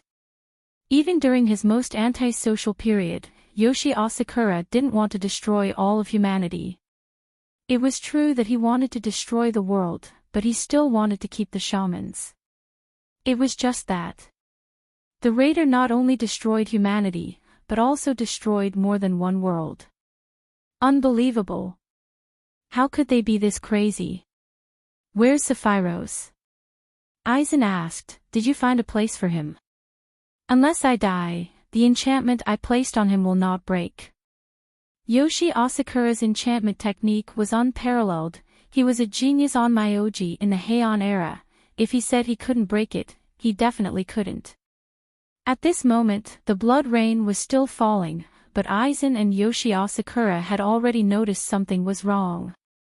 Amidst the blood rain that blanketed the sky and covered the earth, there was a certain location that was not drenched by the rain. Instead, an extremely oppressive storm rose up. It was as if some vicious beast was brewing, with the power to destroy heaven and earth. The two of them were shocked, probably guessed something, and suddenly disappeared. Yijiosa felt that Shinichi Kudo was the most unfathomable person in the Inaguchi group. Just a moment ago, this unlucky guy was still coughing and unconscious. As the weakest existence in the team, Yijiosa wanted to put him in his backpack and protect the only normal person. But the next moment, the weather suddenly changed, the clear sky was covered with dark clouds, and suddenly there was a downpour of blood rain, with corrosive and poisonous properties, destroying countless flowers and plants. He was so scared that he directly used Subduing Mountain River on Kudo. However, Yijiosa didn't expect that Shinichi Kudo was a special person with the effect of Subduing Mountain River. When the lethal black and red blood rain was about to fall on Shinichi Kudo's face, they saw that the only normal person in their Inaguchi group was surrounded by a golden light, shining incomparably, enveloping all the teammates in an instant, as if the holy words had been activated. The black and red blood rain instantly evaporated, turning into wisps of white mist that rose into the sky. In the haze, there was a trace of beauty in the tranquility of time. The light didn't extinguish, and it actually became more and more intense, but Shinichi Kudo was still sleeping soundly, unaware. Yijiosa and his teammates. I remember this is Gilgamesh remembered what Yoshi Asakura said a long time ago, this is merit, double quotes. Merit seems to be. Okay, you don't need to explain. Yijiosa's face was stiff. I understand, really, this is the protagonist's halo, right? Everyone. There's really no need to fight this battle. Yijiosa wiped his face. The protagonist's halo is too powerful. I think we should wake Kudo up and let him use his mouth cannon to attack Masamune. I think after a few rounds, Masamune will definitely be defeated. I painstakingly raised a dog to fight until the last stage, but I didn't expect that the protagonist's halo would be given to someone else. It seems that the title of the King of Mouth Cannon can only be given to Kudo. Isn't this how novels, television dramas, movies, and anime all play out? If you can't win, you just use your mouth cannon. But this mouth cannon is also picky. Without the protagonist's halo, you won't succeed. I think Kudo is a talent that can be molded. Everyone. Yijiosa continued to use his mouth cannon to attack his teammates. Look at this golden light, warm, lasting, firm, and fucking elegant. It's completely different from Gilgamesh's gold suit that's like a nouveau riche is wearing. Gilgamesh. Nouveau riche. Look at Shinichi Kudo's equipment, ordinary clothes and a tie, not durable, not strong, not at all. Isn't this the standard of a good-for-nothing protagonist who counterattacks? Wait until I give him a big orange weapon, he'll be the most powerful city enforcement officer. Wait for him to say. Dissolution, city enforcement team. I guarantee that Masamune will die in regret. What's with your expressions, don't doubt me. This is the divination of the best feng shui master in Pyongyang, it's just me, the crow. My words are golden, whatever I say is true. Everyone.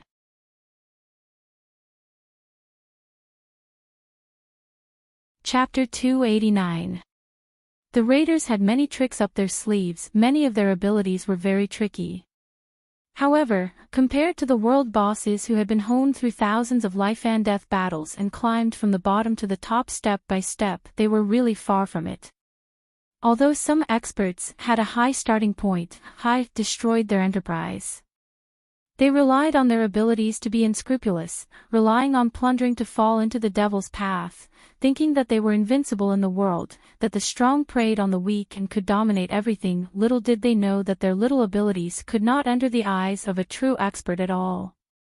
The raiders thought that those who had the ability to stand in front of them were all guardians. Unexpectedly, as soon as the battle started, they realized that they had made a mistake about the attributes of their opponents. This group of heaven-defying fellows were not guardians at all.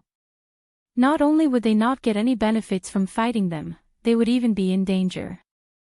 After all, every world boss possessed the fate and will of that plane to begin with. The raiders had always attacked the protagonists or supporting characters who had yet to grow up. As for the world boss, they could only replace him during his period of weakness when he was defeated and seriously injured, and they had to spend more energy and effort to destroy the main body. If they were not careful, they would definitely be killed by the main body. Even if it was a high-yield path, it was accompanied by a high-risk mortality rate. Before the authentic appearance, there were raiders, but they had never lived so arrogantly. As thieves, they were like rats in the sewers, only knowing how to hide all day long. Like a Trojan horse virus in a computer, they were expelled and eliminated by the guardians. They would not go against the protagonist, they did not dare to appear in front of the villain.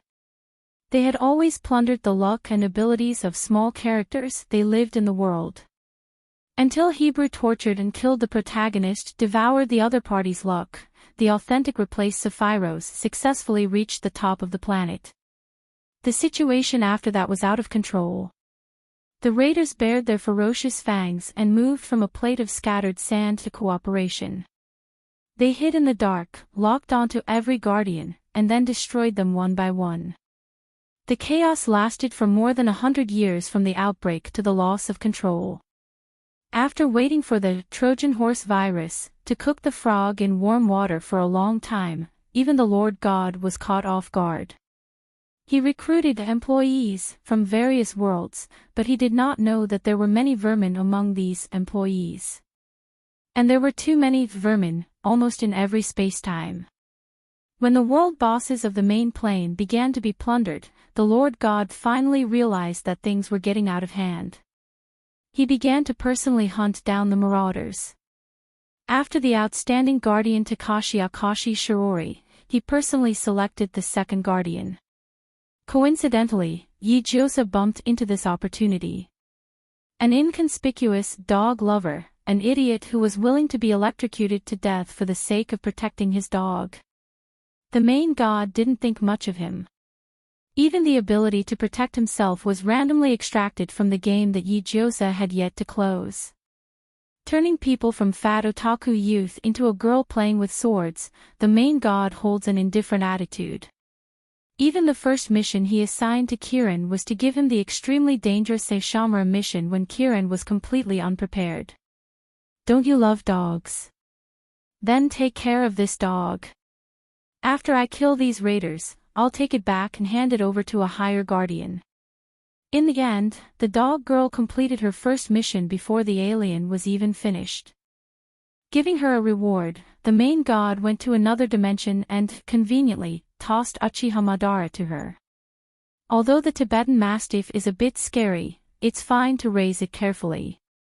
After I kill these raiders, I'll take it back and assign it to Senju Takuma in another dimension to raise. In the end, before the enemy was completely killed, the dog girl had already been pulled through spacetime and completed the second and third missions. What's going on with Gilgamesh? Didn't he toss the dog to Kagome? When did it also end up in Yijiyo's hands? The main god suppressed his urge to complain as he spied on Yijiyo's progress. However, he never expected that Yijiyo would be able to change the established state of affairs in those dimensions, causing the future to develop in a direction that had never existed before. He finally began to take this special guardian seriously. She was clearly a newbie, but she was doing better than the veteran guardian. Most importantly, this guardian's desire to maintain peace and protect the world was something that even the bosses of the other worlds didn't dare to do as they pleased. In fact, she was changing bit by bit, gradually letting go of her stubbornness and agreeing with these beliefs. Although Saishomaru was still cold, Uchiha Madara was still fierce, and Aizen was still evil. Some things were finally different.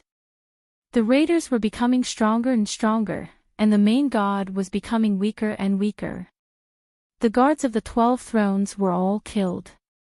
Even if they were about to perish, and the main god was no longer able to sit on the supreme throne, the main god had no regrets. He already had a successor, didn't he? The new successor also had a companion who was willing to protect her, didn't he? Her companion was of a much higher quality. He had confirmed her path and thoughts, and understood her intentions and stubbornness. After the god's questions and answers, a part of the main god would be sealed in the successor's system until the moment of awakening. Hopefully, this child would be faster than the original. Before they truly walked towards their death, he would watch their performance in the most obscure place. The storm continued to swirl, and the remaining raiders gathered in front of the forbidden area. In the core area, Masamune was forced to open his eyes. The signs of foreign invasion were so obvious that he couldn't ignore it anymore. He stood up naked from the dark red blood pool, and his cold face was illuminated by the flashing hemispherical light, looking extremely sinister. He had risked serious injuries to cut the main god in half and seize the core, but he didn't expect that this core was only half. The core of the main god was the divine spark, and something that only had half of it left, like a key that only had half of it left, could not open the door unless he was lucky. Where was the other half? Masamune didn't even need to think to know that it must have fallen on the guardian. But which guardian was it? Which guardian had the ability to make the main god give him half of the divine spark? The power of the hemispherical had been consumed by 70%, and Masamune's strength had increased unprecedentedly. At this level, it didn't matter who the guardian was, he was no match for either side. As for the main god himself, he could never escape from the palm of his hand. Masamune slowly put on his armor, picked up his long sword, and listened to the changes outside the storm circle. After a brief moment of perception, he found that there were only 4 raiders left. What useless things! His hands were still fastening the buttons, and outside the storm circle, there were already 1 or 2 enemies gathered. With just a glance, Masamune knew that they were not the guardians, and he couldn't sense the existence of the system. When another raider died, Masamune pulled out his long sword, suddenly turned his head, and stared straight in one direction. In an instant, a terrifying murderous aura suddenly broke through the entire storm circle, and violently attacked every corner of the dark continent, making it impossible for anyone to escape. This murderous aura. It easily snapped the towering tree in half, startling countless strange birds and causing them to fly towards the human continent with all their might. The dark clouds in the sky became more and more ominous, and even the earth began to groan in pain. Tianxing's Fang directly opened up a barrier, covering Yoshi Asakura and Aizen. They were the first to reach the storm circle, and were less than 1,000 meters away from Masamune. Unexpectedly, before they even started fighting, their momentum was already weakened. They were not on the same level as Masamune. But they were also not to be trifled with. Saishomaru, Yoshi Asakura, and Aizen all unleashed their power, and faced Masamune's murderous aura head-on. They were warmongers, and there was no such thing as defense. Other than their master, they had never been afraid of anyone. On the other hand, the raiders were suppressed by the murderous aura. Saishomaru narrowed his eyes, and in a split second, he pushed Yoshi Asakura away, and with a backhand pull-out exploding Fang, he blocked a slash. What? What? Yoshi Asakura's pupils shrunk. He did not even notice the opponent's intention to attack. If it was not for Saishomaru, he would have. With a loud boom, Saishomaru forcefully blocked the long sword, and the ground under his feet was already split into pieces. Aizen did not say anything, and attacked from the most tricky angle with their Zanpakuto, but it was unexpectedly blocked by another long sword. Double blade style. To be able to use two identical long swords with such ease, and to be able to block the attack of a great demon and a spirit king, Masamune's strength was indeed above them. The man with long white hair, about 2 meters tall, and his attacks were more terrifying than the one before, forcing people from one end of the storm circle to the other. Masamune's fighting technique was extremely exquisite. His sword was a sword, his long hair was also a sword, his hands and feet were all swords, there was not a single safe spot on his body. His sword was too fast, other than Saishomaru who could block it with his bestial instincts. Even Aizen was slashed until he was covered in blood. The one who suffered the most was Yoshi Asakura. A Grand Onmyoji had always cultivated spiritual energy and meditated. Although he had close combat ability, it was not outstanding. Mages, like Yoshi Asakura, had always been fragile, and although their ultimate moves were powerful, they still needed to be channeled. This way, even if he could cause damage to Masamune, he had to rely on his companions to buy time. Perhaps understanding his difficulties, Saishomaru decisively took off his Tensigen, and tossed it to the side of Masamune's feet. As for himself, he was completely exposed to Masamune's attack. Aizen's face darkened, and he started a battle of coordination with Saishomaru. Tensigen was the main attack, while Mirrored Flowers, Reflected Moon was the defense, and at one point, the battle line was pulled and moved, gradually moving towards the fragile border.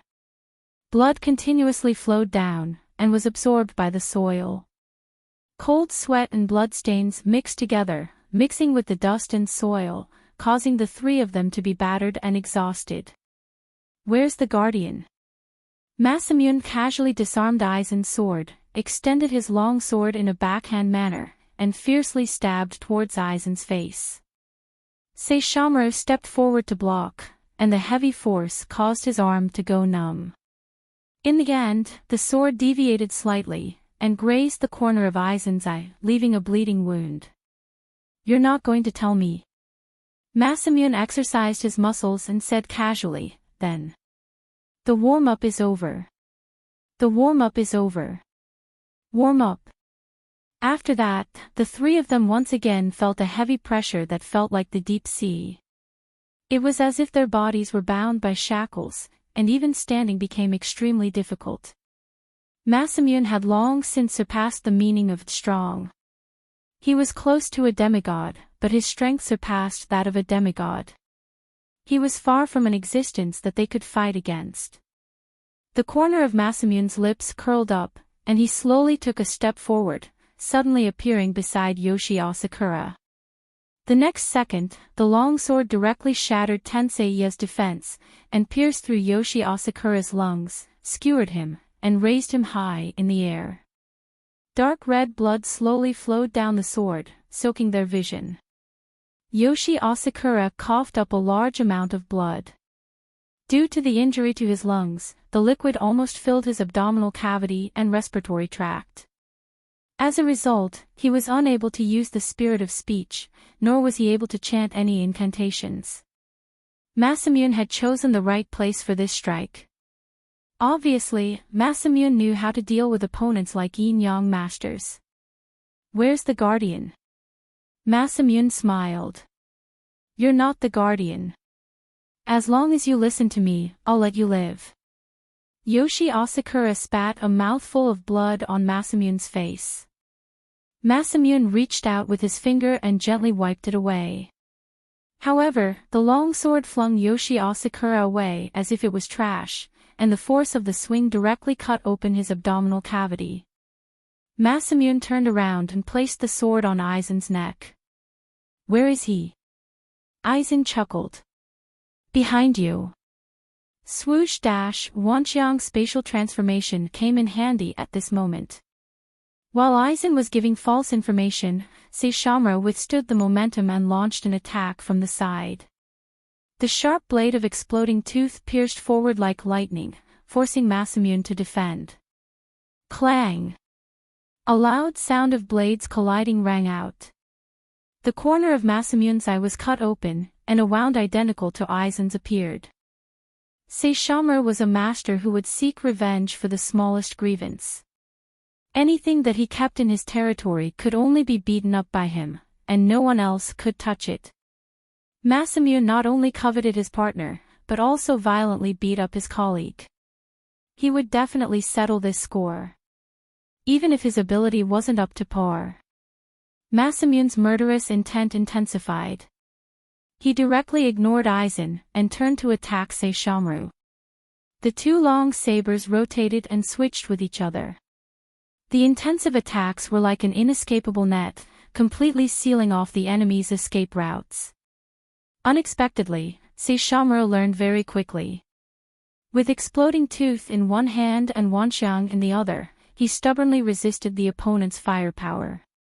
Without the protection of Tingya, his body had been shaken by the fierce force, and wounds appeared on his body. Thick blood dyed his white clothes red.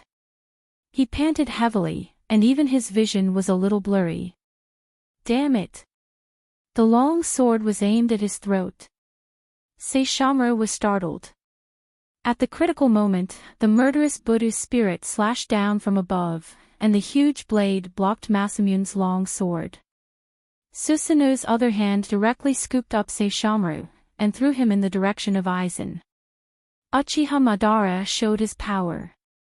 He rushed all the way here and killed the last 3 raiders, but he didn't expect that after one attack, Yoshi Asakura would be seriously injured, Aizen would lose a lot of blood, and even Saishomaru would die. How could he not be anxious? He directly attacked Masamune, but this thing was not a good thing. Masamune took out a large giant that was 80 meters tall, and covered in steel. This giant roared at Susanoo, saliva dripping from his mouth. "Susanoo! I remember you," Masamune said coldly. "You're Uchiha Madara." Uchiha Madara looked at him coldly, and he was ready for battle. "You know me." "Of course I know you." Masamune seemed to think of something, and his expression became slightly twisted. "You and Senju Takuma gave me a lot of trouble in different realms. The combination of Susanoo and the Flower Tree Realm's descent is indeed troublesome." Masamune stroked his long sword. "In order to deal with you, I went to another dimension to get this guy, the prototype robot." Hebrew obtained the mass-produced machine, so Masamune naturally obtained the prototype robot. Moreover, this was the prototype robot with slaughter mode activated, and it was the product of the third impact. It had fused with the power of the apostles, and Masamune had controlled it to devour Lilith and Adam. It had long since become an existence close to a god. If it hadn't lost its reason and only listened to Masamune's orders, the prototype robot would have betrayed him, and even Masamune wouldn't have been able to bear the consequences. But now, the prototype robot's target had become Uchiha Madara.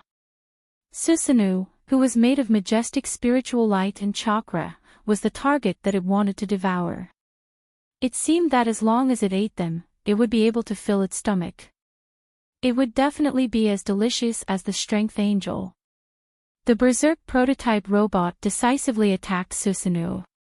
The fierce attack was connected with its soaring appetite, and the absolute force field suddenly activated, directly blasting Susanoo into the sea. Accompanied by a dull sound and a high wave, the prototype robot's hind legs kicked off, and like a beast hunting for its prey, it leaped up and chased after Susanoo's figure. Its two long hands directly grabbed Susanoo's neck and fiercely slammed him into the depths of the sea. Boom! Boom! Boom! A terrifying wave that was hundreds of meters tall rose from where Susanoo fell into the sea, increasing in size as it rushed towards the shore. Aizen carried Yoshi Asakura on his back and grabbed Saishomaru with one hand, and without saying a word, he began to run for his life. Seiji's illusion was forced to its limit, and he barely managed to escape Masamune's pursuit. But Masamune's hands were tired from killing the guardians, and he had seen all sorts of strange methods. Although Seiji's illusion was strong, it wasn't strong enough to trap him. He killed his way out of the illusion, sneered, and was about to slash at Aizen. A strong gust of wind suddenly attacked at an extremely fast speed, hitting his wrist at an extremely precise angle, and a sharp stinger ruthlessly stabbed at his neck. Ant King Meluhim. Although his body had shrunk, his movements were more agile. He was a chimera ant, and he longed to fight against stronger opponents. Even if he died, he would have no regrets. After killing the big guy and eating his limbs, before he was full, he smelled the blood of his partner. Because the taste was too good, and the temptation was too great, the glutton Ant King immediately abandoned the predator, and madly ran towards the food. Just as he approached this area, he smelled something even more delicious, authentic. Meluhim swore that although the authentic's blood was too fishy, it must be very nutritious. He really wanted to eat him. It had nothing to do with the difference in strength, and it had nothing to do with the difference in realm. Meluhim said he would do it, but he didn't know how to write the word afraid. Just a drop of blood, just a drop of the opponent's blood. Then he could change this layer of DNA, and evolve himself into a stronger existence. Meluhim attacked Masamune in a frenzy, but no one expected that the chimera ant's desire to fight would be so strong. Even if he was slapped away, stepped on, stabbed, and slashed by Masamune. The Ant King became braver as he fought, and his murderous intent became stronger. The smell of his partner's blood mixed with Masamune's blood, stimulating his olfactory nerves, constantly telling him, "This is edible. This is delicious. This is great nourishment."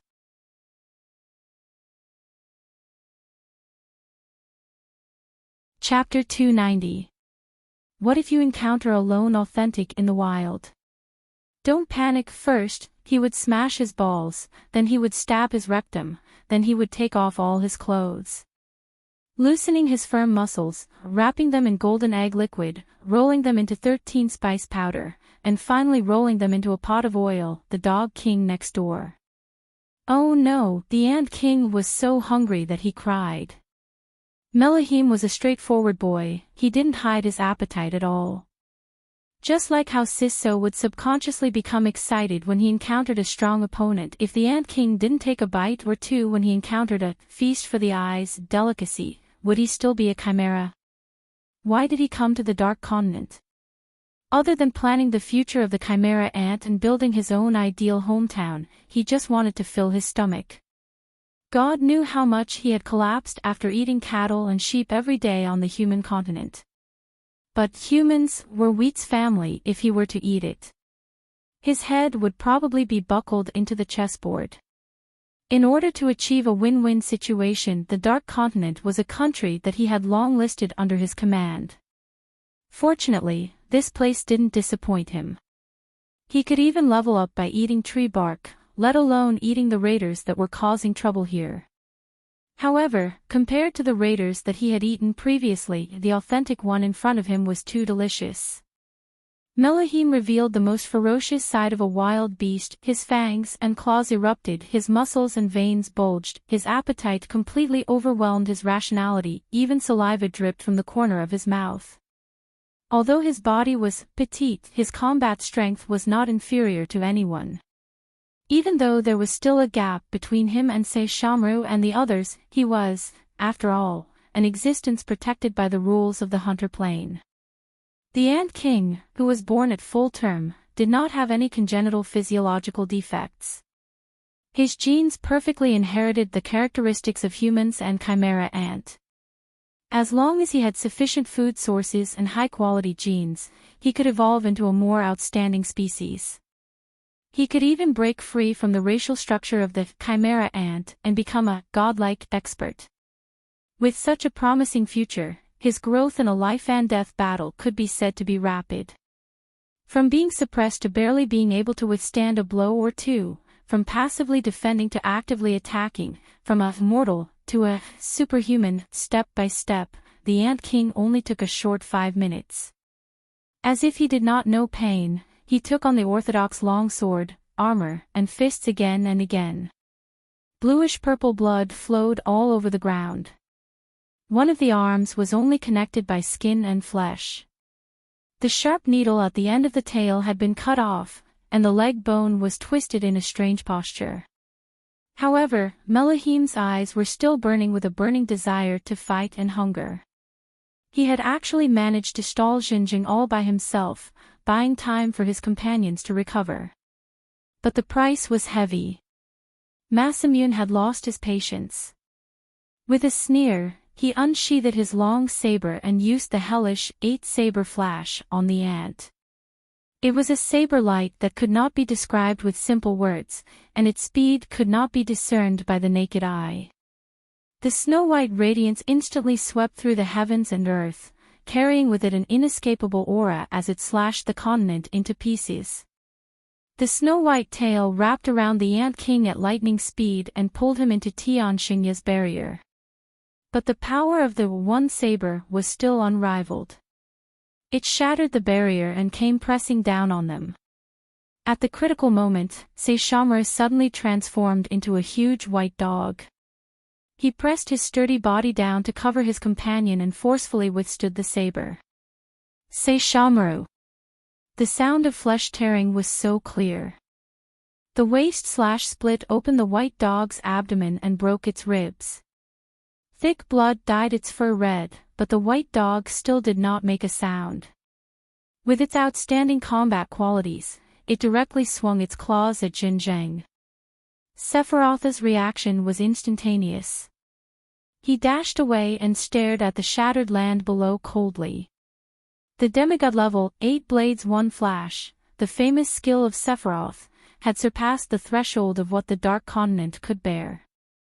The flat and deep lithosphere suddenly rose, and the other side suddenly collapsed.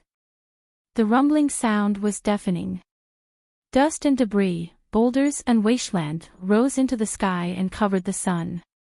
The surface of the sea was split into a bottomless abyss. It was as spectacular and intense as the Sea of Moses. Buddha's bonded spirit pierced through the field of the Unit 01 robot and pierced into its abdomen while Uchiha Madara roared. The world was dyed red. The human world screamed with all its might. There was no room for negotiation. Today, it was either Uchiha or Uchiha. Risking its life, the Unit 01 robot suddenly awakened an angel-like halo behind it. With the loss of blood and life force, it automatically entered a berserk state and naturally launched the first impact of deification. The dark red halo spiraled above the Unit 01 robot's head. It roared sharply at Susanoo and grabbed the 2 spears of Longinus in its beastified hands.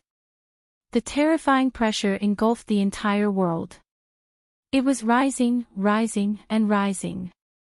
The sea was boiling, the land was collapsing, the giant trees were uprooted, and the people were plunged into misery and suffering.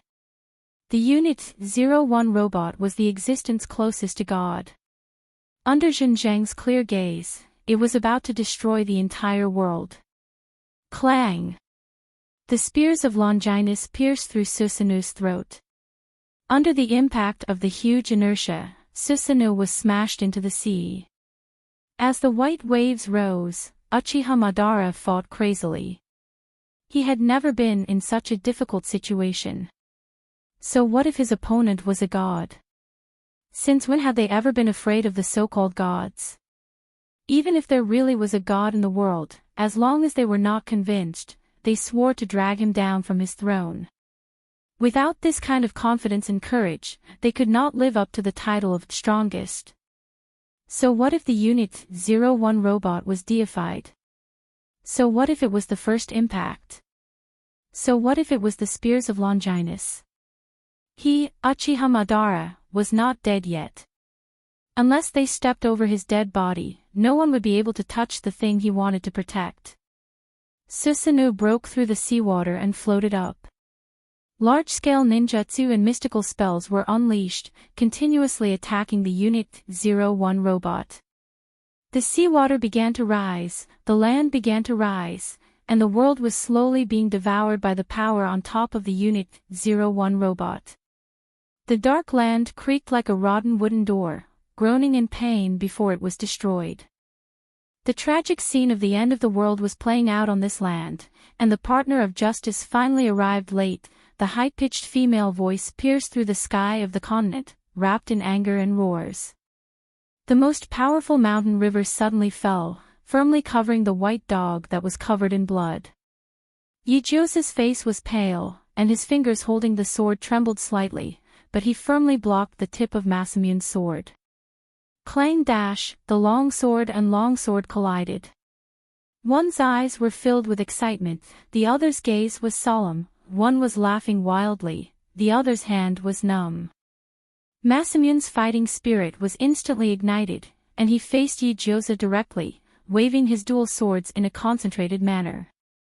Clang, clang, clang dash, there was no time to make a move, no time to gather chi, and no time to even think about what to do next. Yijiosa swung his sword based on pure sword instinct, sword after sword, continuously blocking the long sword. Their movements became faster and faster, like two lightning bolts, directly fighting from one end to the other. Apart from the deep and terrifying marks along the way, no one could clearly see how many moves they had exchanged, and who had the upper hand. This was a battle between the Raiders and the Guardians, a battle of life and death to reach the throne. The Godhead was the key, and those without the Godhead could not participate in their battle, no matter how strong they were. With a trace of the Godhead, no matter how weak and useless one was, one had the ability to fight against the Raiders. Ever since Yijiosa traversed through so many worlds, this was the first time he was in a difficult battle. However, as his fatal moves stacked and his experience points accumulated, he realized that the martial arts of different sects seemed to be fusing. He held Masamune back, and fought with him endlessly. He did not have time to check on his companions, and only hoped that they could hold on until he thought of a way to kill Masamune. Faster! Faster! Faster! Roar roar roar dash, Unit 01's roar reverberated between heaven and earth. It was almost like a god, holding the lance of Longinus and opening its arms, slowly ascending to the upper realm. Right at that moment, golden chains fell from the sky, like a punishment from the gods, tightly binding the Unit 01's body. They were like pythons strangling the Unit 01, and the more it struggled, the more it was bound. Gilgamesh's heaven lock was a shackle that bound the gods. The stronger the divinity in the target's body, the stronger the binding force of the heaven lock. He had used this skill to kill countless gods and kings, and he did not expect to be able to kill the god Unit 01 at such a crucial moment. A long roar reverberated between heaven and earth, and the Unit 01 suddenly turned its head and opened its mouth. The Et field condensed into an energy beam in its mouth, and the highly concentrated compressed energy was instantly fired. Its power was even greater than the 8 blades and 1 flash. The Berserk Unit 01 had no rationality, and would only instinctively destroy all threats that prevented it from becoming a god. Uchiha Madara's Budu spirit stabbed the Unit 01's throat, Gilgamesh's world-opposing relic cut its vision, and Kimimara's bones burst out of his body, growing higher and higher until he became a thick wall of bones. Boom! The world lost its color, and the wind and clouds changed. The field broke through the unyielding sword's world-opposing relic defense, and rushed towards the wall of bones, shattering it layer by layer. Spirit Summoning. 9 Gates of Rashomon. Kimimaro gritted his teeth, and the 9 gates of hell rose from the ground, one after another, blocking the field's attack in a straight line. However, the power of a deified was overwhelming, and it wasn't something that a mortal body could block. However, Kimimaro didn't believe it. He was only a teenager, but he used his narrow back to block in front of his heavily injured comrade. Gilgamesh's world-opposing relic pierced through the Unit 01's body, and the Susanoo crazily slashed at the Unit 01's neck.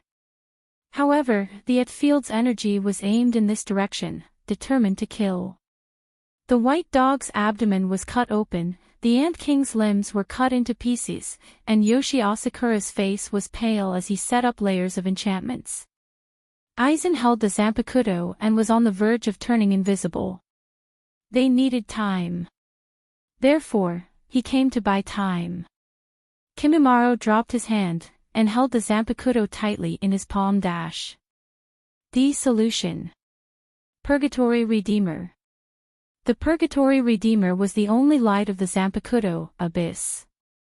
Only the wielder had experienced the deepest darkness, experienced the deepest emotions, and still had hope in the midst of depravity and redemption, could the last shackles be unlocked. The field was the barrier of the soul, and the Purgatory Redeemer was the shield of the soul. No one would have thought that as a ninja who was good at attacking and close combat, Kimimaro's ultimate move was defense and defense.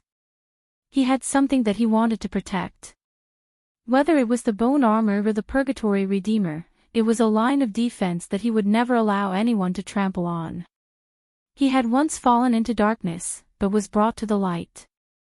He would never forget that warmth for the rest of his life. After all, it was the first kindness he received after coming to the human world. The Purgatory Guardian was a magnificent female archangel statue that was 100 meters tall. The left side of her long hair was vertical black, and the right side was curled white. The left side of her wings were wild bat wings, and the right side was pure bird feathers. Even her delicate and pretty face was half loving and half ferocious. Her body was in purgatory, but her heart was toward the light. The Purgatory Guardian opened her arms and wings, and leaned forward to protect Kimimaro and his partner in her big hands. Her wings were folded, like a mother protecting her child. She was a Shura, full of mercy. Rumble. The archangel withstood the impact of the field, and her figure dissipated bit by bit in the sandstorm. The warm light dispelled the darkness. In the ruins, Kimimaro was still standing. Red blood flowed out of his 7 orifices. A battle beyond his level would eventually come at a heavy price. That was a heavy blow that was close to God. It was a miracle that he could withstand it. However, he did complete his mission. The white bones shattered into pieces. Kimimaro's body trembled, and he slowly half-knelt down. The transparent Aizen charged toward the Unit 01 with a knife. Mirage. The pressure of the D solution actually cut off half of the Unit 01's head. In the midst of blood and brain matter, Aizen fearlessly charged into the Unit 01's throat. Into the second condensed energy beam. Time seemed to have stopped. Every minute and second seemed to be extremely long. It was supposed to be extremely fast, but at this moment, it turned into a black and white silent film, frozen in their eyes for eternity. The first beam pierced through the unit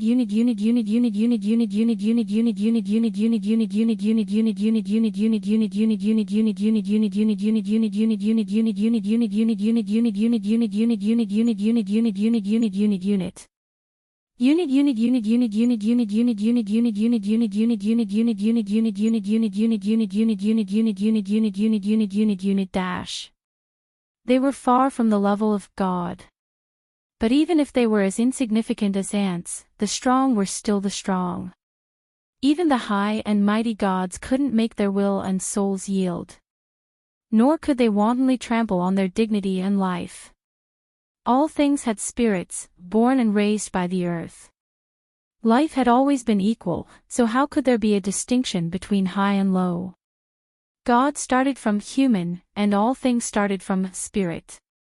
If the gods did not fulfill their duties as gods, why couldn't they kill the gods? Why couldn't they reshuffle the meaning of God? Why did they go against the world? Why did they risk universal condemnation? Gods were not like gods, and humans were not like humans. Why didn't they reorganize the world? Why didn't they return everything to its original form? For the pure land, in their hearts, they would not hesitate even if their souls were destroyed. They could be strong, and they would always be ambitious. The transparent mask cracked, and Aizen's mirage let out a final cry before it broke into two. He fell straight down from the sky, leaving a glaring red line of blood. The Heavenlock tied him up and brought him up to Vimona. Gilgamesh bent down and rushed down. The Heavenlock went on a rampage, hooking up the heavily injured companions one by one. Jin had completely become a logistician, busily bandaging the wounds. Vimona stopped steadily in the sky, almost far away from the attack range of the Orthodox sect. Stay up there. Gilgamesh held the sword of evilness, his expression unprecedentedly serious. There's only one Orthodox left. After saying that, he jumped down and dove down to the ground from the sky. At the same time, Uchiha Madara climbed ashore, panting as he ran in the direction of Yijiosa. Gilgamesh followed closely, her palms slightly sweaty. Kimimara's breathing was intermittent, and his consciousness seemed to have fallen into a coma. Jin was as anxious as an ant on a hot pan, but at this moment, she suddenly saw a green object in his collar. It was an exquisite necklace. It was exquisitely carved, full of vitality, and overflowing with a halo. It rose and fell with Kimimara's breathing, like a flowing life. Like a fairy, it emitted a gentle light that gradually spread over Kimimara's body, and gradually seeped into his skin. Just like a sick person being injected with glucose, or a dying person being injected with the breath of an archangel. Kimimaro closed his eyes peacefully, and his breathing gradually became stable. As for the necklace, it seemed to have ended its mission, turning into countless rays of light and disappearing into the air. The mortal body stubbornly resisted the power of God, and would inevitably be injured, but the protection and universal love of the fairy's tears could rejuvenate all things. A new second life was a reward for the brave, and also the most sincere blessing of the fairies. Kimimaro fell into a deep sleep, falling into a dark and sweet dream. The wind was biting cold, and Jin's thoughts enveloped the entire Vimona. Shinichi Kudo sat on the side, coughing, looking down at the land covered by the blood mist, and listening to the occasional roar. In his left hand was a glowing grass ball that looked like cotton candy, which was carefully selected by Yijiosa for self-defense. Shinichi Kudo did not understand what this thing was used for, but holding it in his hand gave him a sense of security. His companions were seriously injured, and Aizen and Saishomaru had already lost consciousness. Yoshi Asakura endured the injury and barely managed to keep them alive with his Reiki. What should he do? Shinichi Kudo felt that he was unnecessary. This was a fight between gods, and it was not a place for him to intervene. In the face of absolute power, intelligence was nothing. He scratched his head, and suddenly pulled out a handful of hair. Damn it. However, Shinichi Kudo did not expect that he would prove his existence in another way, and that he even played an incomparable role. Masamune would not allow anyone to act wildly above his head. He shattered the lock of heaven, stabbed Uchiha Madara's kidney, pierced through Ijosa's shoulder, and nailed him to the ground. His other hand pointed to the sky, and mercilessly chopped down. In an instant, the lightning-like power broke through the obstruction of the blood mist, like a raging dragon rising into the sky, and headed straight for Vimona. Ijosa's eyes were bloodshot, and the tense strings in his mind suddenly snapped. Oh, I want you to die with me. There was a roar in his ears, and he did not know whether it was the explosion in the sky, or Ijosa's rampage. The divine gift given by the Lord God suddenly merged with the remains of the system in his mind, and a terrifying power and coercion suddenly swept through all of Ijosa's limbs and bones. The cold data interface melted into his flesh, and all of his abilities became instincts. From a kind person to a murderous Azura, Ijosa took a step forward, but crossed a great moat. No one could touch his bottom line. Whoever touched it would die. The power of splitting the sky swept over, and the reason why the Guardians were Guardians was because they were always the most divinity, and the existence closest to the gods. So what if Masamune took away half of the Lord God? He was just a fake. When the real Lord God broke through the last obstacle, he had the fierceness and desire to kill that could burn the heavens and destroy the earth, and this, imperfect, finally evolved into the perfect. In all things, there would only be darkness when there was light. Light and darkness, like yin and yang, were eternal and unchanging like time.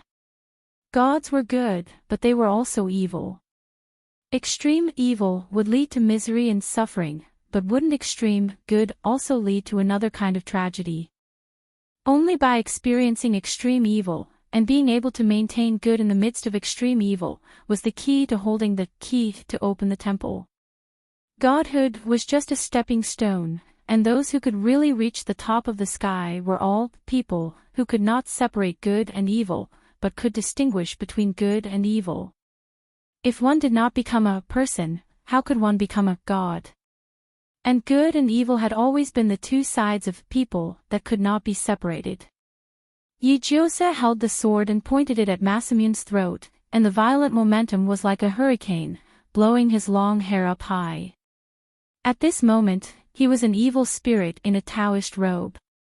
The second before the sword light was released, suddenly, a snow-white light rushed down from the top of the sky, and with great precision, Masamune could not avoid it and hit his head. Ding.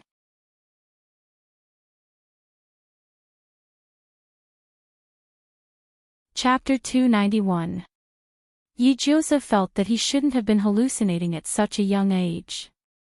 This Demon King level buff had just been stacked up, this state of full health and no loss was exploding, this awesome kick was just about to break through. Suddenly his scene was snatched away by a knife, and his head was snatched away. He was completely dumbfounded. Look at what he saw, the gods were 3 feet above his head. Oh no, there was a new one. The petite and straightforward high school student, who was supposed to be hiding on Vimana and drinking Sichuan fritillary and loquat cream, was holding a dandelion-shaped fluorescent grass ball in the fierce cold wind.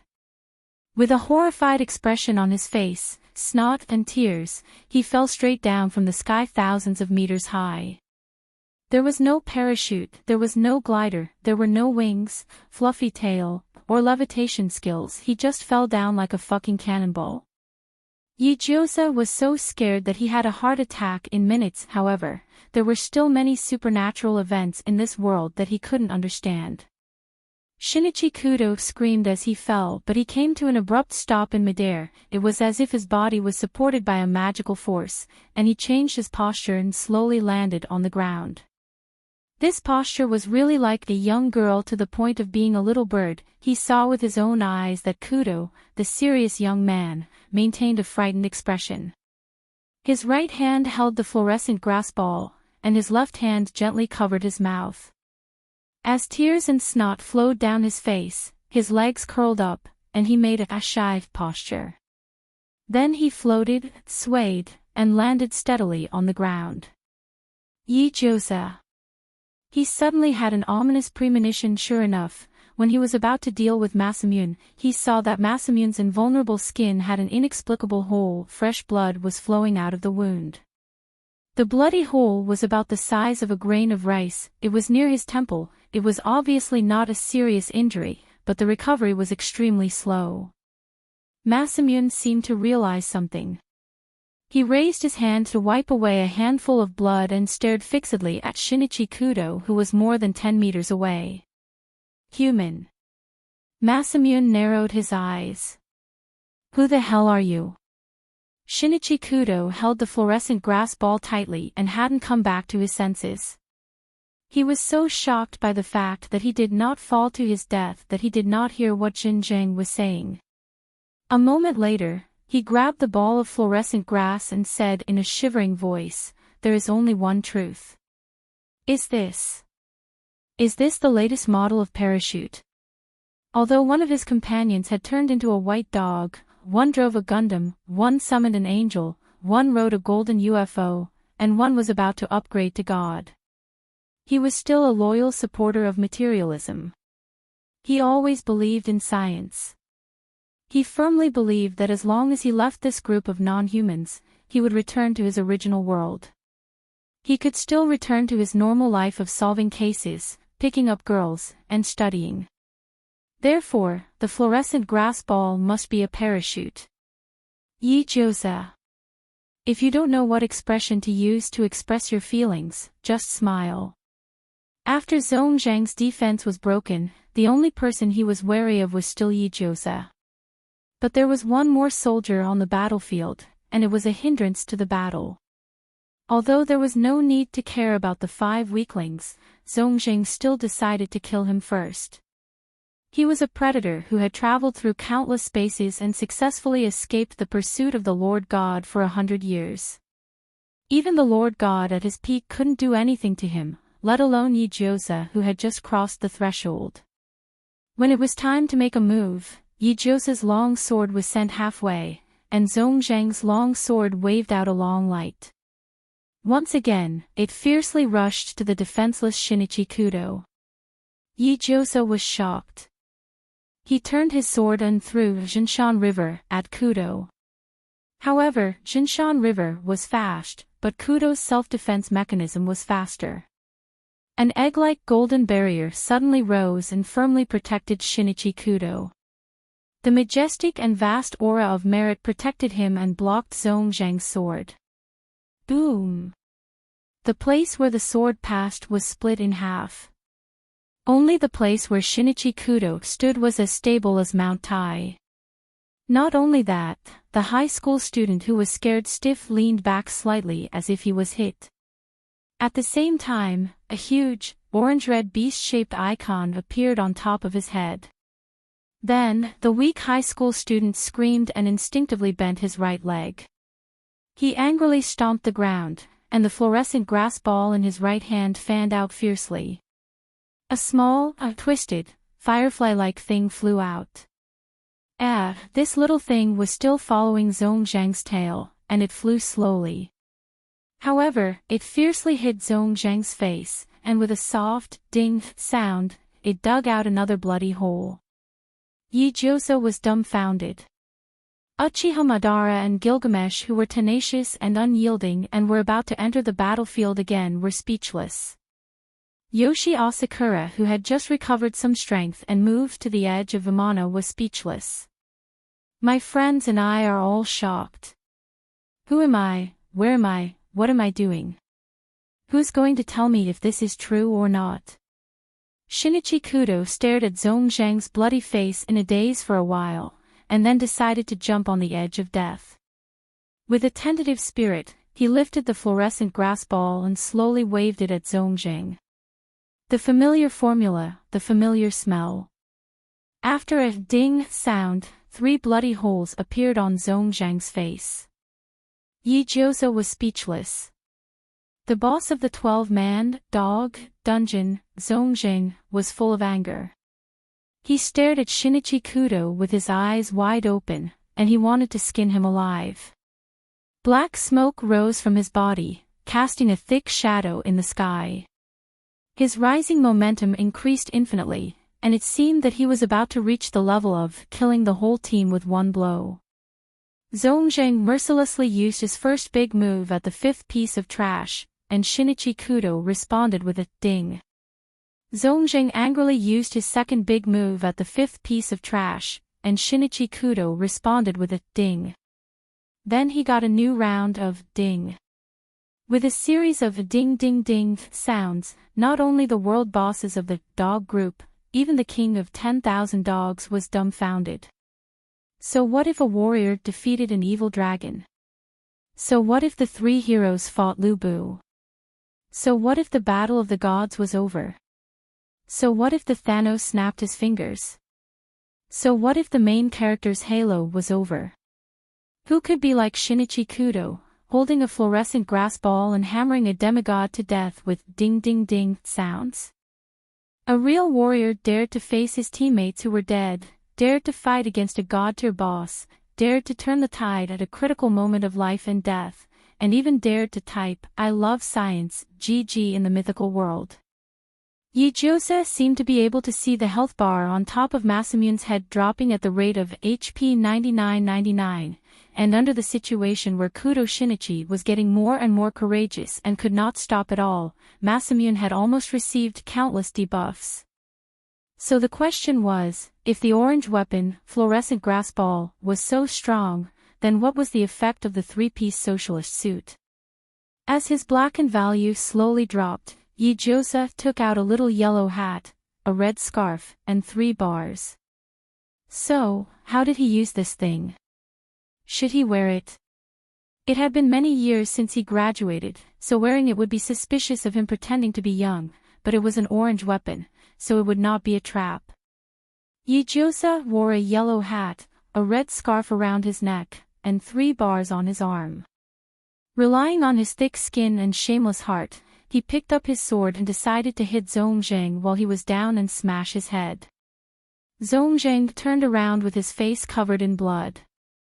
He could not kill the 5 scumbags, but it was worth it to injure a guardian. This battle was obviously not in his favor, so he might as well break through time and space, lay dormant for 100 years, and then make a comeback. With this thought in mind, Zhongzheng's 8 blades 1 flash slashed at Yijose with all his strength. But he never expected that when 8 blades 1 flash approached Yijose, it would dodge to the sides as if it had lost its soul. It was as if it was avoiding some evil spirit.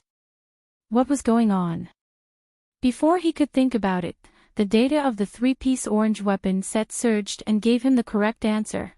According to the law of the protection of minors, those who wear a little yellow hat, a red scarf, and 3 bars on their arms are man-eating flowers under the age of 14. No matter what they do, they can use the spell of "he is still a child" to avoid all attacks and punishments. Yijose. There were too many things to complain about. He really did not know where to start. Forget it, let's just kill people first. So, under the stupefied gazes of the crowd, Yijose shouted, "He is still a child," and charged straight at Masamune. While Masamune's face contorted in shock, Yijose stabbed his sword into his buttocks. It couldn't be helped. 8 blades 1 flash slashed at different places. Due to the terrain and the difference in height, it was inevitable that there was a lack of technique. This was normal, wasn't it? Yijose pulled out his sword.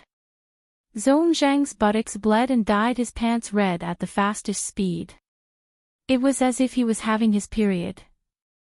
Yoshi Asakura on Vimana covered his face, Jin turned her head away, Gilgamesh's mouth twitched, and Uchiha Madara felt that his kidney was hurting even more. It was supposed to be a world-class battle between the strong, but somehow, that soul-stirring momentum was destroyed in the hands of believing in science and socialism. So, what were they doing in the Dark Continent? If the owner and Kudo teamed up, they would be able to destroy all the raiders, right? But was it really good to win in this way? Would the Iniko group still have a foothold as a world boss? The style and courage of the strong had been destroyed. Could there be a teammate to save the dignity of this group of serious big shots? The owner and Kudo, one on the buttocks and the other on the face. If Zhongzheng was killed like this, they would never be able to raise their heads in the Iniko group again. They would never be able to raise their heads. Fortunately, God still gave them a little bit of luck. At the moment when they were about to lose their moral integrity, the ancestor vampire, who had not been seen for a long time, appeared gracefully. Nine Orchid Flower maintained his elegant aristocratic demeanor and calmly glanced at the mixed doubles of Little Yellow Hat and of Firefly Grass. He said in a melancholy tone, "Please use Heavenlock to tie Zhongzheng up."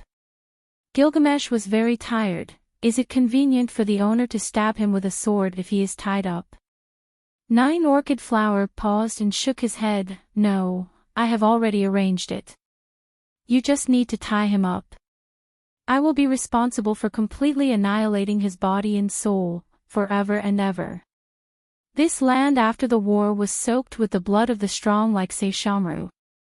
And this kind of blood, which was full of power and vitality, was the best material for the vampires to use black magic. Although Nine Orchid Flower was usually calm and collected, he was after all an ancestor who had lived for more than 10,000 years. His wisdom and experience, knowledge and strategy, sometimes even Aizen had to admire him. He was only low profile, but he was not weak. In critical moments, only the wise could turn the tide and change the situation. Whether it was his teammates dying or the owner being stabbed, he restrained his mind and made his own arrangements. He was the king of darkness. As long as it was a dark place, nothing could escape his arrangements. Whether it was day or night, the darkness would never fade. Even if he commanded the shadows to move on the battlefield, it would not arouse Zhongzhang's suspicion. Just like that, Nine Orchid Flower quietly lurked in the darkness, drawing this blood-soaked battlefield into a huge magic circle. Ignoring flat lands, valleys, plateaus, and rocks. The ancestors' demon-slaying method did not need any other carrier other than energy and flesh. When the dark runes were carved in the air, Zhongzheng did not know that he was surrounded and still lived as the center. Blood was a medium, especially for vampires. Everything could not be done without blood. The genes of vampires originated from Cain, and Cain was the son of God who betrayed the gods. Although Zhongzheng was a demigod, he was close to that level.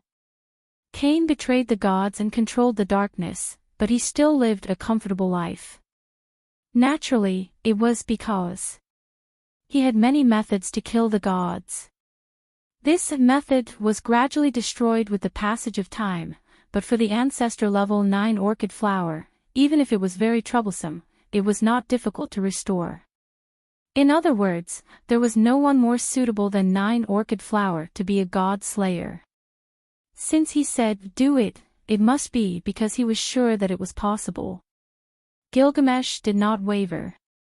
After all, they were companions who had been beaten up in the same kennel. This bit of trust and camaraderie was still there. He activated Heaven's Lock and tied up Zhongzhang's hands and body. The smell of blood became stronger. After Yi Jiusa stabbed the sword into Zhongzhang's heart, this well-made weapon broke. The sword was full of potholes and wounds, as if it was melted by strong acid. Zhongzhang was still struggling. Even if Heaven's Lock tightened, it would not be able to stop the explosive power of the opponent. Yi Jiusa panted and took out the beggar's sex orange weapon, Horizon Wind and Rain, from his backpack.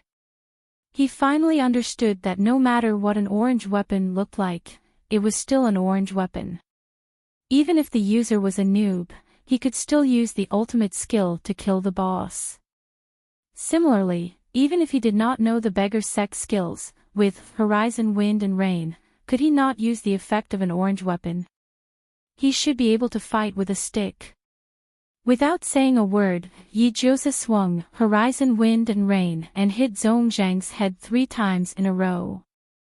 Accompanied by the sound of paw paw paw, he seemed to hear the beautiful sound of the top of his skull breaking. Yi Jiusa. Ha! The next moment, a black shadow flickered and wrapped around the arms of Yi Jiusa and Kudo, dragging them to the safest place. Jiu Lanshu stood next to Gilgamesh. His scarlet eyes exuded a deadly threat. It seemed like he had awakened the bestial nature in his body. Vaguely, he seemed to be turning into a devil. The sharp fangs bit open the artery on his wrist, and the dark red ancestor with a strange fragrance flowed down his slender fingers, dripping onto the reddish-brown soil. In an instant, the black and red runes condensed into a spinning compass, absorbing the blood that soaked in the soil. At a speed visible to the naked eye, the disk expanded layer by layer, sublimated the color of blood, and increased the destructive power. The chilly wind flowed in the formation, and the smell of blood was thick. 9 Orchid Flower opened his mouth softly, using a low and steady tone to chant the complicated incantation word by word. Chains, blood, a tied-up demigod. Masamune was not Jesus, but at this moment, he seemed to have become Jesus. A pitch-black giant cross full of skulls appeared from the center, hanging Masamune, who was covered in blood, on top of it. Horrifying black flames rose from the center of the formation, greedily climbing onto Masamune's body, devouring his flesh and blood. Ah! The miserable howl penetrated the thick barrier, spreading from the center to all directions. 9 Orchid Flower's blood kept flowing out, and the incantation became more and more complicated. The blood became redder, and the formation was filled with white bones and a tragic scene. A demigod was ultimately not a god, and the price of killing him, he could still afford it. Ah! The formation communicated with purgatory and the human world, projecting on the dark continent. The dark clouds in the sky tangled together, and the cries of resentful spirits could be heard.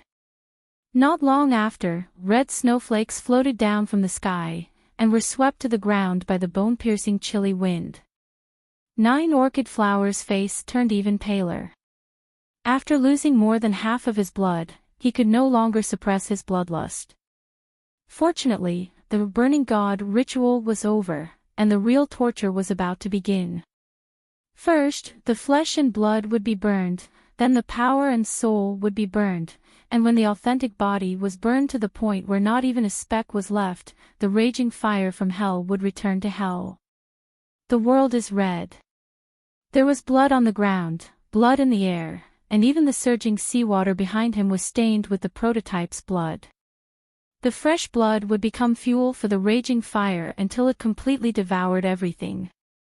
9 Orchid Flower swayed, closed his eyes, and fainted. The blazing flames on the darkness continent burned for a day and a night. Nestled on the island of greed, Sephiroth felt that he had returned to his mother's embrace.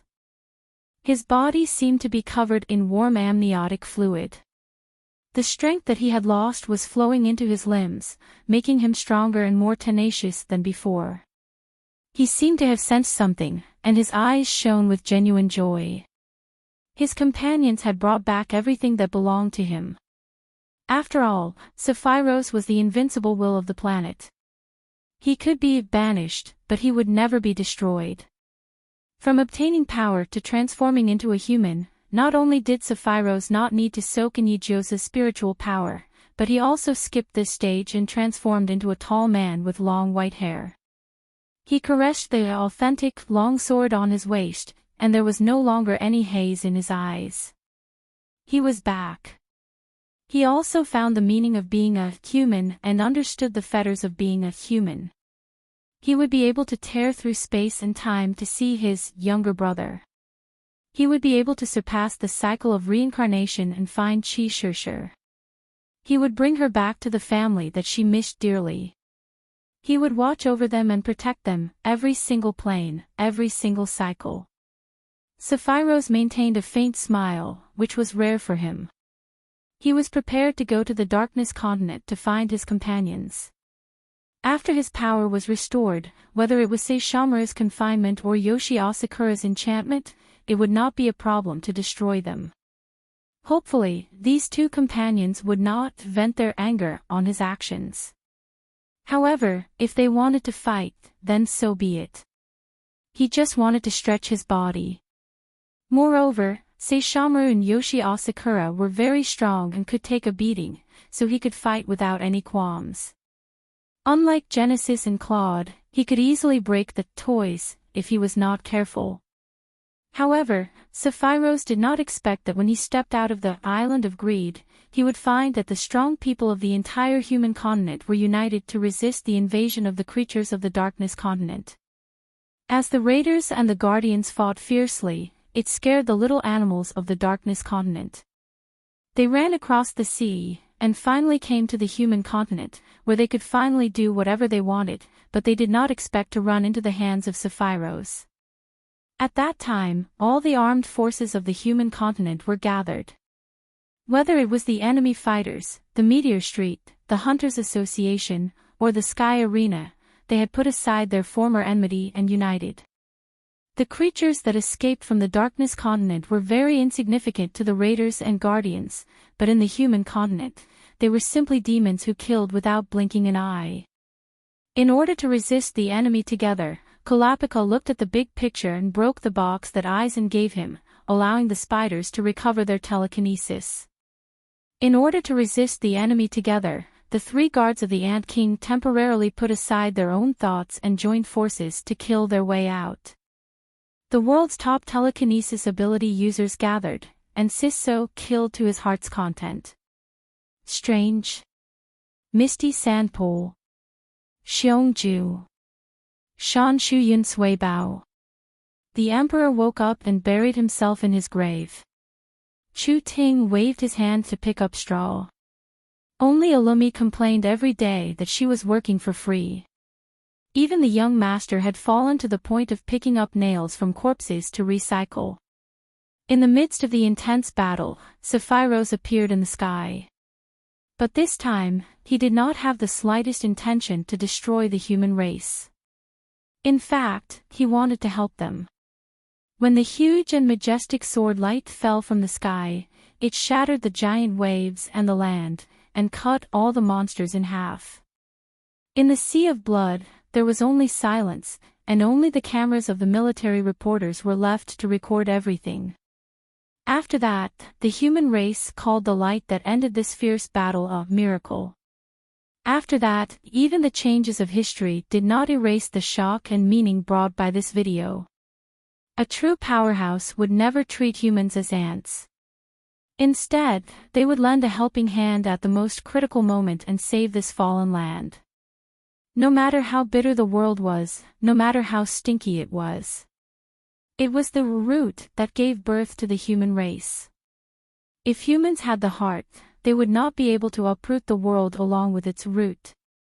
If the world was wrong, then change the world and prove your ideals. If the root was lost, then there would be nothing left. A true powerhouse would always be strong in their hearts.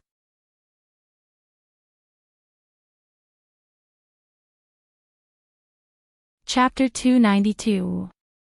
After the death of the Orthodox, the land was scorched for thousands of miles.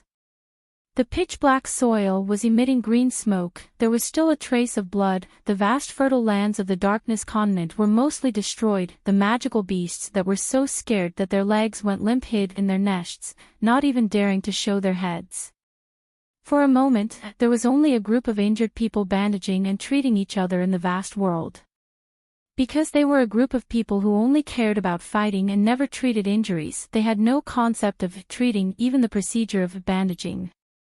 Also used the method of tying people up like mummies, one by one, they turned each other into pharaohs in coffins. Healing, for them, it was to rely on their own strength to recover, medicine was the end of it. Who would have thought that? Although the injuries from the orthodox slashes could be healed by Yijosa. The destructive power that fused into the flesh and blood needed to be neutralized bit by bit. After all, the destructive power carried the power of a demigod. Even if there was only one step difference, it was still a heavenly chasm that could not be crossed at the moment. Therefore, if they did not recuperate for 10 days to half a month, they really had no way of tormenting it. With a little force, they circulated their chi a little. The control of the fire was not in place, the neutralization process was too impatient. If they were not careful, it was possible to cause a second injury. The big shots were quite unconvinced in their hearts, but after repeatedly courting death, they realized that they really could not move. They could only stare helplessly and lie down like salted fish. Even their food needed to be fed by others. After a few rounds of sparring, Yijiosa made a sleeping bag for each of them. At the same time, he lit a fire and threw a lot of sweet potatoes into it for dinner. Jin found the straw basket that Yijiosa had thrown in the depths of the forest and carried back an unconscious Labrador. This unlucky dog was really unlucky. It was neither knocked unconscious by the power of the Orthodox, nor was it beaten up by the raiders. Instead, it was a pitiful little thing that was kicked into the mud by Uchiha Madara, who was driving the Gundam. At that time, Uchiha Madara was busy saving the scene. How could he have thought about what he would step on? If Clolo had not used toughness to protect his body, he would have long been turned into a pile of meat paste. But even though he had used thought, Kulualuo still passed out on the spot and had not woken up to this day. But at this moment, there was really no one who cared to look after him. Apart from Yijiosa, Shinichi Kudo, and Jin, who could still move freely, the rest of the people were injured to the point where they could not even move. 9 Orchid Flower lay weakly in the sleeping bag with 3 soft pillows at the back of his neck. He feebly sucked on a bag of type A blood through a straw. Standing next to him, Gilgamesh stared at the heaven lock, which had been charred black. He wanted to cry, but no tears came out. One of them used a chain to hold the authentic barbecue, and the other used the flames of hell to cook. After a day and a night, even the Orthodox were annihilated, not to mention the heaven lock that was full of divinity. It was not that the heaven lock could not be nurtured and restored, but the process was long. At least for the next 1,000 years, Gilgamesh would not be able to use the heaven lock. The hero king's pain was enough to make the world mourn. Uchiha Madara gently held his kidney, his face pale. Saishomaru's abdomen was covered in bandages, making it difficult for him to breathe. Aizen insisted on sleeping in the same bag as the broken moonlight mirrored flower. It was as though they had lost their most valuable figurine. Even their ash-gray eyes could not hide the pain and longing. Yoshi Asakura's lungs had not fully recovered. He would turn into Sister Lin at the slightest provocation and vomit blood at the slightest breeze. Kimimaro was sleeping quietly, but it was unknown what unpleasant dream he had, but he was frowning. Instead, Ant King Meluhim recovered surprisingly quickly despite having his limbs broken. At this moment, he could slowly move out of his sleeping bag, pick up a sweet potato and throw it into the fire. He then found a piece of land not far away and dug up some mud to stuff into his mouth. Yijiosa and his teammates. Wait. Why are you eating dirt? If you're really hungry, I still have some dog food here. Bear with it, the sweet potato is almost done. Yijiosa tried to persuade him. Why are you eating dirt? It's not like I'm shortchanging you. It's not like I'm shortchanging you. Meluhim glanced at Yijiosa with an inexplicable meaning. He grabbed the burnt mud and stuffed it into his mouth. It's better than meat. How could the soil that the Ant King coveted be ordinary soil? This scorched land was stained with blood and power, and it was also the place where a demigod died. The soil in the entire area had changed qualitatively, and it was wrapped in a special energy. Maybe 100 years later, this place would develop into a terrifying forbidden zone in the Darkness continent. Any animal or plant that could survive in this energy field would definitely be stronger than those in the outside world. But now, thousands of miles of scorched land had become a natural and pollution-free granary for Meluame. The Ant King realized that ever since he came to the Darkness continent, the standard of his food had increased exponentially, and his strength had also increased. In his previous life, he had felt that telekinesis ability users were unparalleled delicacies. In this life, he felt that human meat couldn't even compare to dirt. Eating dirt, this was the meaning of an ant's existence. As the blood, burnt smell, and energy density in different areas were different, the taste of every inch of soil was different. If compared to human food, Meluame's left hand was holding the taste of barbecue, his right hand was pinching the taste of tomatoes, and his mouth was chewing the spicy taste of octopus. The joy of a chimera ant eating dirt was something that humans would never be able to imagine. Did you see that? That was the fish pond that the Ant King had contracted for himself. This scorched land was enough for him to eat until the end of time. Yijiosa was speechless. Seeing that Meluame was eating happily, Yijiosa couldn't help but poke a little from the ground and slowly put it into his mouth. The second the scorched soil touched the tip of his tongue, Yijiosa was instantly moved to tears. "Daddy, Mommy. I've let down this precious second life. At this moment, it's as if I can see the gates of hell opening up to me." Dark cuisine. Ugh, Yijiosa's eyes turned white, and he collapsed in seconds. The Inaku members were speechless. Therefore, Yijiosa was also dragged into the sleeping bag. After losing a labor force, the entire camp was left with only Jin and Shinichi Kudo. 2 days passed just like that. Sephiroth defeated the invaders from the Darkness continent and protected the homeland that humans lived in. On this continent that was waiting to be rebuilt, with his companions missing, he could only temporarily stay in this area and take over the things that Aizen, 9 Orchid Flower, and the others had left behind. After all, he was the master of the world's boss and the strongest special forces soldier in Shenluo. Regardless of whether it was the dark forces or the light forces, once Sephiroth made a move, all parties would follow his lead. An unparalleled powerhouse, a hero who saved people from disaster, deserved everyone's respect.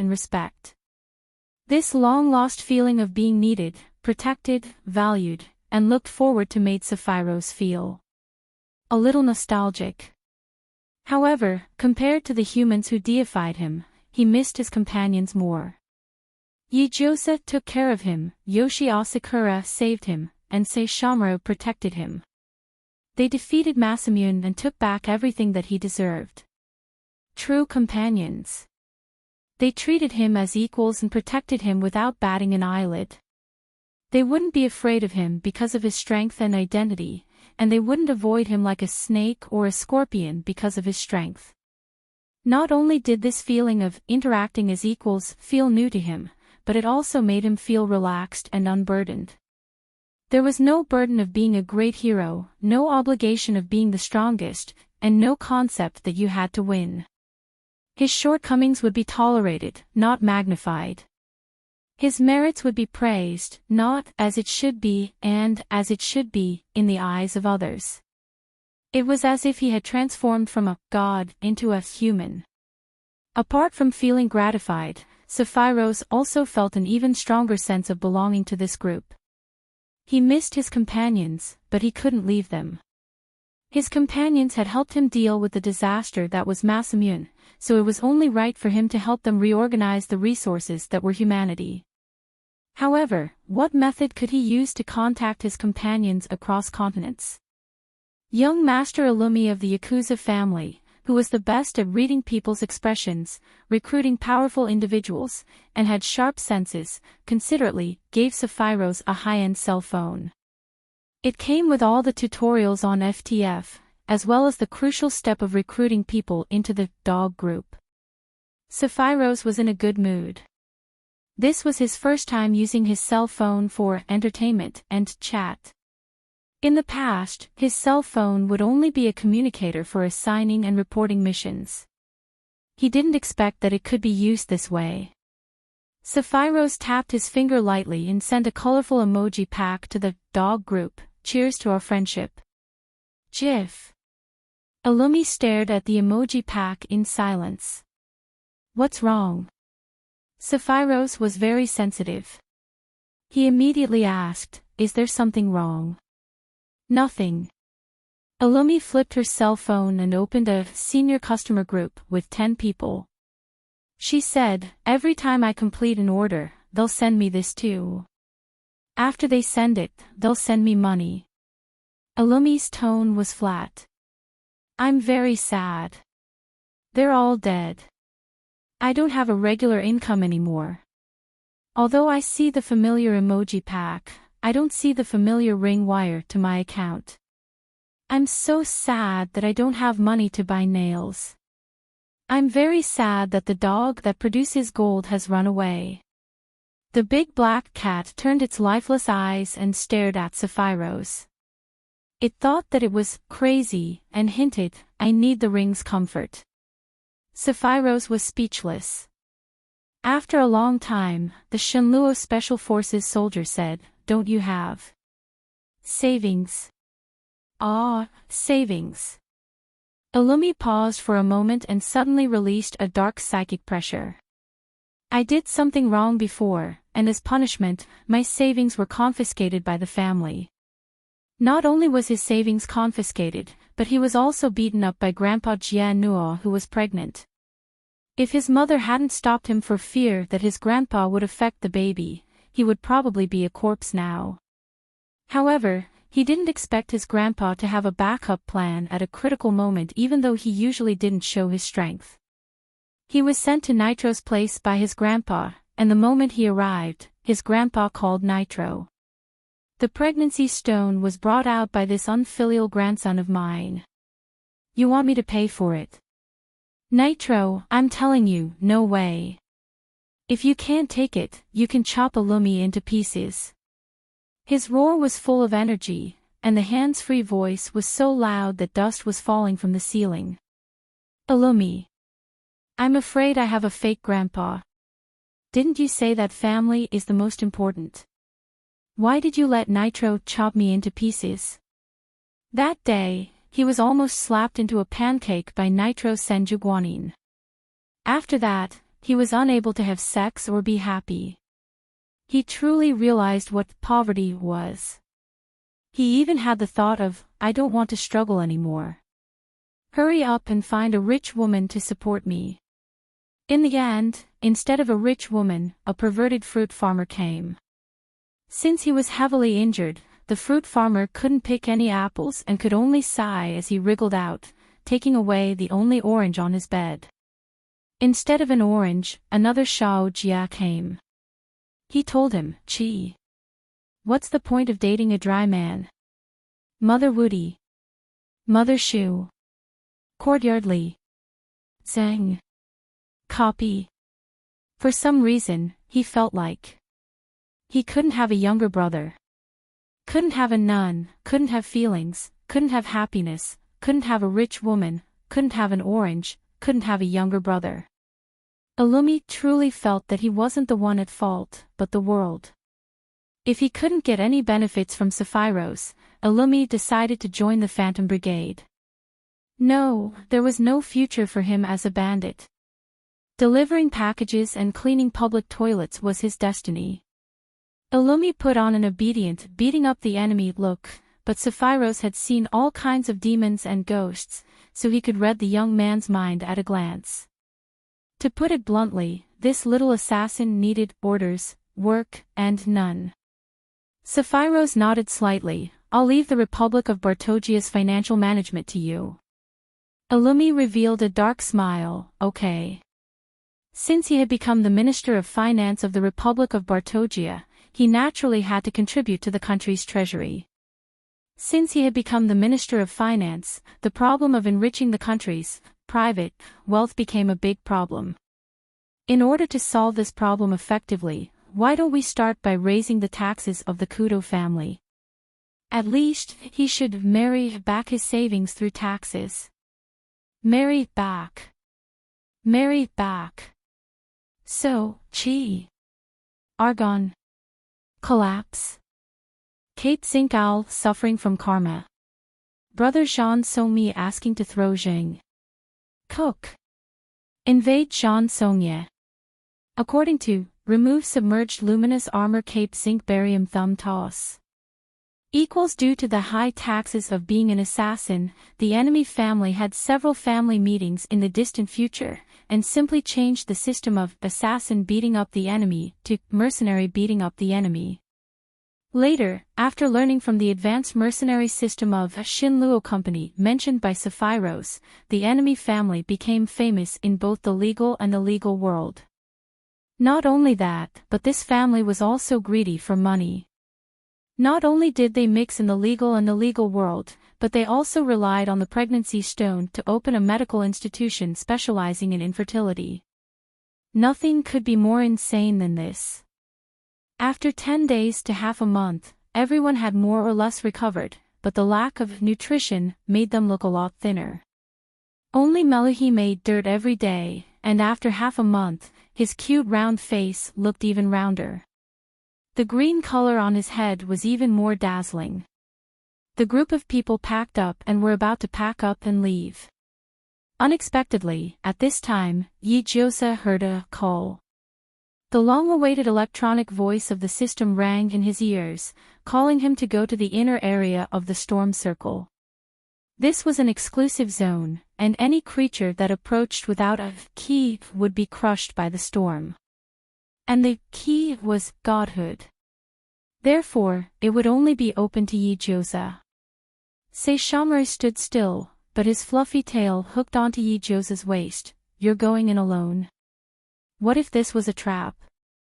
Don't worry, I have a backup plan. Yi Jiosa patted Saishomaru's fluffy tail. I have an ultimate skill called 1,000 Miles Divine, which can teleport. I used to have to channel it, but now I can teleport from inside to outside. It's a matter of seconds. Saishomaru pursed his lips and did not say anything, but finally compromised. Yi Jiosa smiled, took a deep breath, and took a step forward. Suddenly, his field of vision flipped, and he stepped into a spacious world that was filled with brilliant lights and vibrant colors. The stars were bright, the galaxy was dazzling, and the meteorite belt was slowly orbiting around the star. It was as if he had suddenly arrived in the universe, and he could hold countless stars in his palm.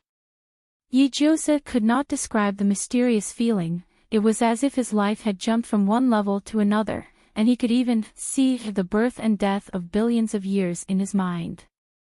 It was as if he could regenerate with a flip of his hand, and destroy with a flip of his hand. This is the feeling of becoming a Lord God. A gentle voice suddenly sounded, and Yi Jiosa was startled. He turned his head and saw a young man wearing a strange ethnic costume. The young man looked about 27 or 28 years old, and his appearance was not outstanding, but the more he looked, the more amiable and gentle he became. He stood not far away, and his tall figure flickered in and out of the starlight, like a candle flame in the wind that could be extinguished at any time. Who are you? Yi Jiosa asked. I am a person who is about to run for a new life.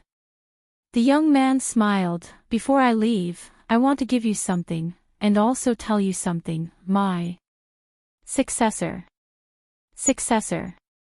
Yi Jiosa was stunned. You still have 4 treasure chests, right, Yi Jiosa? The young man raised his hand slightly, and took them out directly from Yi Jiosa's backpack. In fact, no matter what order you use to open the things I give you, these most critical keys will be opened at the end. Without passing the final trial, this position, I would rather not have it than be substandard. The young man opened the first chest, and from the fragmented light, he took out 12 shining gems. For you, these are the divine personas of the 12 deputy gods. 12 deputy gods. What the hell? The number 12 is a reincarnation. Therefore, in many myths and legends, it is often related to 12, the young man explained. For example, the 12 zodiac, the 12 constellations, the 12 earthly branches. Gods have lord gods, and the assistants naturally occupy the number 12. Before me, the king above the throne was called Athena. She was a goddess, and her assistants belonged to the 12 constellations. Unfortunately, she had the divine persona, but did not have enough self-protection ability. Most of the time, she had to rely on the protection of the 12 constellations' golden warriors. Unfortunately, she did not train me for long before she died in the war. The young man's expression was indifferent. The war started by stowaways. What are stowaways? They are the precursors of raiders. The young man continued, time and space are very mysterious, and there are many overlapping planes. Transmigration and rebirth are common situations, so there is nothing to care about. For example, you, Yi Josa, in your original world, you lost your parents, but in the parallel world, you have a happy family, married, and had children. Although you have the same genes and appearance, you have two different lives. Yi Josa was stunned, a little confused. But more than that, he felt gratified, as well as a desire to see his parents one last time. Even though he understood that that person was not him, and the other party's parents were not his parents. But he still wanted to see them. I just need to take one last look. Standing at the top, when the water is too clear, there will be no fish. For those who break through the barrier of time and space, it is enough to turn a blind eye. There are many good seedlings in this group, and they can be cultivated to be the new god successor, but at the same time, there are also those with evil intentions, and they must be eliminated. They are called stowaways, meaning that they have stolen a part of life, but do not know how to cherish it. They have accidentally obtained power, and they do all kinds of evil things, so they must be eliminated. We do not reject transmigration and rebirth, but we reject the destruction of balance. Goddess Athena's soft-heartedness created the opportunity for stowaways to evolve into raiders. My soft-hearted master left me a mess. My 12 zodiac guardians died one after another because of the raiders and the imbalance of the plane. Fortunately, the marauders have also stopped today. The young man ordered Yi Josa to put away the gems, and slowly added, give the 12 gems to the person you think is suitable. I believe in your judgment. Whoever you choose, that person will be your trusted follower, and he will become an existence like you. So, be careful. Yi Josa nodded. As if to ease the serious atmosphere, the young man asked, 12 zodiac signs, 12 zodiac signs, have you thought of your auxiliary character? Yi Josa nodded seriously, socialist core values. The young man. The corner of his mouth twitched. It was unknown if he was laughing out of anger. He coughed lightly and raised his hand to open the second box. As the light dissipated, a palm-sized gem fell into his hand. Here, this is a life chart. Are you kidding me? It's obviously a gemstone, how can it be a plate? The young man said. I can change fate, command the stars, reverse time and space, move dimensions, and so on. If you don't want it, I'll smash it.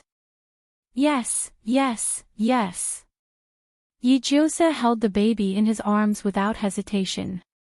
The third box was opened, and inside was a white jade the size of an egg. This is a godhood. Of course, it's not mine. The young man sighed. I've given you almost all of my divinity. Only 1/20th is with Nanaga. If you need to, you can choose to retrieve it. As for this one, I don't know where it came from. Athena left before she could teach me anything. You can choose to keep it, or you can try to fuse with it. However, the fusion rate is extremely low. Otherwise, it wouldn't have been preserved until now. The young man waved his hand again, opened the last box, and took out a thick grimoire from it. This is the rule. It is a living thing, and it will teach you how to fulfill your duties as a god, and how to manage the sea of stars. You can write down the terms you want to add on the blank page, but remember, be careful. Every word you write down will become a new rule.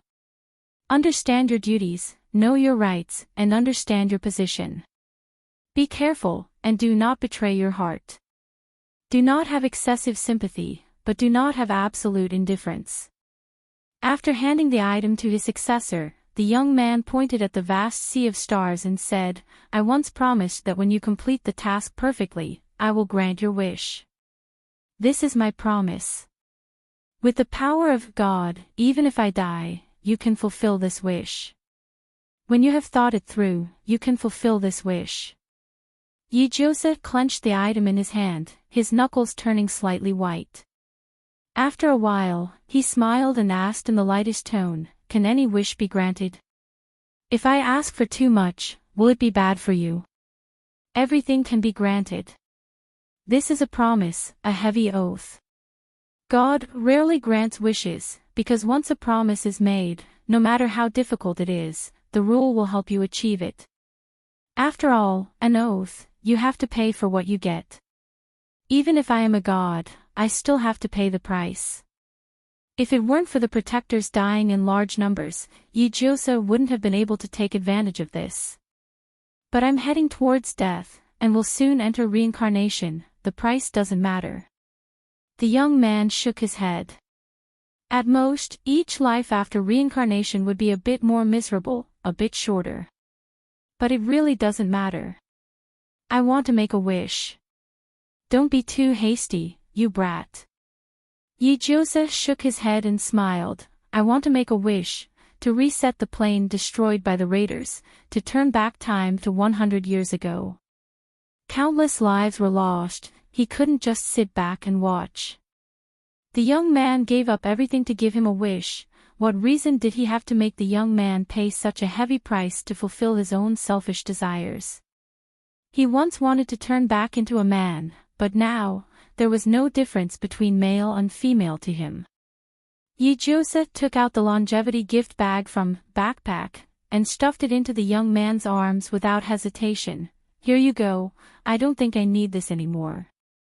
If it is of some use to you, please take it with you. The young man smiled bitterly, you brat.